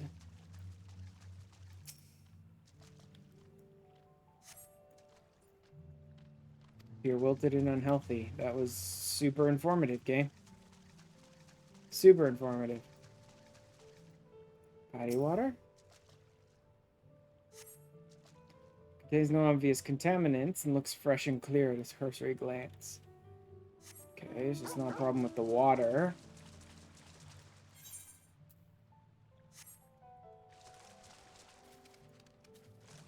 Mud?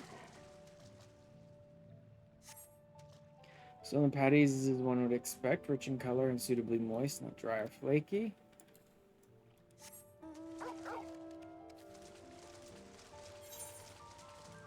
Oh, there's a fate.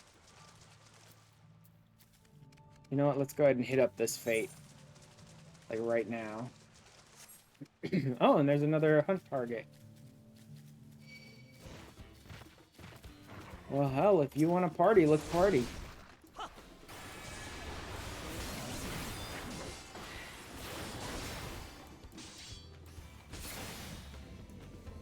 No, you don't.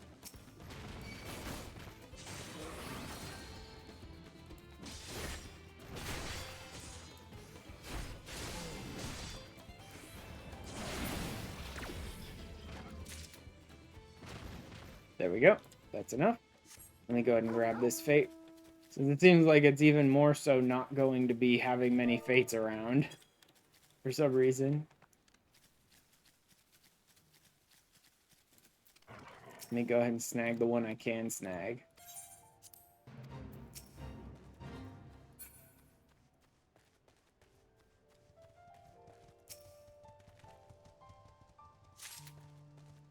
I'll get just enough to finish it and then go.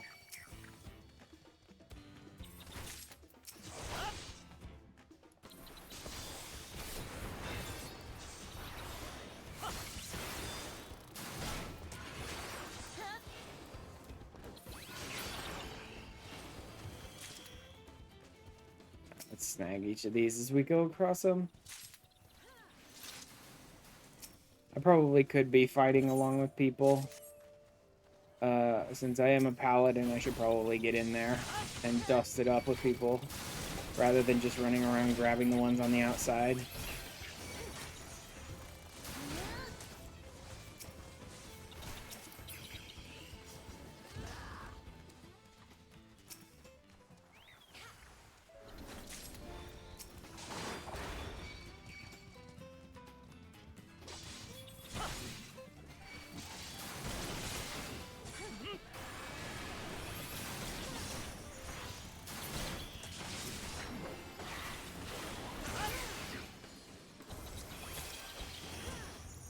There we go. Sort of like whenever they're picking fights with any of the enemies, I just sort of knock in there and start fighting a bit. Because they all seem to be DPSs, and then they all handling it just fine. But I'm a paladin, I may as well get in there and do some tanking.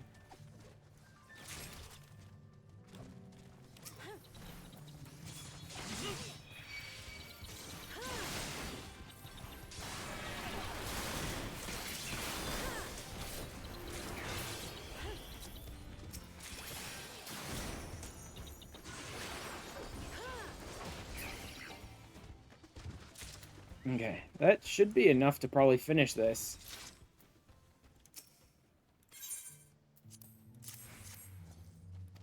That's pretty good. Forlorn Maiden.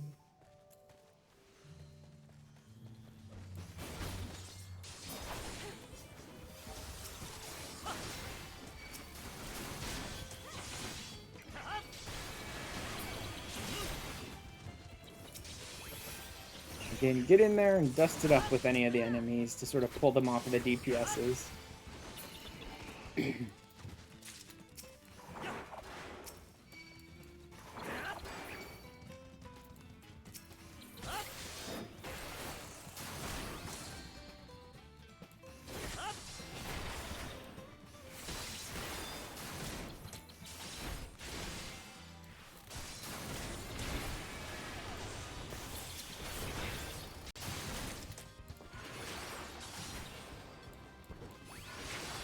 And they've already pushed on to the next fate. Oh, no, someone hung around. Go ahead and turn in these last ones and then go. Fate completo. And there's another one here. I should be trying to sort of push the fates as much as I can until I get enough for the writing map. Because getting those early will be useful.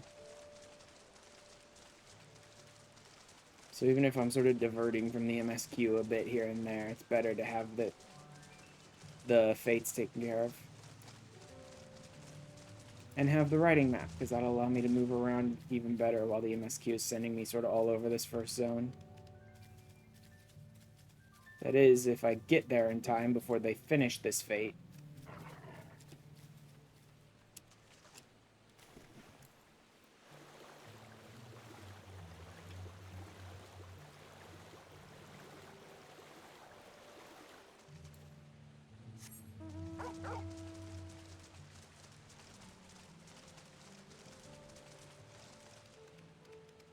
Because there are other groups that are just sort of running around, like flying around, running the fates real quick to do shared fates in the zone.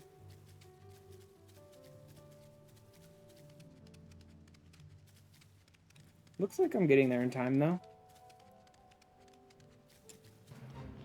Oh, yeah.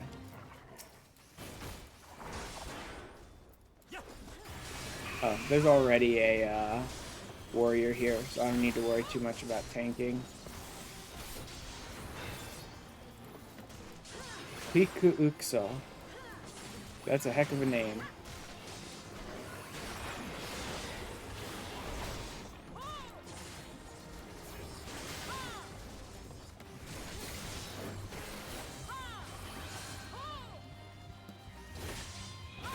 In fact, I'll go ahead and drop my tank stance so I don't pull aggro off of this warrior. Because that is annoying, I know that from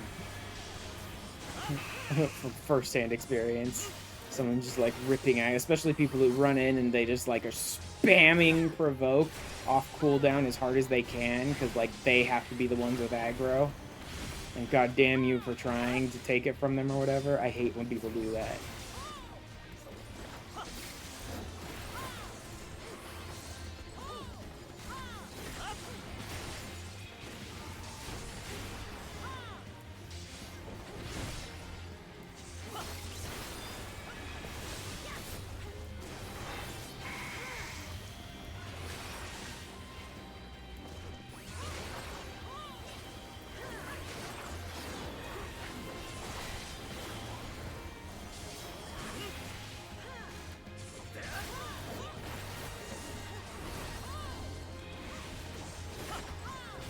I was thinking, I don't really need to use my mitigations because they're of no use to me, but I can use some others.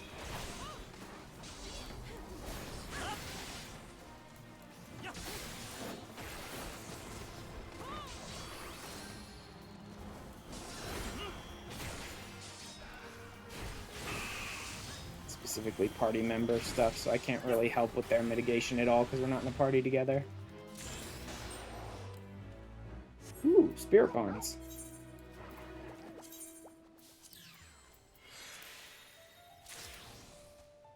Tens, okay. Any other ones pop up around here? Nope, nothing else to the north yet, so let's go ahead and go back and do MSQ stuff now.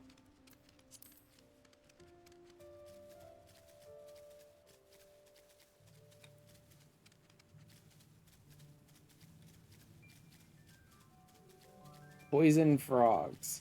Something tells me the poison frogs are probably going to be part of this.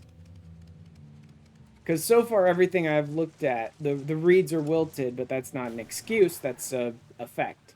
It's not a cause.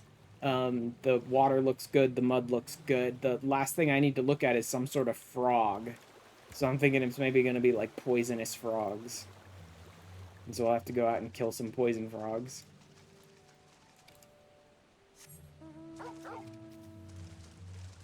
Although it's a little odd that they wouldn't have had problems with these frogs before now. That, like, this is the first time they're having problems with their reeds. If it's some local wildlife that's causing it.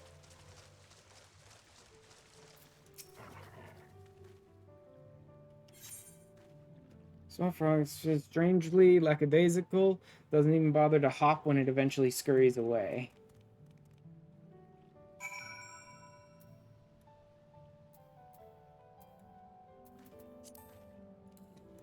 Okay. Some like lethargic frog. Okay, not poisonous then. But strangely just completely lethargic. So something... I don't know what it could be then.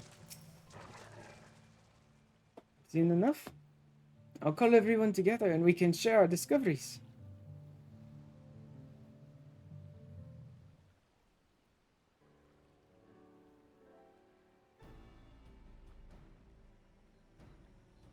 Well, what do we think? Any obvious problems?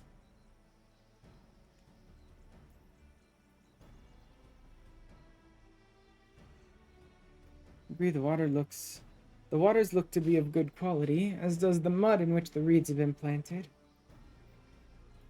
The frogs and insects are unusually torpid. This suggests the problem is affecting not only the reeds, but also the creatures which live among them. Something invisible to the naked eye be polluting the water. We would need an alchemist to know for certain.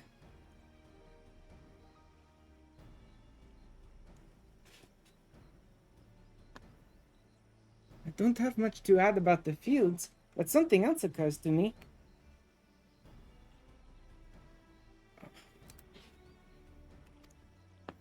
When you were describing how the creatures seemed lifeless, couldn't help but be reminded of all the listless villagers.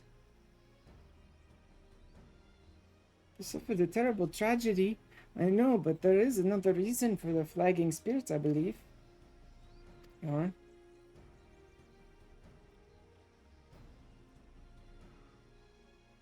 Festival. This is traditionally an occasion for celebration and renewal, so without it the Hanu are struggling even more to recover. Last time I visited, the village was in the middle of the festivities. You'll never see the Hanu more joyful and alive. It's an indispensable part of their culture, and its absence will only compound their woes. So I say we help them put on the festival. Give them a reason to cheer in these sad times, you know? Who knows, maybe fixing one problem could lead us to a solution for the other. Stranger things have happened. Like, we've been part of much stranger things than that, right? I fail to see the relation between festivals and fields. Let's not be too hasty in dismissing the idea.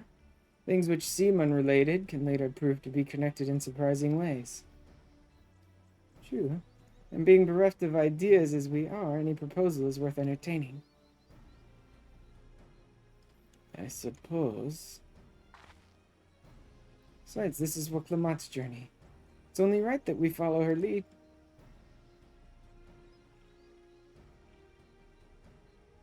Thanks, everyone. By the way, does anyone know where the festival float is? It's like a boat woven from reed that looks like a bird. Yeah, we saw that. In that big building to the north. Let's go and see it.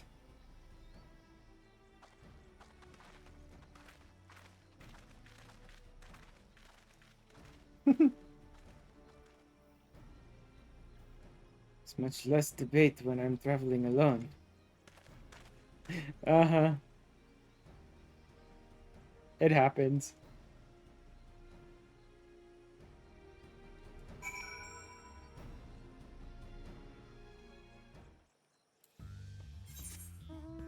So another, yes there is another. In fact there's two more.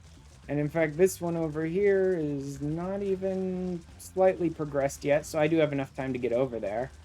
And this one can sit and wait because it hasn't even been started yet. I think they might be busy working on another one somewhere else. I have no idea. But let's go to this one. You know what? I won't even bother dodging these creatures. They're not going to keep up with me. Tu calibri. Tu calibri.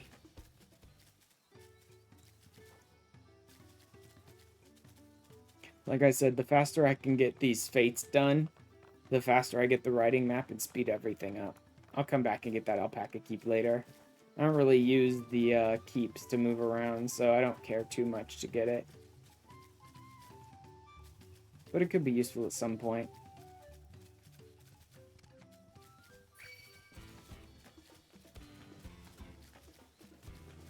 Okay, so they're definitely sight-based, which means that rhino beetle just turned around suddenly 180 as soon as I ran behind him. Thanks, game. These guys are 87? I could start a fight with all of them then.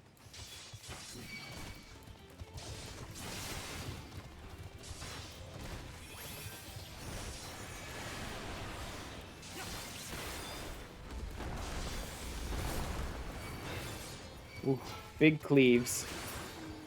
But not too dangerous.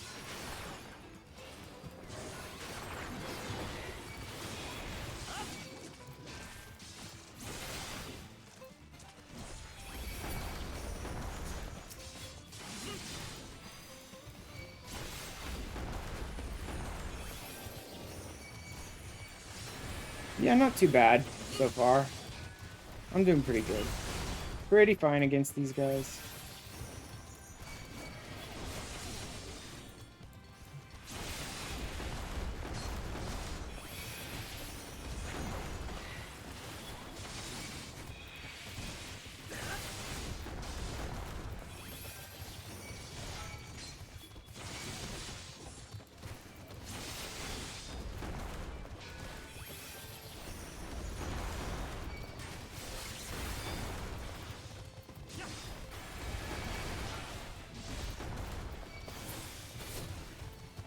Now I'm suddenly taking some damage. I don't know why I'm suddenly taking so much damage, though.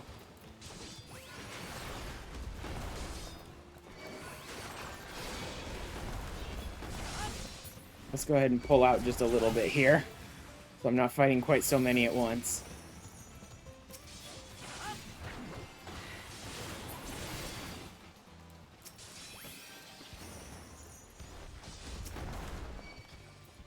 Now I can push back in a bit.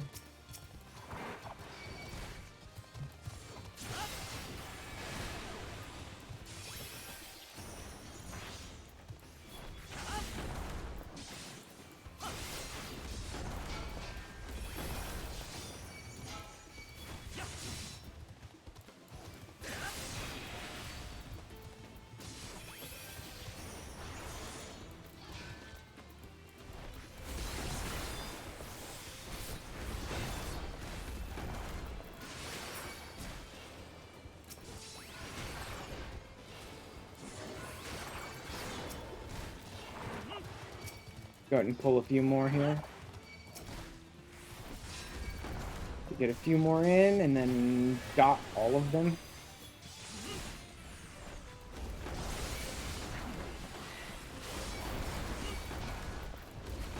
Okay, that's enough. Oh great, they're spawning on top of my face.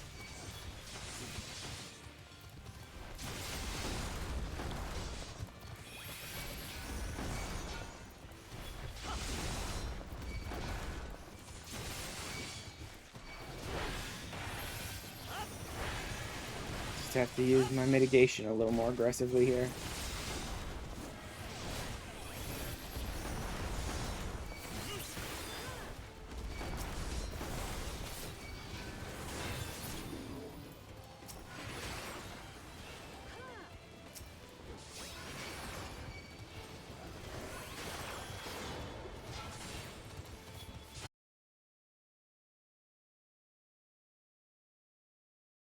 OBS disconnected from the server. Crap. Come on. Reconnection successful. Reconnection successful. Immediately reconnected to OBS. Oh my god. I hate when the game does that. It's just like, oh yeah, it's gonna lag. Yeah. Just, nope, you're disconnected. For 1 second, you're disconnected. Just long enough to ditch you out of the game. Bye. Just long enough to disconnect you from OBS and toss you out of the game. Bye-bye. See if this one's even still running. This one seems to still be running. This one seems to still be running. That one seems to still be running. It looks like I'm still connected to all of them. Should be alright. Hopefully. I don't know why it decided to do that. I just suddenly decided. Nope, you're disconnected. I did notice the game was getting a little wonky lately, so maybe that's it. Watch me not get any credit for this either. I ended up with 0 credit for the frickin' fate, too. 1, 2, 3. I think I might have gotten credit for the fate then. I think it was my 3rd fate. Let me head back for this fate over here now. I think that was my 3rd fate. It might have been my 4th, but I think it was 3rd, so maybe I did get credit for it. That was annoying, man. Super annoying. That my computer just decided, like, no, we're gonna break this connection. Just for a second or two. Just gotta make sure to fucking get your attention. and piss you off just long enough to boot you from the game or boot you from OBS, and then we'll reconnect you.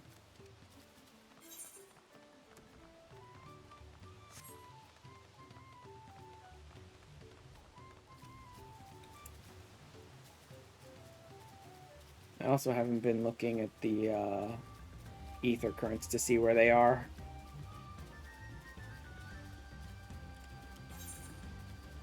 Oh, cool, it disappeared.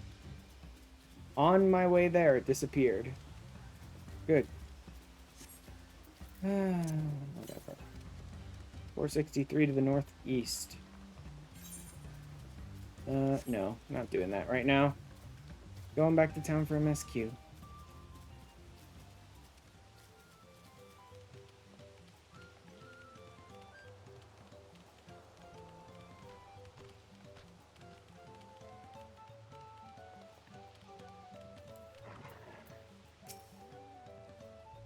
Yes, this is the float I remember.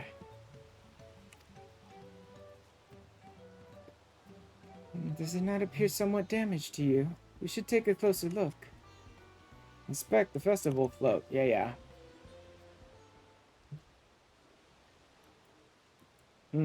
Sure, yep, It's missing an eye. Looks like it's missing a bit of wood and a lantern at the end there.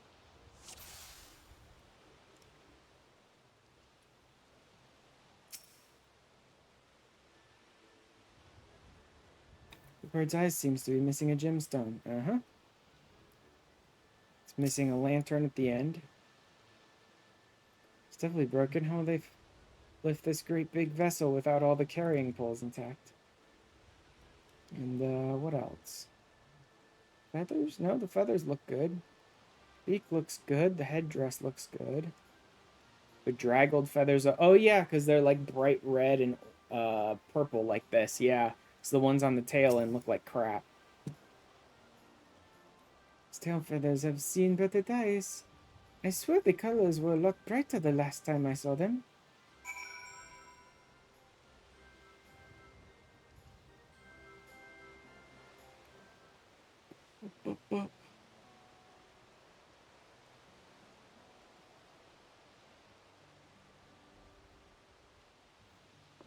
I think we can all agree this bird boat is in dire need of repairs.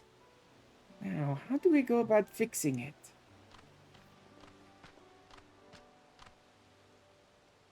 What is going on here? We were admiring your festival float. It's a shame it's in such a poor state due to recent storm, I gather. Yes, we had to leave it exposed while we ushered our people to safety. With the float in this condition, there can be no lifting of wings, no ihihana.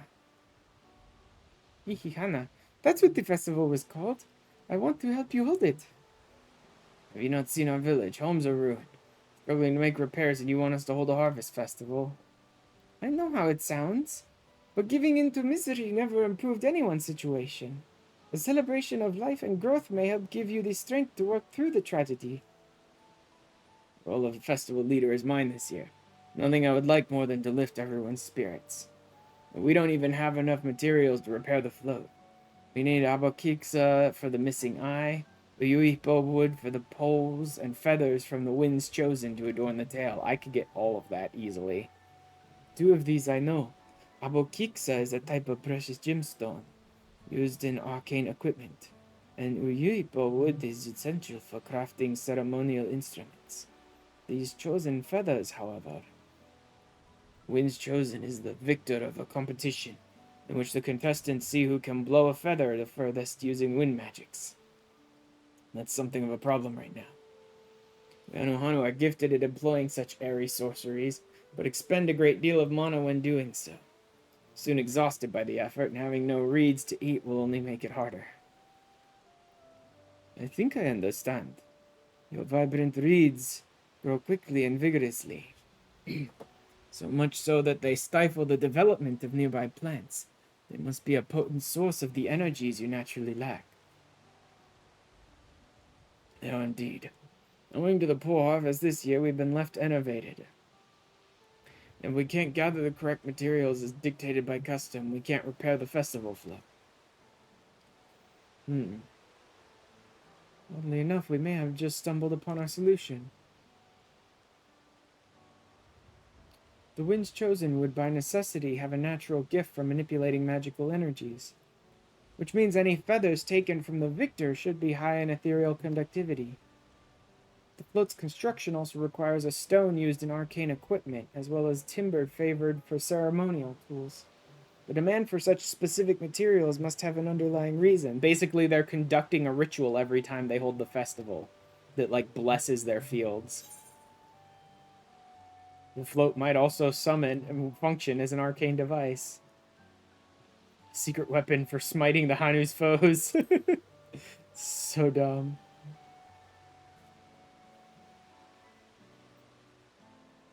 Precisely what I was thinking.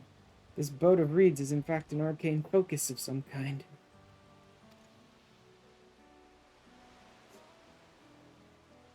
A focus? For what? Oh, Ihihana is a harvest festival, isn't it? Why does it look so weird? No, it's definitely working. Okay, never mind. That must mean the float was made to encourage healthy crops. So if we repair the boat and hold the festival, its arcane powers might fix what's wrong with the reeds. We won't know until we try.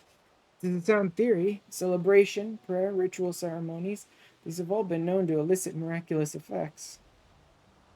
Wait. The float? A tool for magic? This is the first I'm hearing of it. In the beginning, it may well not have been. After a good harvest year, there would be no reason to change it.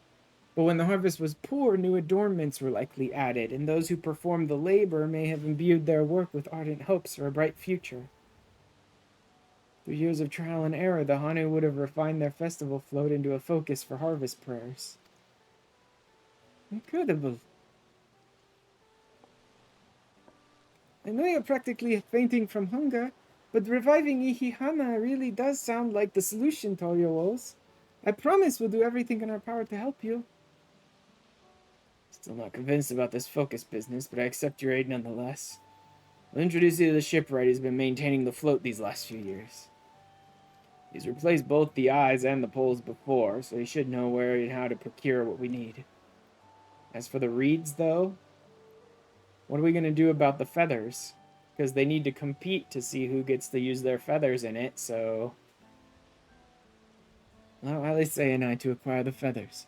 We'll encourage the people of Okanu to gather and vie for the title of Winds Chosen by sharing with them our own reserves of... Okay, they're just going to fuel their mana reserves themselves.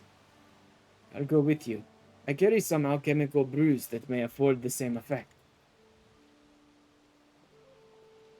So we have to gather the other resources.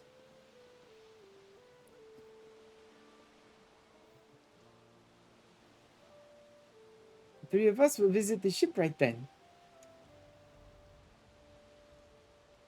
Not without me. I've worked hard to fix the float as best I can, and the responsibility is mine after all. I introduced myself, have I? My name is Lunohanan. Nice to meet you.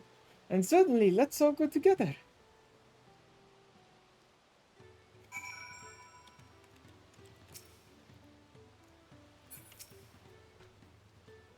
So at Clement, we found ourselves a promising way forward. Experience and knowledge are valuable assets, but there's something to be said for following one's instincts. How are we doing? Any new fates up here? Very far away. But I should be able to get to them. That one's 80% complete already. They're going to turn around and go straight for this one when they're done. I don't think I can get there in time. They'll probably finish that and move on to this one and finish it before I get there. Ugh, but I need the fates. I need the fates to get the writing map, so I may as well try. And if I don't make it there, I don't make it there.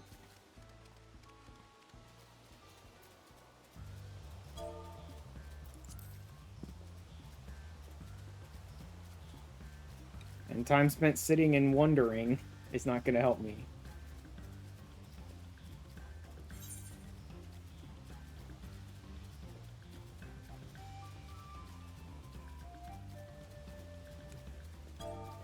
This will let me actually look at the fate. So I can watch. Yeah, 1%. They're already over there.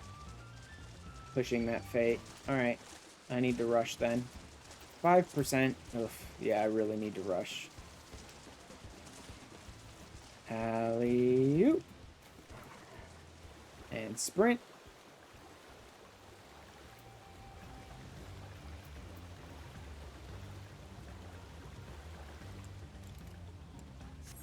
And ride. 24, 25. Yeah, I'm good. I'll get there in time to add a little bit to it.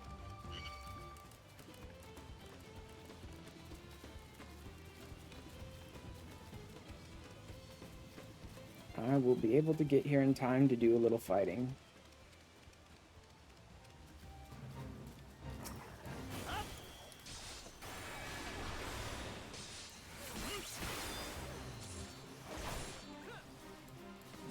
Okay. There we go.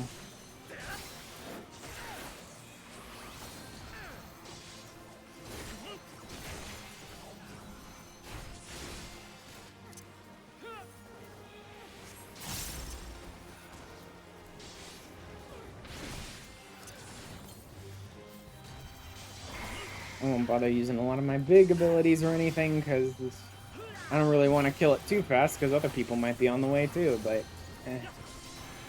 I'll still fight it.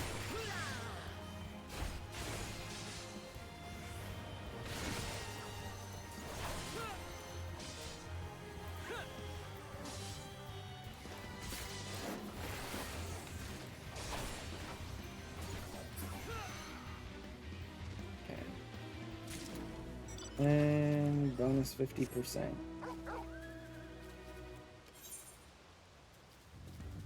I might be able to do that one, but it is a 92. I think I can actually get there. I suspect the ones later on would be much higher, like 95 and above. So I can probably reach this one.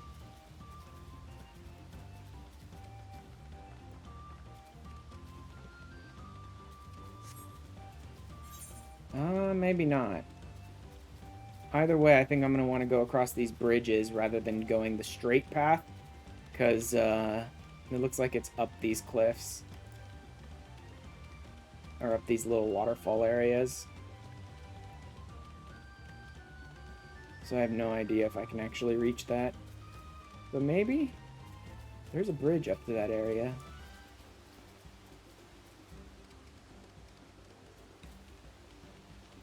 Breath between. 37% already, Jesus. Yeah, no, I think that's gonna be up on top there. Yeah, I don't think I can get there.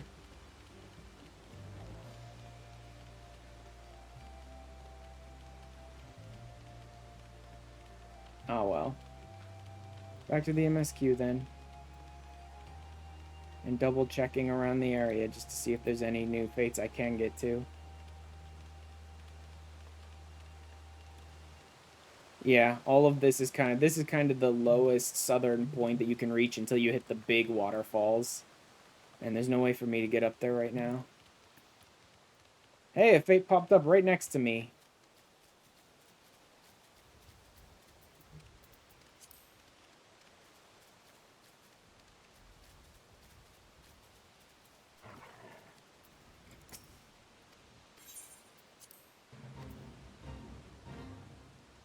Creature of the river's edge. Dispatch the mighty mate before...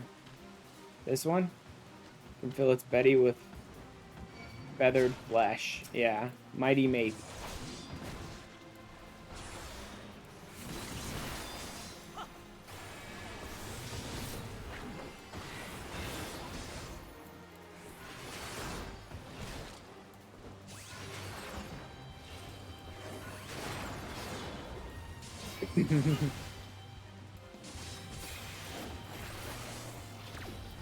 Yep, couldn't interfere with it.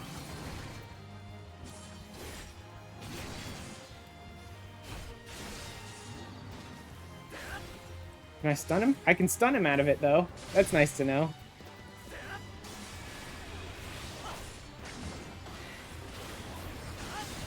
And here they all come, so they must have finished that other one that was up on the hillside.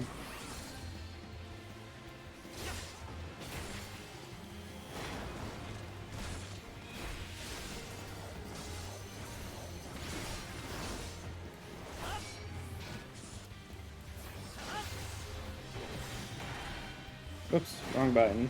Just wasted my invuln. Not that it matters that much. I should be fine against this fight.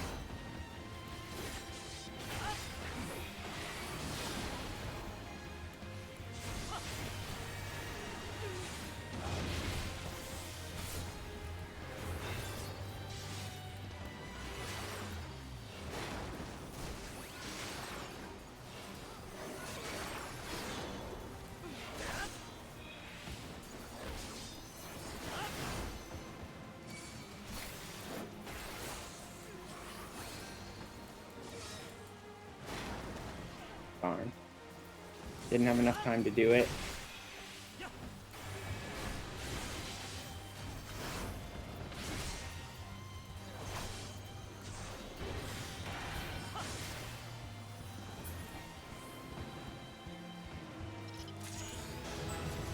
Cool. In your fate too.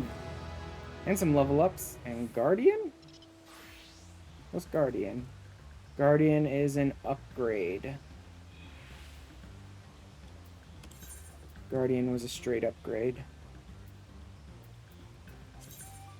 from Sentinel. 30%, 40%, and a magic barrier that nullifies damage equivalent to a heal of 1,000 potency. That's nice. Increased percentage mitigation and a barrier is pretty impressive. And it plays even more into the idea of Paladin as a tank, which just literally like big fucking shields and stuff.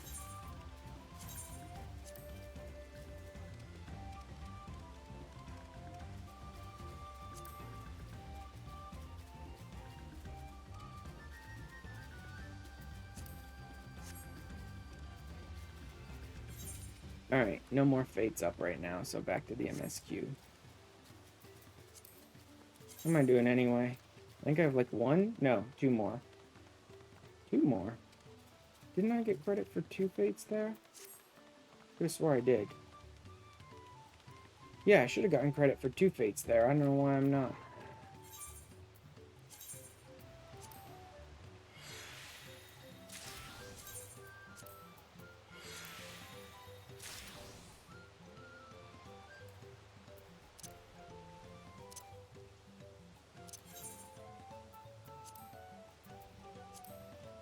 This one wants crit. I don't have any decent crit. We got skill speed. Why do I have... Oh, those are 9s, that's why. That sucks. I got like nothing decent out of this. Whatever, I'll put some determination on here. Better to have things melded, even if it's not with the best materia, so that they can be gaining more spirit bond. Slap a little skill speed on that.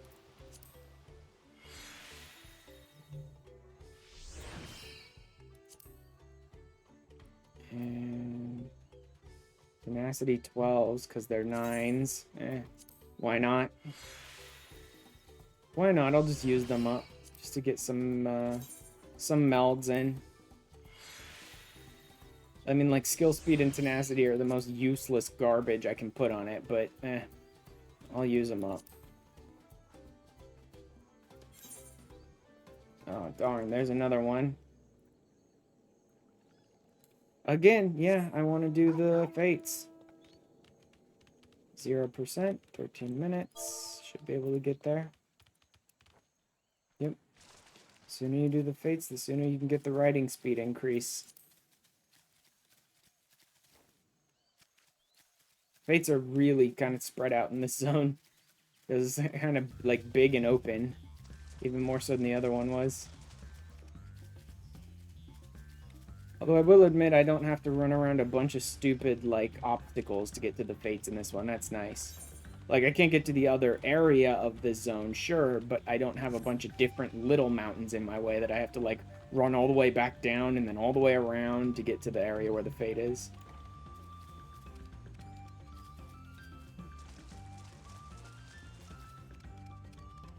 This just lets me sort of run straight out to them for the most part.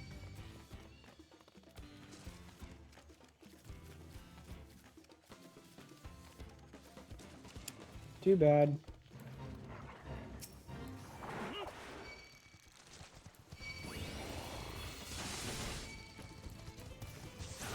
I should be paying attention. Not just running in like crazy and pulling as many as I can. I should pay attention.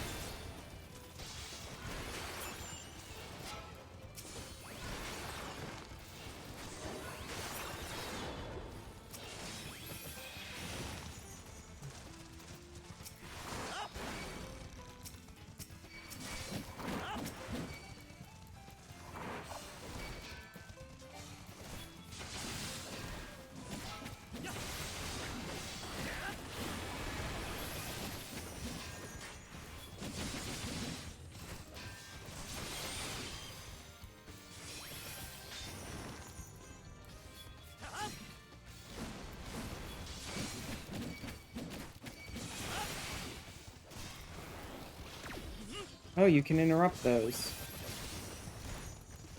I don't really have like an AoE stun though.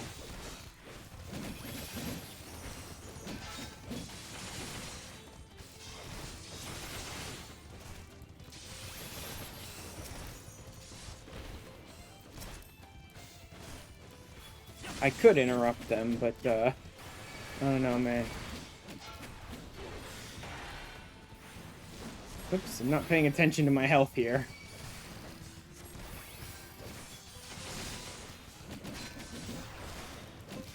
It's those scissor runs. When they do scissor run, they hit you like 5 times in a row.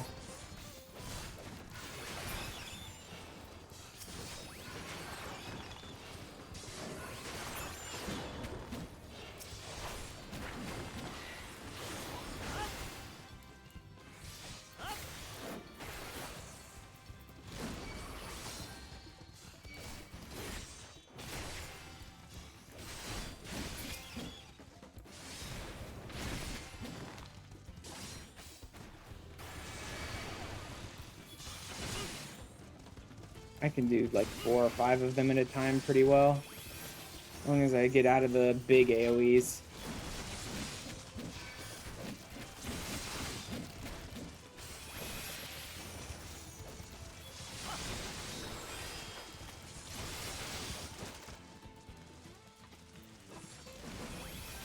Jesus, they're just following me around with the big AoEs, man.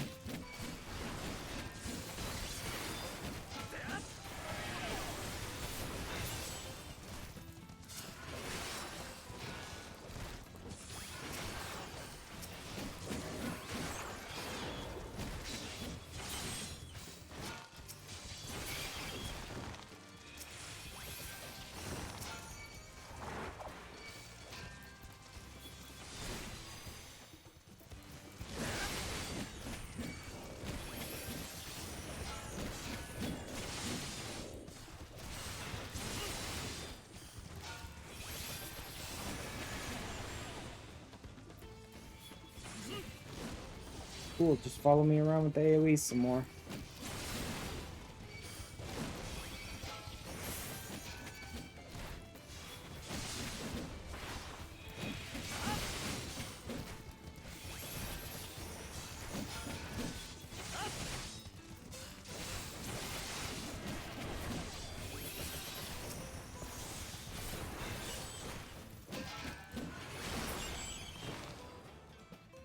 We good? We're good. Awesome. Any new fates come up? That one's really far away. I don't think I'm even going to try for that one. Let's go back to the MSQ. I'm like 1 fate away from getting the writing map. And like I said, I don't think I can even make it to that other one before they work their way through it.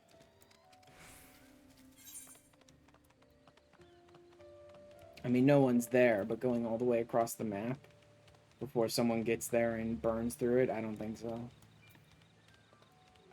Guess I'll head back towards the MSQ And if still no one's made any progress, maybe I'll try. No, I'll just push on with the MSQ for now. Skip that one. It's easier to just sort of do any fate that's on the map anytime you want when you can fly around the area and just take off and go for whatever fates you feel like.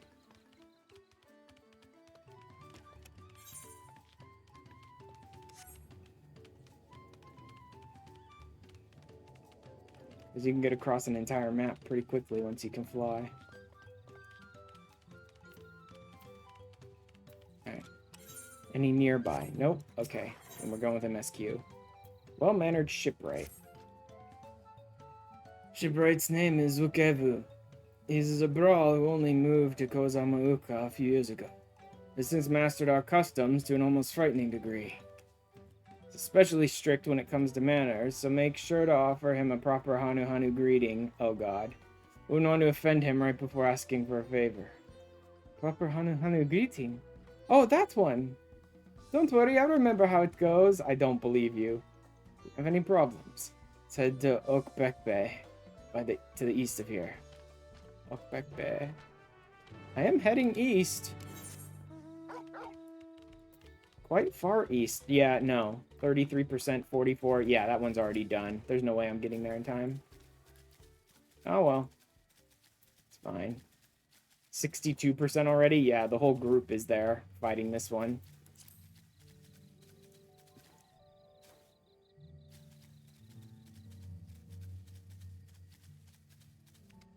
Alright, then.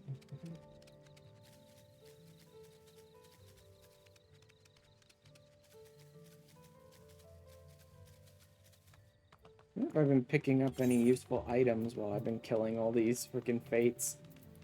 Doesn't really seem like I've gotten anything. Anything nearby? No. No. No. No. MSQ then.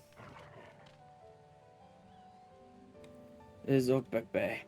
The village of all. Those who drift into Kozamauka from Filiolal and elsewhere are welcome to live here alongside the Hanu.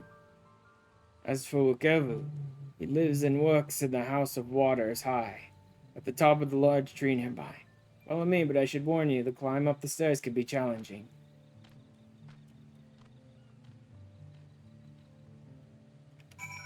Oh yeah, this really is a village filled with all the, like, non-Hanu.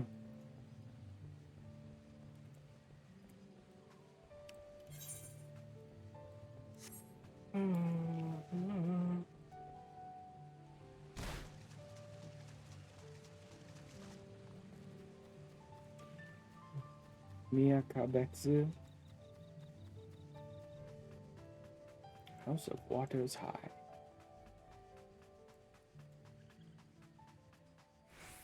There's some really, like, refined blue carpeting around these stairs for some reason.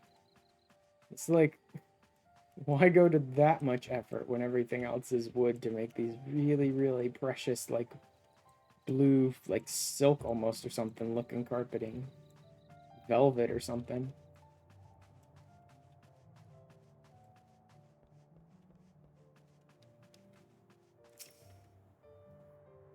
Ukevu. Help us fix the boat.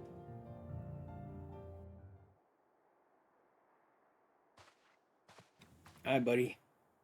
What do you want with me? Ugh. Crotchety old man. Right. The greeting. Oh gosh, she's gonna get it horribly wrong.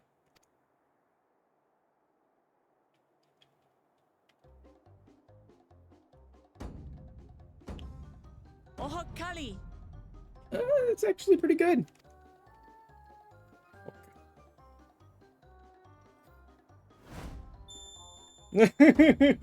He loves it. Oh, Kali!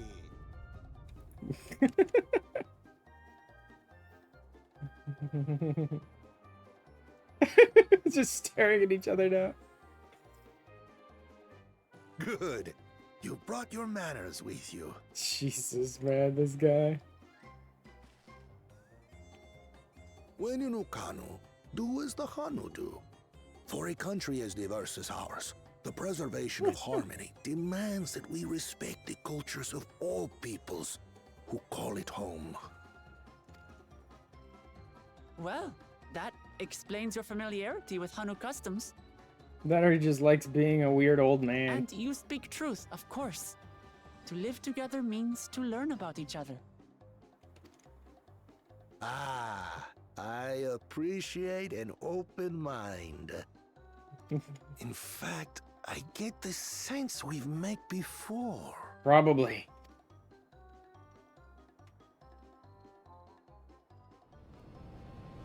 You're Wook Lamont. Think of a second. Oh, what an unexpected honor for old Wook.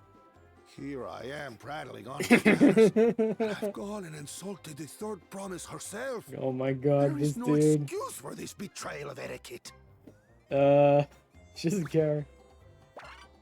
Please, take up your axe and claim my impudent What? head. I will not. Keep your head. What an I idiot. hate formalities anyway, so forget about it, alright? All right then, consider it forgotten.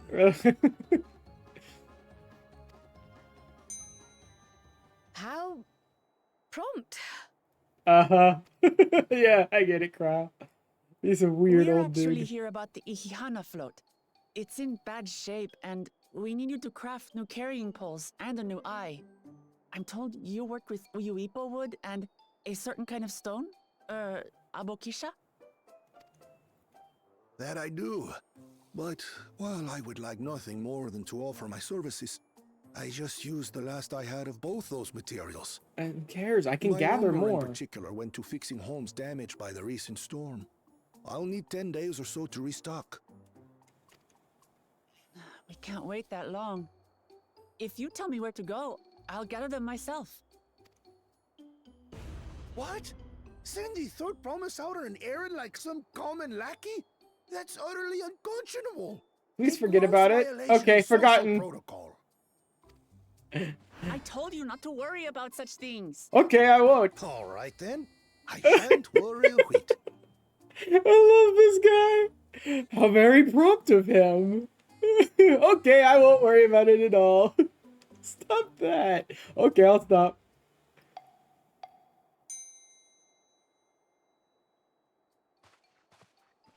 What? What's with your Hanu friend there? I am festival leader this season, and have come along to oversee the float's repair. As strange as it may sound, Wuklamat and her friends believe the float is an arcane focus, meant to encourage the growth of our struggling reeds. That's because it is. Genius.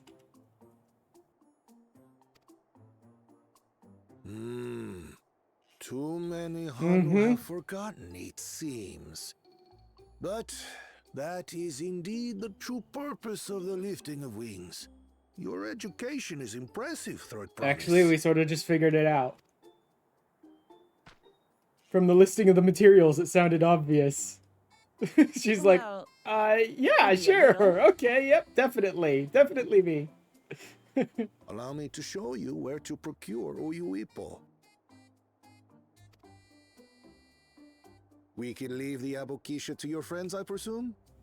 Sure. Take yourself to Cave Kikitola, or thereabouts, and you should find the stones you need. Cave Kikitola. I mean, you'll have to mark it on the map.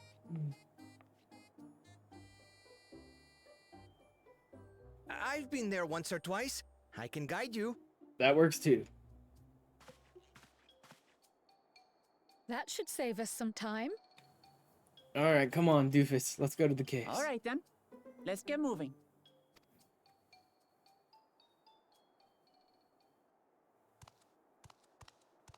The heck? Oh, I thought they weren't going to follow Wooklamot because she was worthless anyway, right?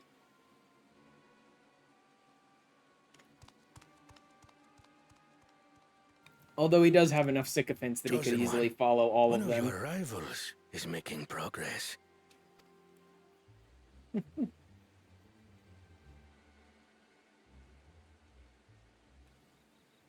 Ihiana, you say?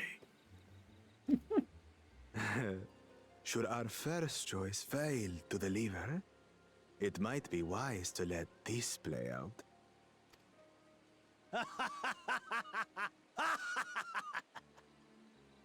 The third-rate promise is making herself useful after all.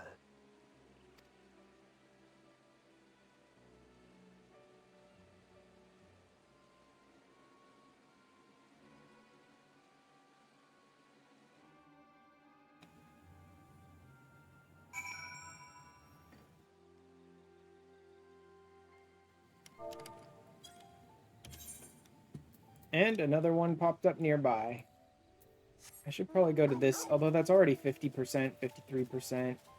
Yeah, I don't think I'm going to make it there in time to actually get any progress in that. I better just start this new one.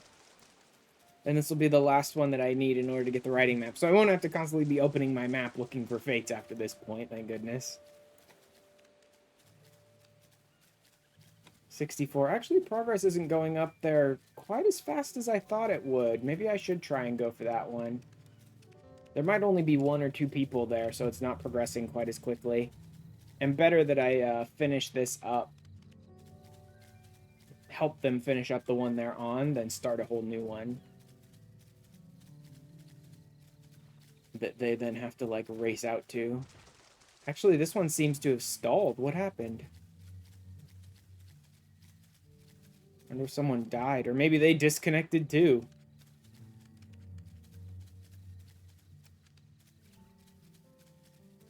Oh, 71, 82. Crap, now there's a bunch of people here, it looks like. Well, no, it looks like it's only 1 or 2 still.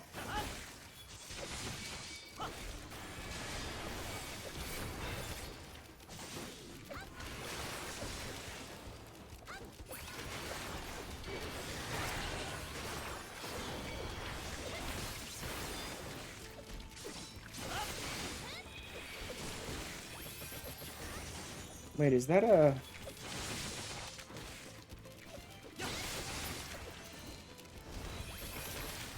I can't tell what this person is from that weapon. I think they might actually be a paladin. Off of that one. Alright, that should be everything.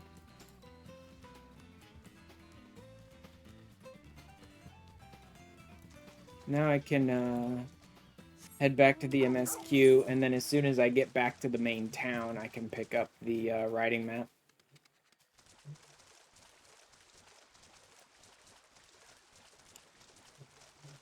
But, like I said, I don't need to keep looking at the map now for fates.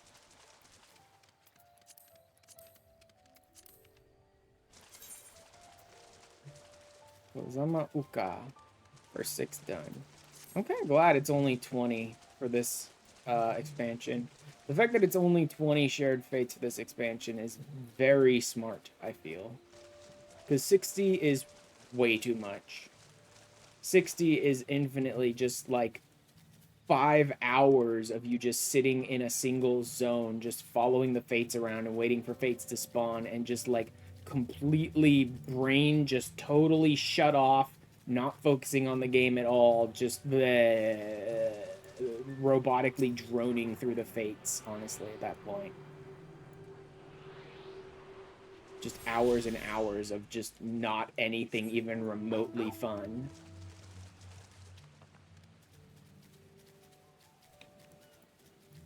Should keep looking for the ether currents. 349 to the southeast. I can probably get that one. Let me work on this MSQ and then I'll look around. See if they'll send me southeast maybe. Kikitola is southwest of Okanu. We can return to the village first, then head there on foot. Oh, no. It's the opposite direction. It said southwest of Okanu. Okay, I'm going this way then to see if I can grab this ether current. Like, grab which currents I can, but not be too aggressive about trying to make sure I get every single ether current, because I can't even tell. Like, from an outward glance, I can't even tell which ones are in zones I can't get to at this point. So there's no reason to really push myself, because I can't get them all until later anyway. There's no reason to really push myself to be like, can I get this one or is it up the cliff? Kind of thing, right? If it even looks like it's in a zone I can't get to, then I'll just come back for it later.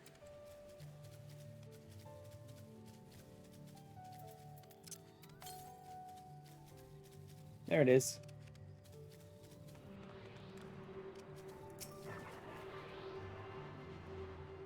Next one.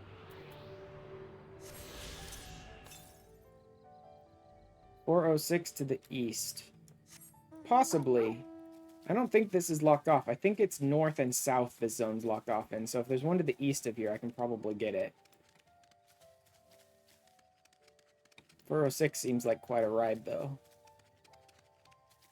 And also, I didn't bother to go pick up the riding map, which I really should have before running around ether current hunting.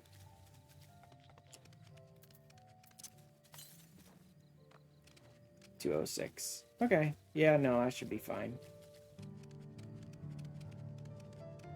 I'll just teleport back to town after this one.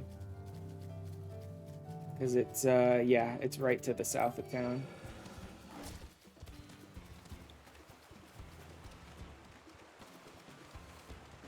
Is it out there? Yeah, it's out there. It's on the dock.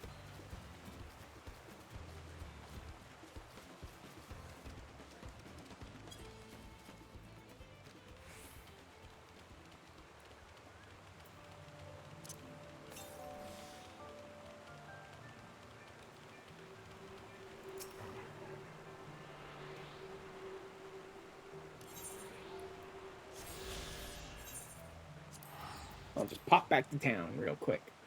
That way I can grab the riding map, and if I want to do any more ether current hunting, I can.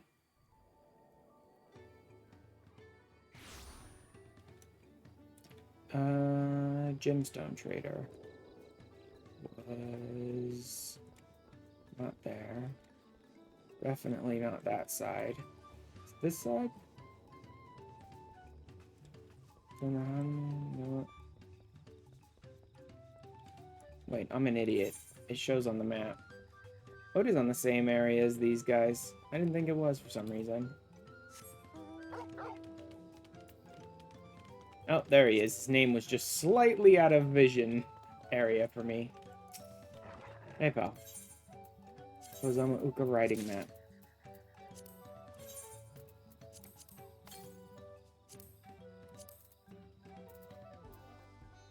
These are all cards I've already popped, right? I should just get rid of those then. Okay. Ether current. 441 to the west. We're kind of heading southwest from this area anyway, so let me talk to them on the MSQ and see what we're doing next. Hey, and there's the alpaca keep.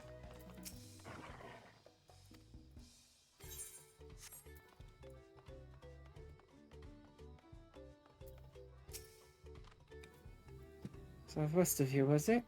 Let us be on our way. Yep, cool. We're heading just sort of the right direction for the next ether current. 464 to the west. Alright, I'll go ahead and grab the ether current and then head over to the MSQ area. Ah, riding map. Nice upgrade. Where you start out kind of slow in a zone and then you get the riding map and you're like, yes, I'm a little faster. And then you get flying in the zone and you're like, yes, I'm a lot faster.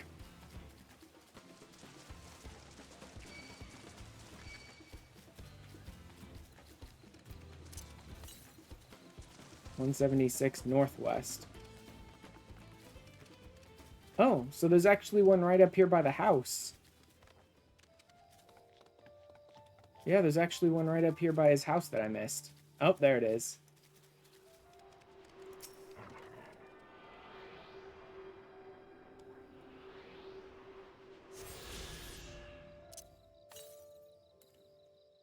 .311 to the south. Well, I need to go south anyway.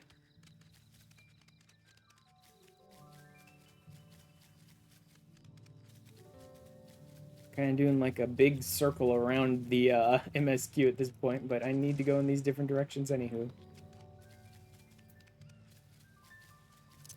New location. 105 southeast. Oh, that might be up there. In fact, it probably is. Whoops. 132 east. Oh, no, wait. I went the wrong way. Southeast would have been the other direction. Blowflies. There's Cave Kipkitola. And there's the ether current. So I could have waited for the MSQ, but it doesn't matter that much. Either way is fine. Next from here. 339 to the southwest. That's going to be in the next zone, I think. Because I can't really do southwest from here. I'm kind of at the edge of this map now. For what I have access to. I think the rest of this is going to be on my second visit to the area. No? There it is. There's the exit. And again, if there are ether currents still in this lower area that I could get, I don't worry about that. I'll just get them next time I come around. Give Kikitola, as promised. Home to many deadly creatures. Venture inside if you feel confident, but I will conduct my own search out here. And spot Ra Abokisha by its green-hued glimmer. Bring anything matching that description to me. This will help scour the inside of the cave then. You take the west half and I'll take the east. Yep, that would have taken me pretty much right to the ether current. In fact, I'll bet the Abokisha is probably right next to the ether current too. Also, I love how there's like very dangerous creatures inside, but like all of the glowflies are passive. So I might get attacked when I examine some of these areas. Glimmer of Spy is just reflecting off the water. Oh yeah, I am getting attacked by some of these. Interesting.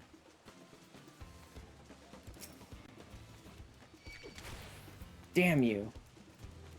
I was like less than a second off from getting that examine done, right? Shiny pebble catches your eye, but nothing else.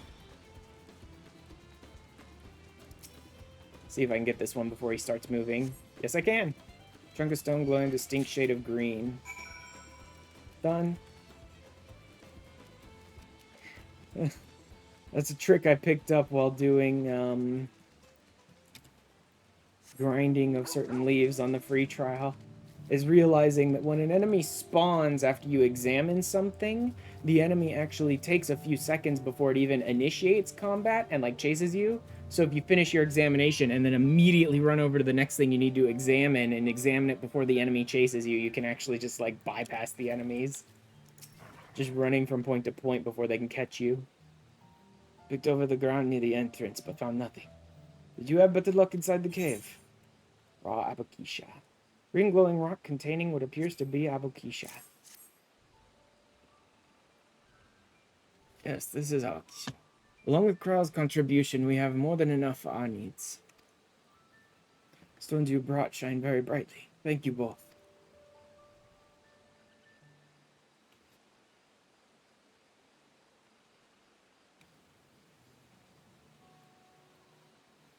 Would have been happy to know we were putting things right. Truth be told, a good friend of mine was meant to be festival leader for this year's Ihihana. But when that big storm hit, he did not survive. Fell to me to carry on in his stead. Is why you agreed to work Lamont's request, despite your initial reluctance? Yes, it hurt to hear, but she was right. Though I must mourn, I cannot let my grief consume me. Words made me realize that the path to my recovery, our recovery, is already laid out before me, and I will walk it for myself and for my friend.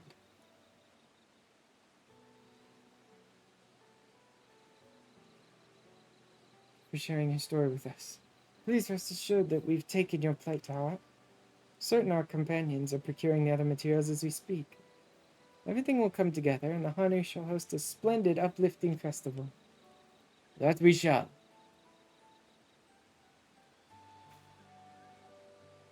With that, let us return and deliver the Abokisha into Wokevu's hands.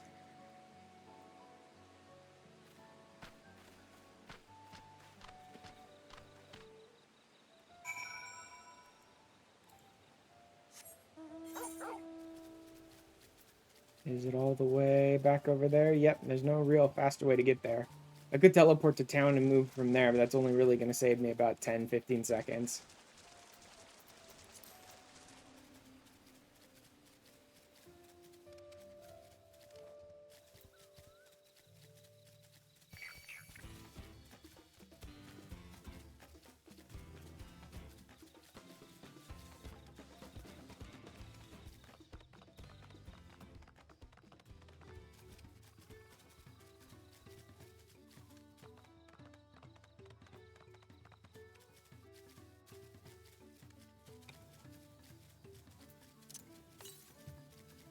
.48 to the south, that's going to be up there. I'm just sort of pinging it every so often along the way to see if any new ones pop up that I haven't seen yet.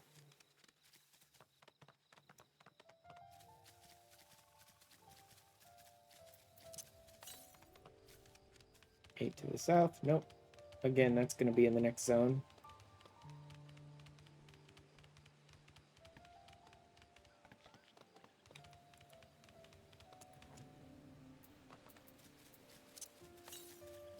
Yeah, it's the same one over and over again. Okay. Then I'm pretty sure all of the ones here up north have already been claimed. Again, if I'm wrong, I'll find it at some point.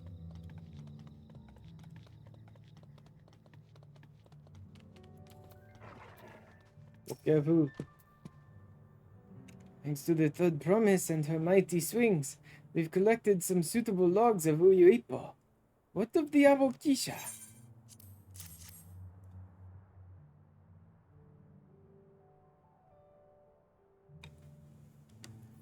Yes, these are excellent samples. A goodly quantity, too. At this stage, you've likely surmised that the lifting of wings encourages crops to grow, but not exactly how, eh? You're in for a treat. If all goes to plan, the result should be spectacular. Now, to get to work crafting these pieces for the float, could use an assistant versed in the arcane arts to enhance the Uyuipo's conductivity. I'd be delighted to help. Everyone else should head back to Okane. We'll join you at the float once the work here is complete.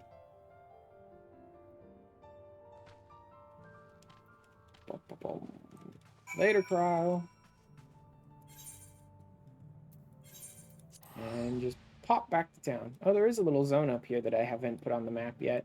One over here, too. Again, doesn't matter. Once I unlock flying in the area, it's easy to knock out any extra map areas that I haven't got yet.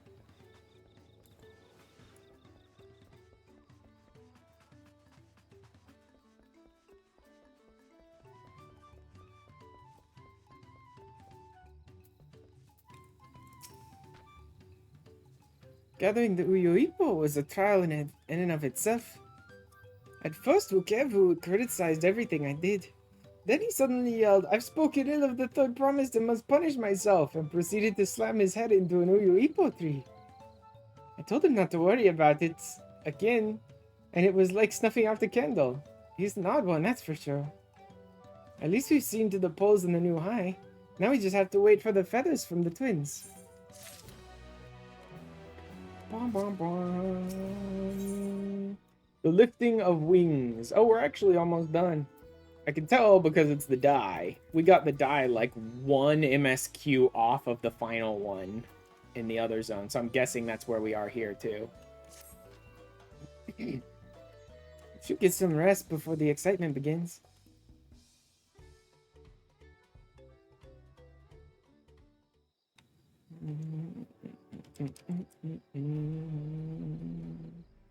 Checking on something real quick.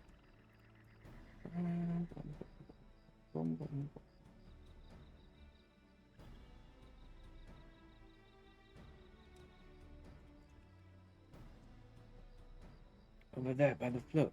Isn't that the third promise? Then the rumors are true. She's trying to complete the feat of reeds by reviving Ihihana? Festival is a prayer for healthy crops, but does she honestly believe that will be enough to save our harvest? Second promise, meanwhile, barely glanced at the fields before leaving Okanu altogether. Maybe we asked too much of our young claimants. Doesn't matter. Just wait. When it works, it'll work. And if someone else claims it was their doing, who gives a shit? We're here for the keystone, not praise. Wouldn't be too quick to count Kona out. A friend of mine overheard him muttering by the reeds something about what needs to be done. So, perhaps we'll get to see another of his innovations firsthand.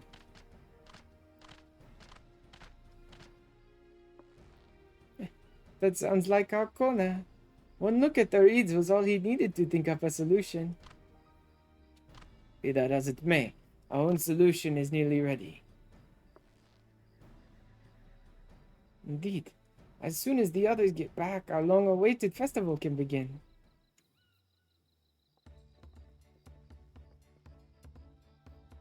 Took some doing, but we managed to gather competitors to vie for the title of Winds Chosen. One was only too happy to donate his feathers. I love that that whole thing just happened off screen. We didn't need to do anything there.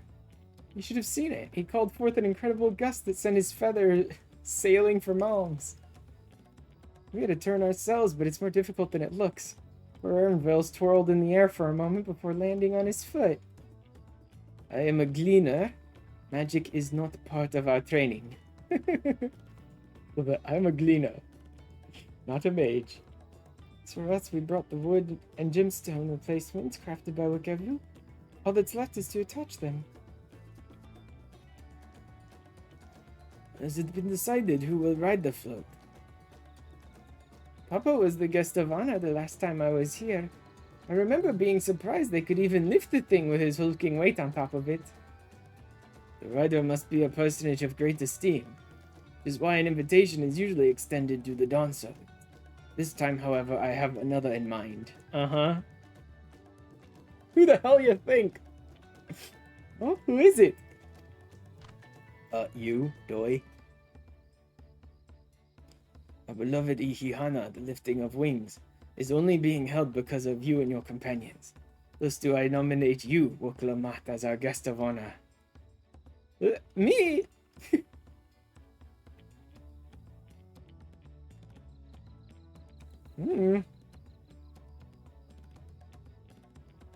This boat won't make me seasick, will it? Oh my god, Woklamat. I don't think so. It's like, why would floating around in the swamp make you seasick? Then weigh anchor. I can hardly refuse a request from one even more enthusiastic about the festival than me. I would be delighted to ride your float. This float won't make me seasick, will it? It's like, dude, seriously, shut up. Thank you, Woklamat. Rules for the rest of you as well. Be carrying the festival float in a slow procession towards Kozanuaki? With the sacred likeness of Kiksaihi. Would that be Kiksaihi or Kihaihi? Tough to tell. Kiksaihi is ensconced. I'll just go with that for now. What I'd like you to do is clear the path of dangerous wildlife, so that the procession can move along unimpeded. Consider it done. Yep. You expect me to sit still until Wokevu has finished with the float? Let me come along and help with the clearing. As you know, I'm not much for fighting. I'll stay behind and assist Wokevu with the repairs. If you aren't sure where you need to go, the path I spoke of begins at the south of the village and branches off to the east. That will lead you across the bridges to the Stride of the Sun. And we shall see you clearing it end to end. Cool. Let's go out and get in some friggin' Let's go out and pick some fights.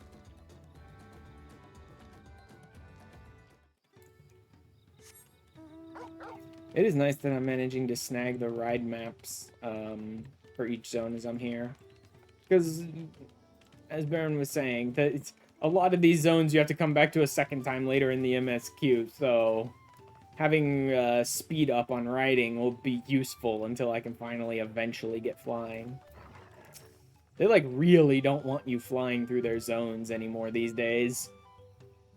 It used to be you would finish out a zone, and by the time you were done with the MSQ in that zone, they would give you a couple of quests that had ether currents as rewards, like side blue quests that you could do, and you'd have access to pretty much all the little ether currents that are just sitting around in world easily. And so by the time you finish the MSQ in that zone, you could unlock flying before you finish up that zone and go somewhere else. And technically, that's still the same.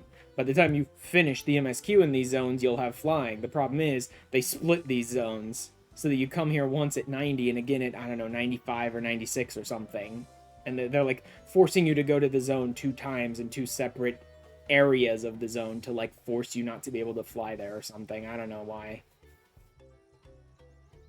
As Lino Hana said, Kozanuaki should be down this way. Then off to the east when the path branches. And something about bridges and the stride of the sun? Anyway, let's split up and get to work. Once you've killed all the threats you can find, we'll meet up in front of Kixaihi.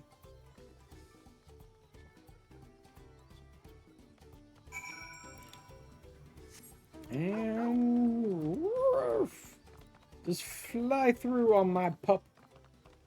Yeah, you can't really pet him while you're riding, unfortunately. I wonder if it'll actually force me to fight.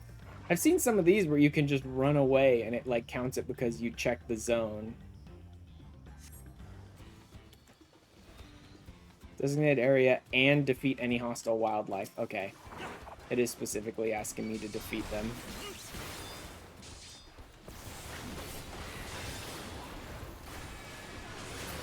Nope. Get dead.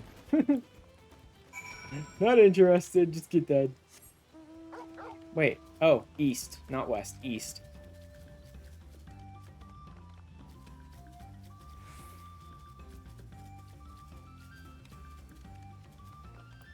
Alright, I need to go through these bridges. Again, this is going to be way to the south, right? Yep, way to the south. Okay. I'm going to go ahead and just assume I have all the ether currents in this zone.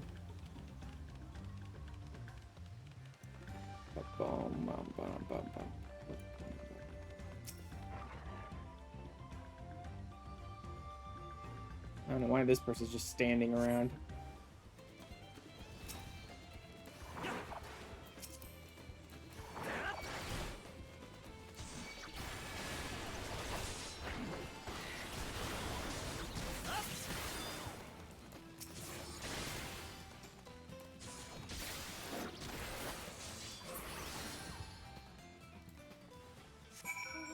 And on we go.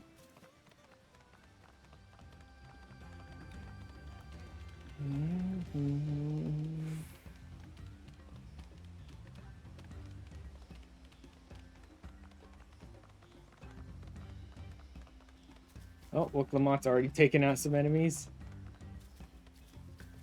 First person I've seen of our group.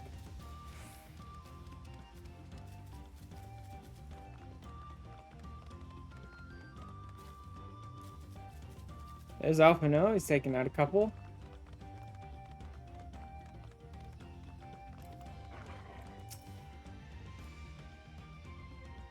I don't see anyone else.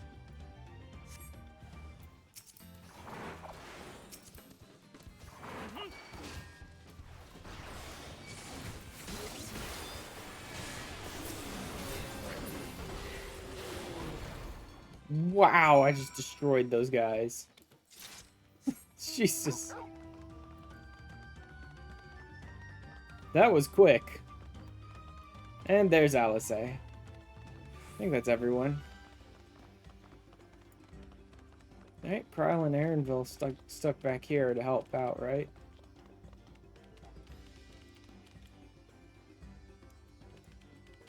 Alright, we're gonna hold off the next MSQ bit till we get back from the ad break real quick.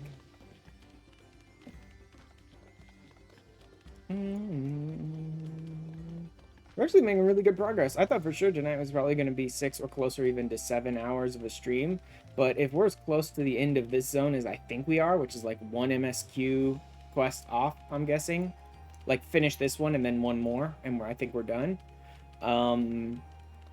Then we'll actually be done with this one by like 6 hours. So a little earlier than I thought. Alright, and welcome back from the ad break. Here comes the next bit.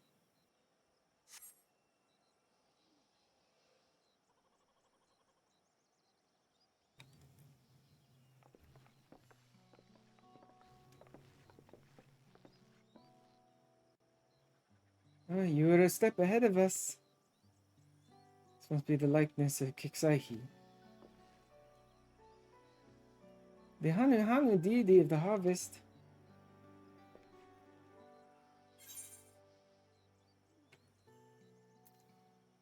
Saw an Academia Anitor. It's half expecting a flying whale. Those remind me of something from Academia Anitor. One of the ancients' creations. It's possible a vestigial memory of that time endured. Subconscious recollection from the inheriting soul providing the basis for an entirely new religion. I have no idea what that means. As far as I know, ffxiv was worshipped on another continent. This ancient faith was then brought to Tural by the first Hanu. The Hanu migrated here from another continent. But mayhap the two do share a common ancestor. This is all very fascinating, but shouldn't we be getting back to Linuhanu? You'll want to know the path is safe for the procession. Right, and I need to ride on the float. I'll run ahead and tell him we're done here.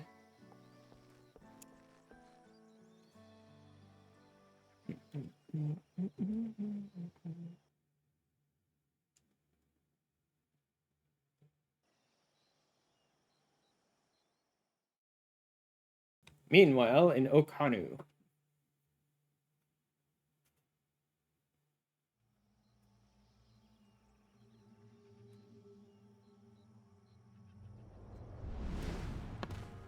Okay then. Like, what is he gonna do? Not sure we heard you right, old man. Why don't you say that again? As many times as you'd like. The third promise tasked me with repairing this float, and I'll not relinquish it to an uncultured brute like you. I like the old guy. Much less one that can't even manage a simple greeting. He wasn't willing to make a goof of himself. We wanted to handle this in a civilized way, but we're more than willing to kill you. Like, the second he pulls his sword, shouldn't he be disqualified? The instant he pulls his swords, he should be disqualified. Problem. Yes, please hurry.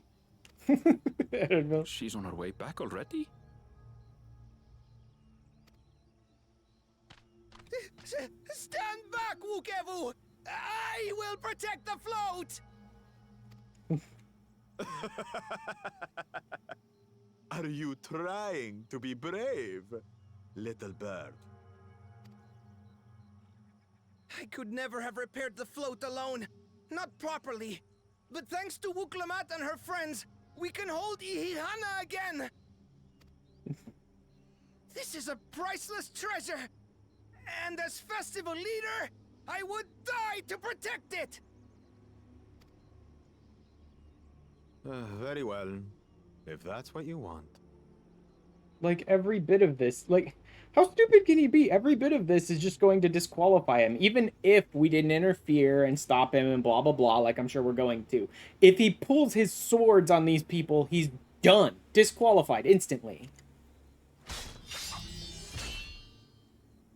Like, already they should be sending word back to the capital and he should be getting kicked out of this event.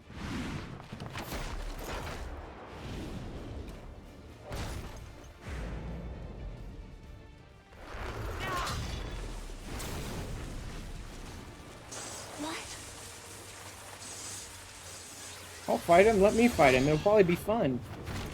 I put everything into that blow. Yeah, well, he's a big fucking dude. He's big and strong, big surprise. Good. The better for you to understand the gulf between us. But you need more lessons. We'll carve them into your mangy hide until you cry and beg forgiveness.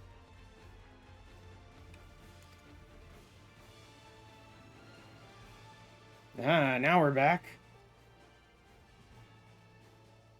So is there going to be no fight? Am I going to fight him, or do we get to, like, roleplay as Wuklamat, maybe? Steal the float and take the credit.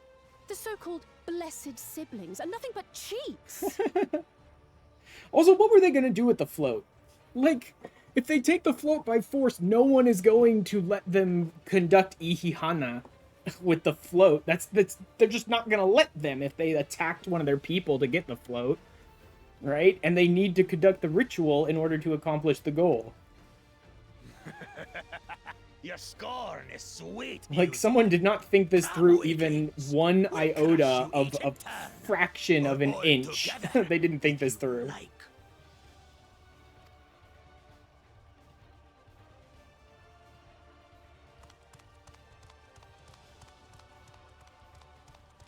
Calm yourself, Chosen One. If you fight in earnest, this will end in a massacre. No. What's Not a more, chance. we have word that our other prospect is on the verge of success. Wonder how he's supposed to succeed. Then it would be foolish to expend effort sweating nuts.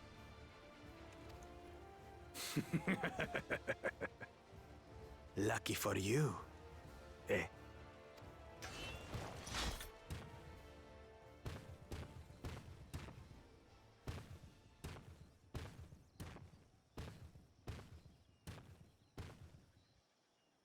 Ugh, two heads.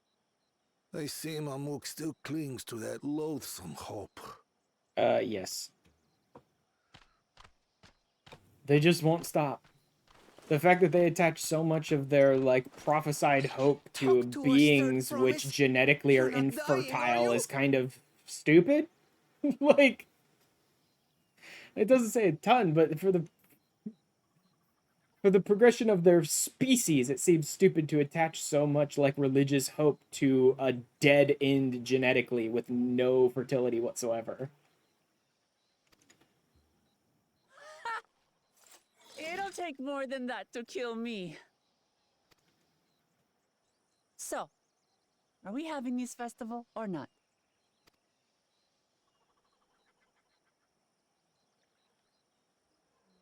Yes! Yes, we are!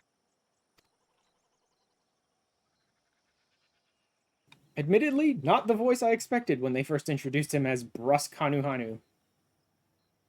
He sounds like he's about 10 years old.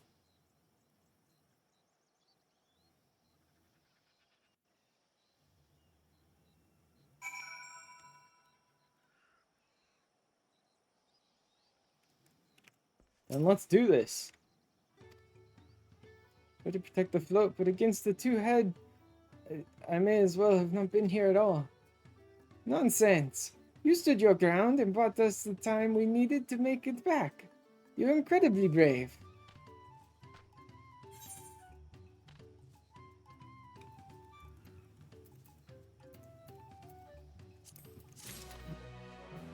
And... yep. Picture and everything. Knowing the Hanu Hanu. This will be our last one here. With that exciting interlude over, you'll be pleased to know that my repairs are finished as well. Before we commence the festival, however, it would be a courtesy to inform the villagers that Ihihana will be held after all. Oh yeah, nice eye. The end is fixed, the tail feathers look good. Go forth, but do not forget your greetings. At this stage, I should hope the reminder is unnecessary. Oh, Hokai! See, I remember. Great. Go forth and make idiots of yourself once again, for our amusement. Oh, god damn it, it's a say quest. Damn it, game. Say quests, man. Has been copied. Oh, god. Here we go. I can hate these quests. So dumb, where the developers are like, yes, go forth and actively in the MMO sphere make an idiot of yourself too, by screaming the dumbest shit imaginable out in front of all the other players. Do it! Do it, you cowards!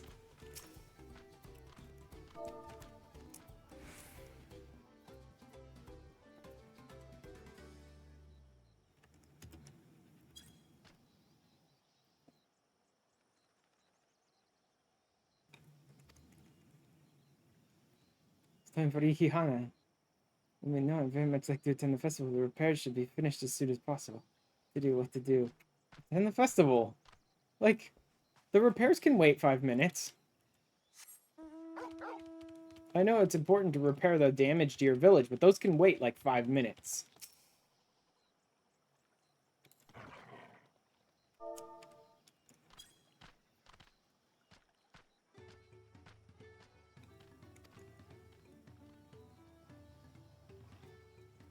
Show's about to begin? What do you expect me to say? Besides, of course I'll be there.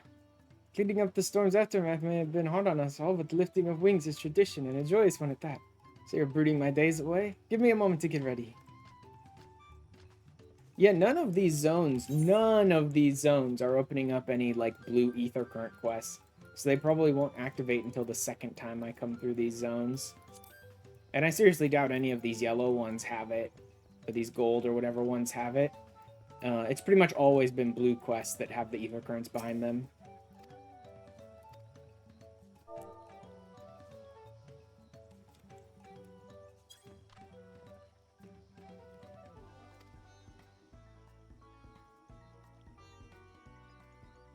The float is fixed. Our fallen friends would be glad to know that Ihihana is soon be underway. They would have wanted us to honor them with celebration, not to let their loss deter us from it. I must go and enjoy the festival for those who no longer can.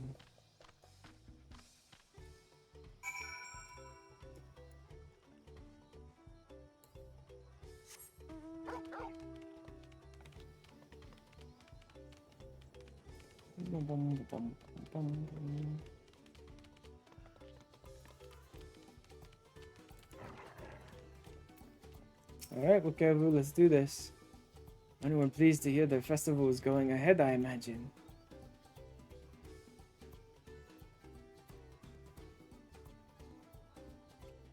That is well. Once your friends return, the lifting of wings can begin at last.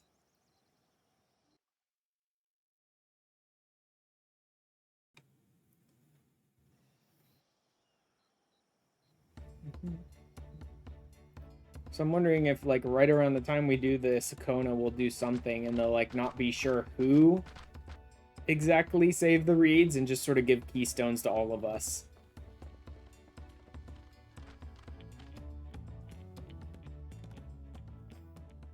So few have come. Patience. Once Ihihana gets underway, no Hanu will be able to resist joining in. Just so. Ukewu knows well the heart of the Hanu. Yeah, once we start partying, they're gonna want to throw it down with the rest of us. The float. It is time for the lifting of wings. Right. Off we go.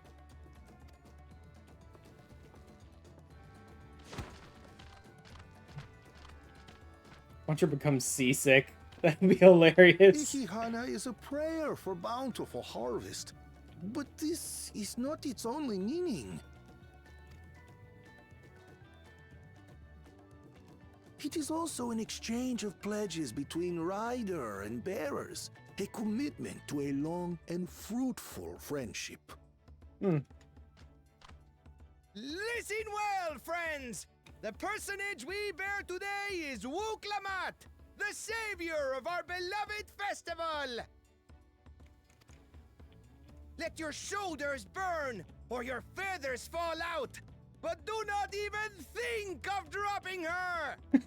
Okie dokie then.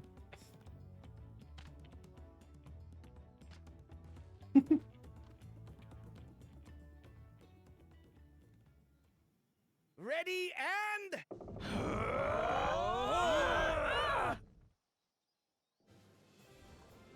Okay, wait, now we need to play Astronomia. I can get used to this.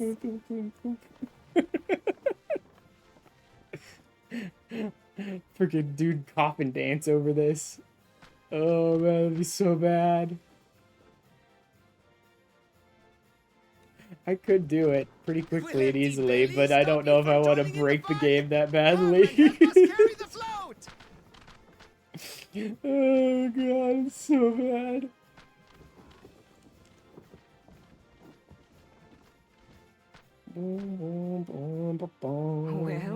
Well.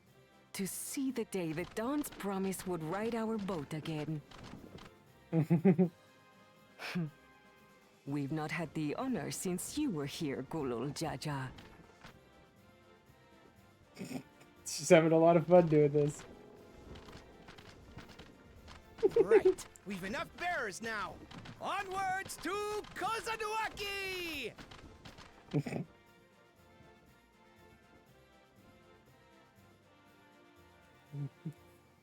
Just stomping back and forth with their hands in the air. Woohoo!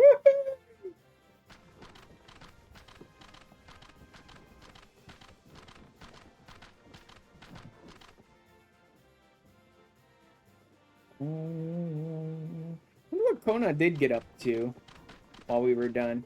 If he just brought some, like, alchemical whatever, the nonsense, and just, like, dumped it over the reeds or something.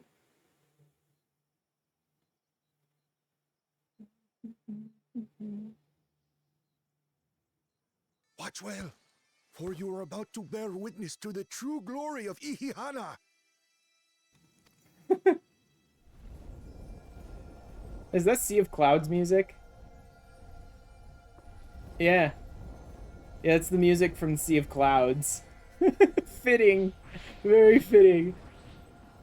During the Hanu's big ceremony, we just played the Sea of Clouds music. Force, concentrating and amplifying the energy.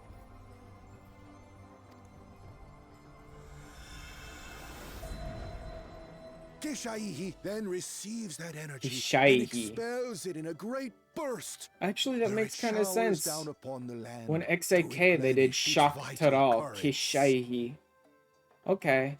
So X often sounds like an SH, basically, in this pronunciation. Alright, Kishaihi.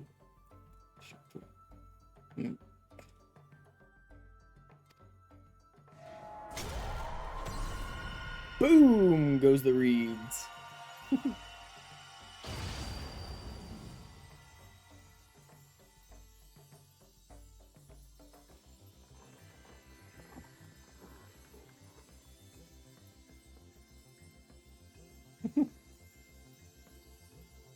As it just rains down on the land, infusing it with ether.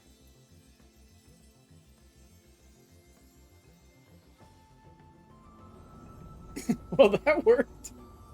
Yeah, I wonder what Kono was up to, and if it sort of happened at the exact same moment we did this, so some people just believe he did it. That was quick. Like, that was fast. That didn't just make them healthy again, that just made them fully grown all of a sudden. It worked. Like a literal charm. The float really was helping the reeds.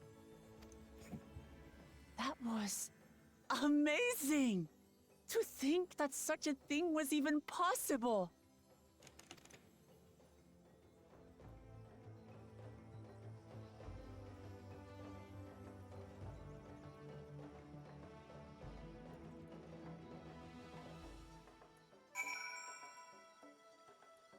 Oh. Oh, a bunch of my stuff is selling on the market right now. Let's see.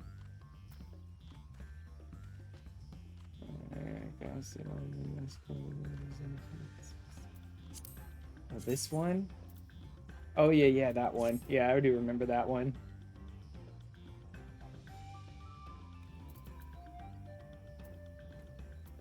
Isn't that part of, like, the dwarf-ish set? Swallow skin 78. Yeah, that would be in Shadowbringers. So that probably is part of like the dwarf outfit, because that's like part of the beard or whatever when you put the helmet on.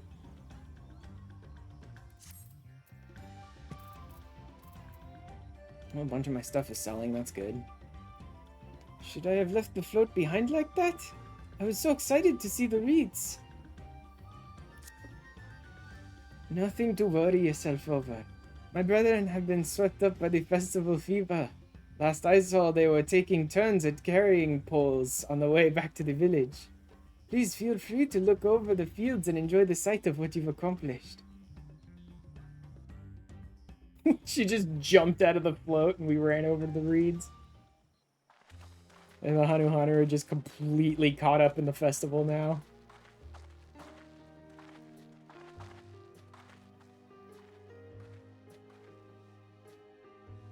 Nice, but I really am interested to see where Kona even is. Oh, so we didn't clear all of it. Some of them still look a bit sickly. Yeah, so we didn't manage to do it all. Kona will probably fix the rest of these. I imagine even the harvest magic has its limits. If the Hana continue their festival tradition year after year, though, the entire field should eventually recover. Yep. Where does that leave us with the feet, then? You've got nothing to fear on that account. Our situation. Yeah, we already did an resolved amazing itself. amount for them. The revival of even a single reed would have served to demonstrate your commitment to the task. And we got like 3/5 of the field, it looks like. That you recognize the nature of the float and found a near perfect solution in Ihihana proves your dedication. What's more, I don't think I've seen the festival produce such impressive results since I was a mere chirper. We have been lax in maintaining the float, diluting its magic and reducing Ihihana to hollow theater. But today's events remind us of the power in tradition.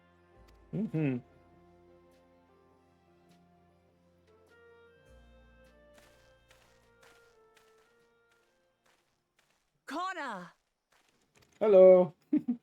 I was delayed by an unpleasant encounter, but it seems I arrived at a Delayed good by time. an unpleasant encounter. Like you had to put a couple of caps in Galul Jaja's ass. Delayed by an unpleasant encounter.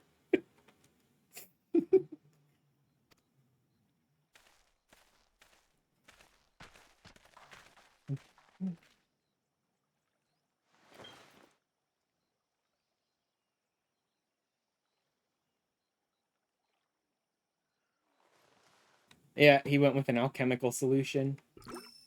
A single drop.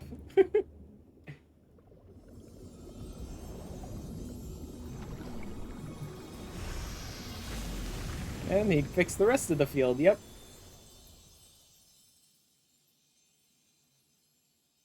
Oh, isn't that wonderful? What? You just pour in some mystery liquid and problem solved? Well, he did have to go through a lot to get the liquid. Stagnant ether was to blame for the reed's poor condition. I assumed that was an alchemical concoction which enhances ethereal conductivity. It utilized the flowing water as an ethereal current, thereby promoting the transfer of life energies. A method I could not have devised without the education I received at the studium and the cooperation of my Archon allies. Yeah. Also, I'm not trying to make light of Kona's achievements here. He absolutely deserves the keystone, but that's a very temporary solution. Like, Ihihana is a traditional ceremony that they engage in every single year. That's an easy solution to this problem. This alchemical concoction that they might need to cook up, have an alchemist cook up for them every single year and come back and do this every year is really more of a temporary solution. They would forget about it pretty quickly. But since Ihihana is a festival, they'll just sort of keep that up on their own and hopefully take a little better care of the float this time around now that they understand that it's connected to this whole thing. It just feels like the solution we came up with was much more of like a permanent solution they can handle on their own without outside influence or having to be constantly reminded to do it every year.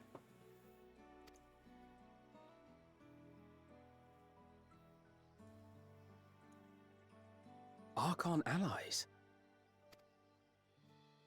Mm-hmm. You see, Lamachi, this is why we need to embrace foreign knowledge and technology.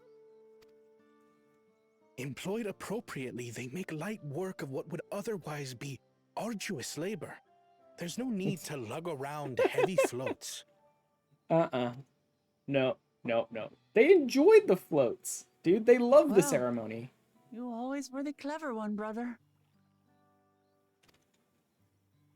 Your approach was no less effective, Wooklamat. It achieved the same result. And it respected the traditions of the Hanu Hanu much better. That's the thing he's like glossing over here, and that Wooklamat's really not calling him out on, and probably should be, which is like lugging around the float is not a tax to them. It's not a struggle to them. Lugging around the float is part of one of their most favorite festivals and celebrations every year. They enjoy doing it. It's part of their traditions. And it doesn't hurt anyone, so why be like, well, they shouldn't do it? There's an easier way. It's like, so? There's a funner way for them. Indeed it did. And you enjoyed the festival, yes? I did. It was so much fun. Having visited your village before, I thought I knew everything about it. As it turns out, I knew very little. About the reeds, about Ihihana.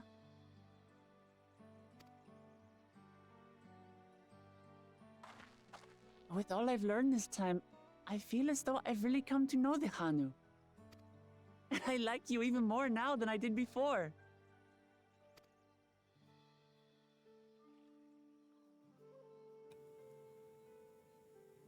The feeling is mutual.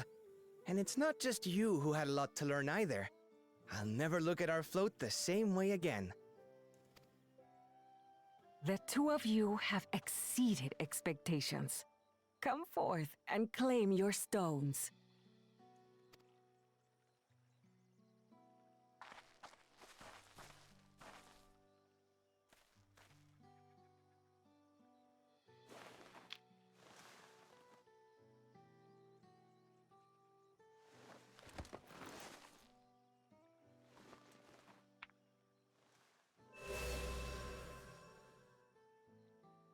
Five more to go.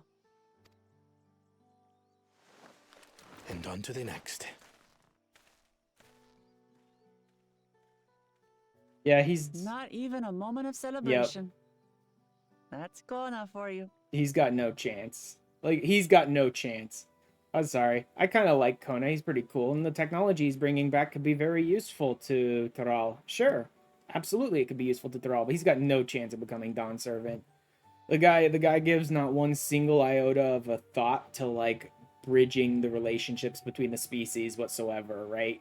He finished this task with a way that completely invalidates the traditions and the celebrations of the Hanu, and then he's like, okay, I got my keystone, on to the next task, without taking even a second to speak to the Hanu, to learn anything about them, to spend time here celebrating. Nothing. He's got no shot at becoming Dawn Servant. Like, even if we dropped out right now, no way Kona wins. The third promise? You must he's accomplishing the tasks. He's missing the trees for the forest. I know that's usually said the other way around, but he's missing the trees for the forest. He's accomplishing the task, but he's forgetting, like, the most important lessons you're supposed to be learning every step of the way. It's just like a list of objectives to him that he needs to finish off, and he's not learning the lessons that their dad is trying to teach.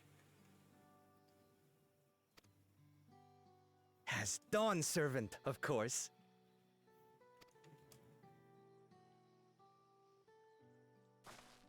Right. It's back to Tulihiola for now. Thank you for having us. I look forward to seeing you all again.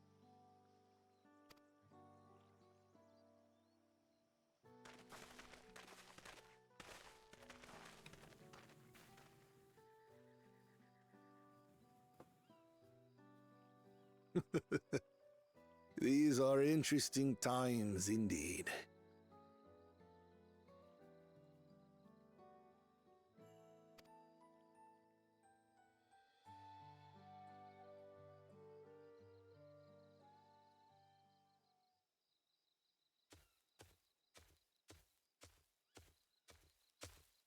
The concoction was brewed by Kona himself. It's a test vial, but it should contain the same reagents.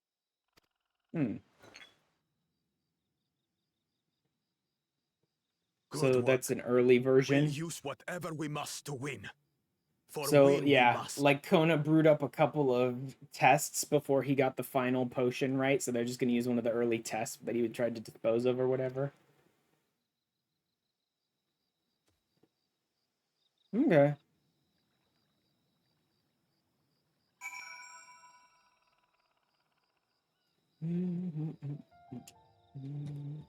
Back to Tural, and I should be here for tonight. My journey has just started, and already I've met so many wonderful people. Lukevu, for one.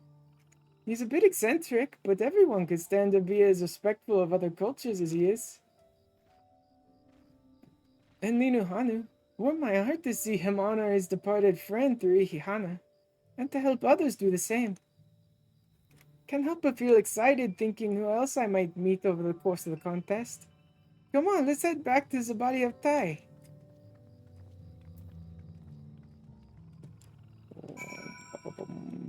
Wait. Oh, there they are. There they are.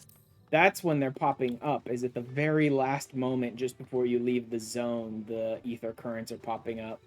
Well, I'm not going to right now. I've already been going for over 6 hours tonight, which is plenty. And I can't even get flying in these zones until I come back for the second time anyways. So I'll pick up the ether current quest the second time I come through.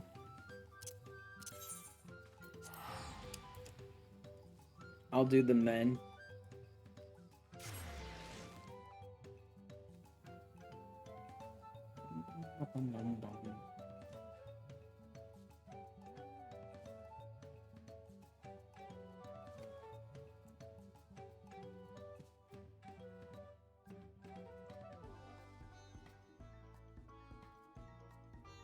Ooh, nice.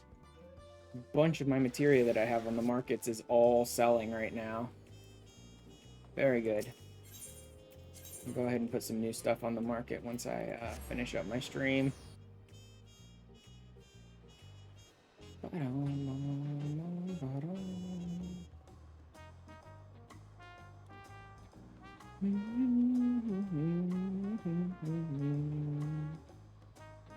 Nice jazzy little music.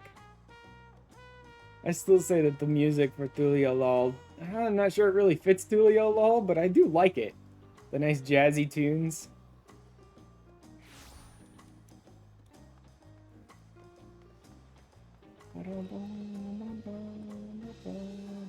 Please load in. Come on, game.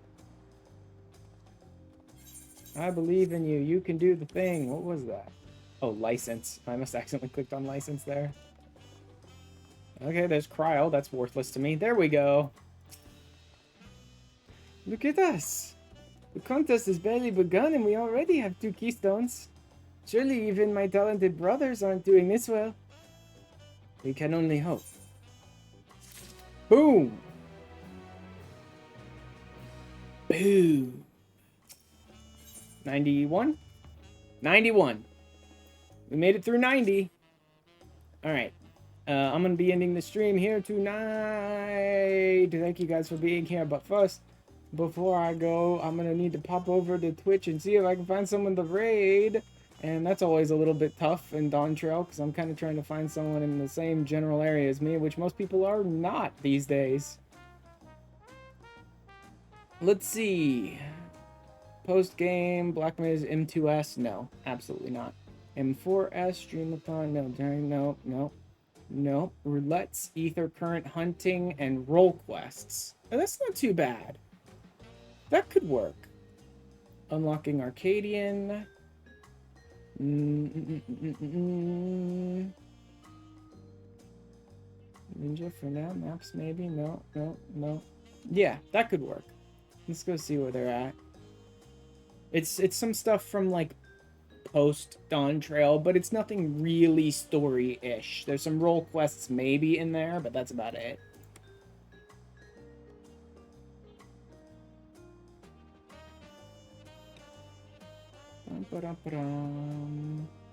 Yeah, let's go there.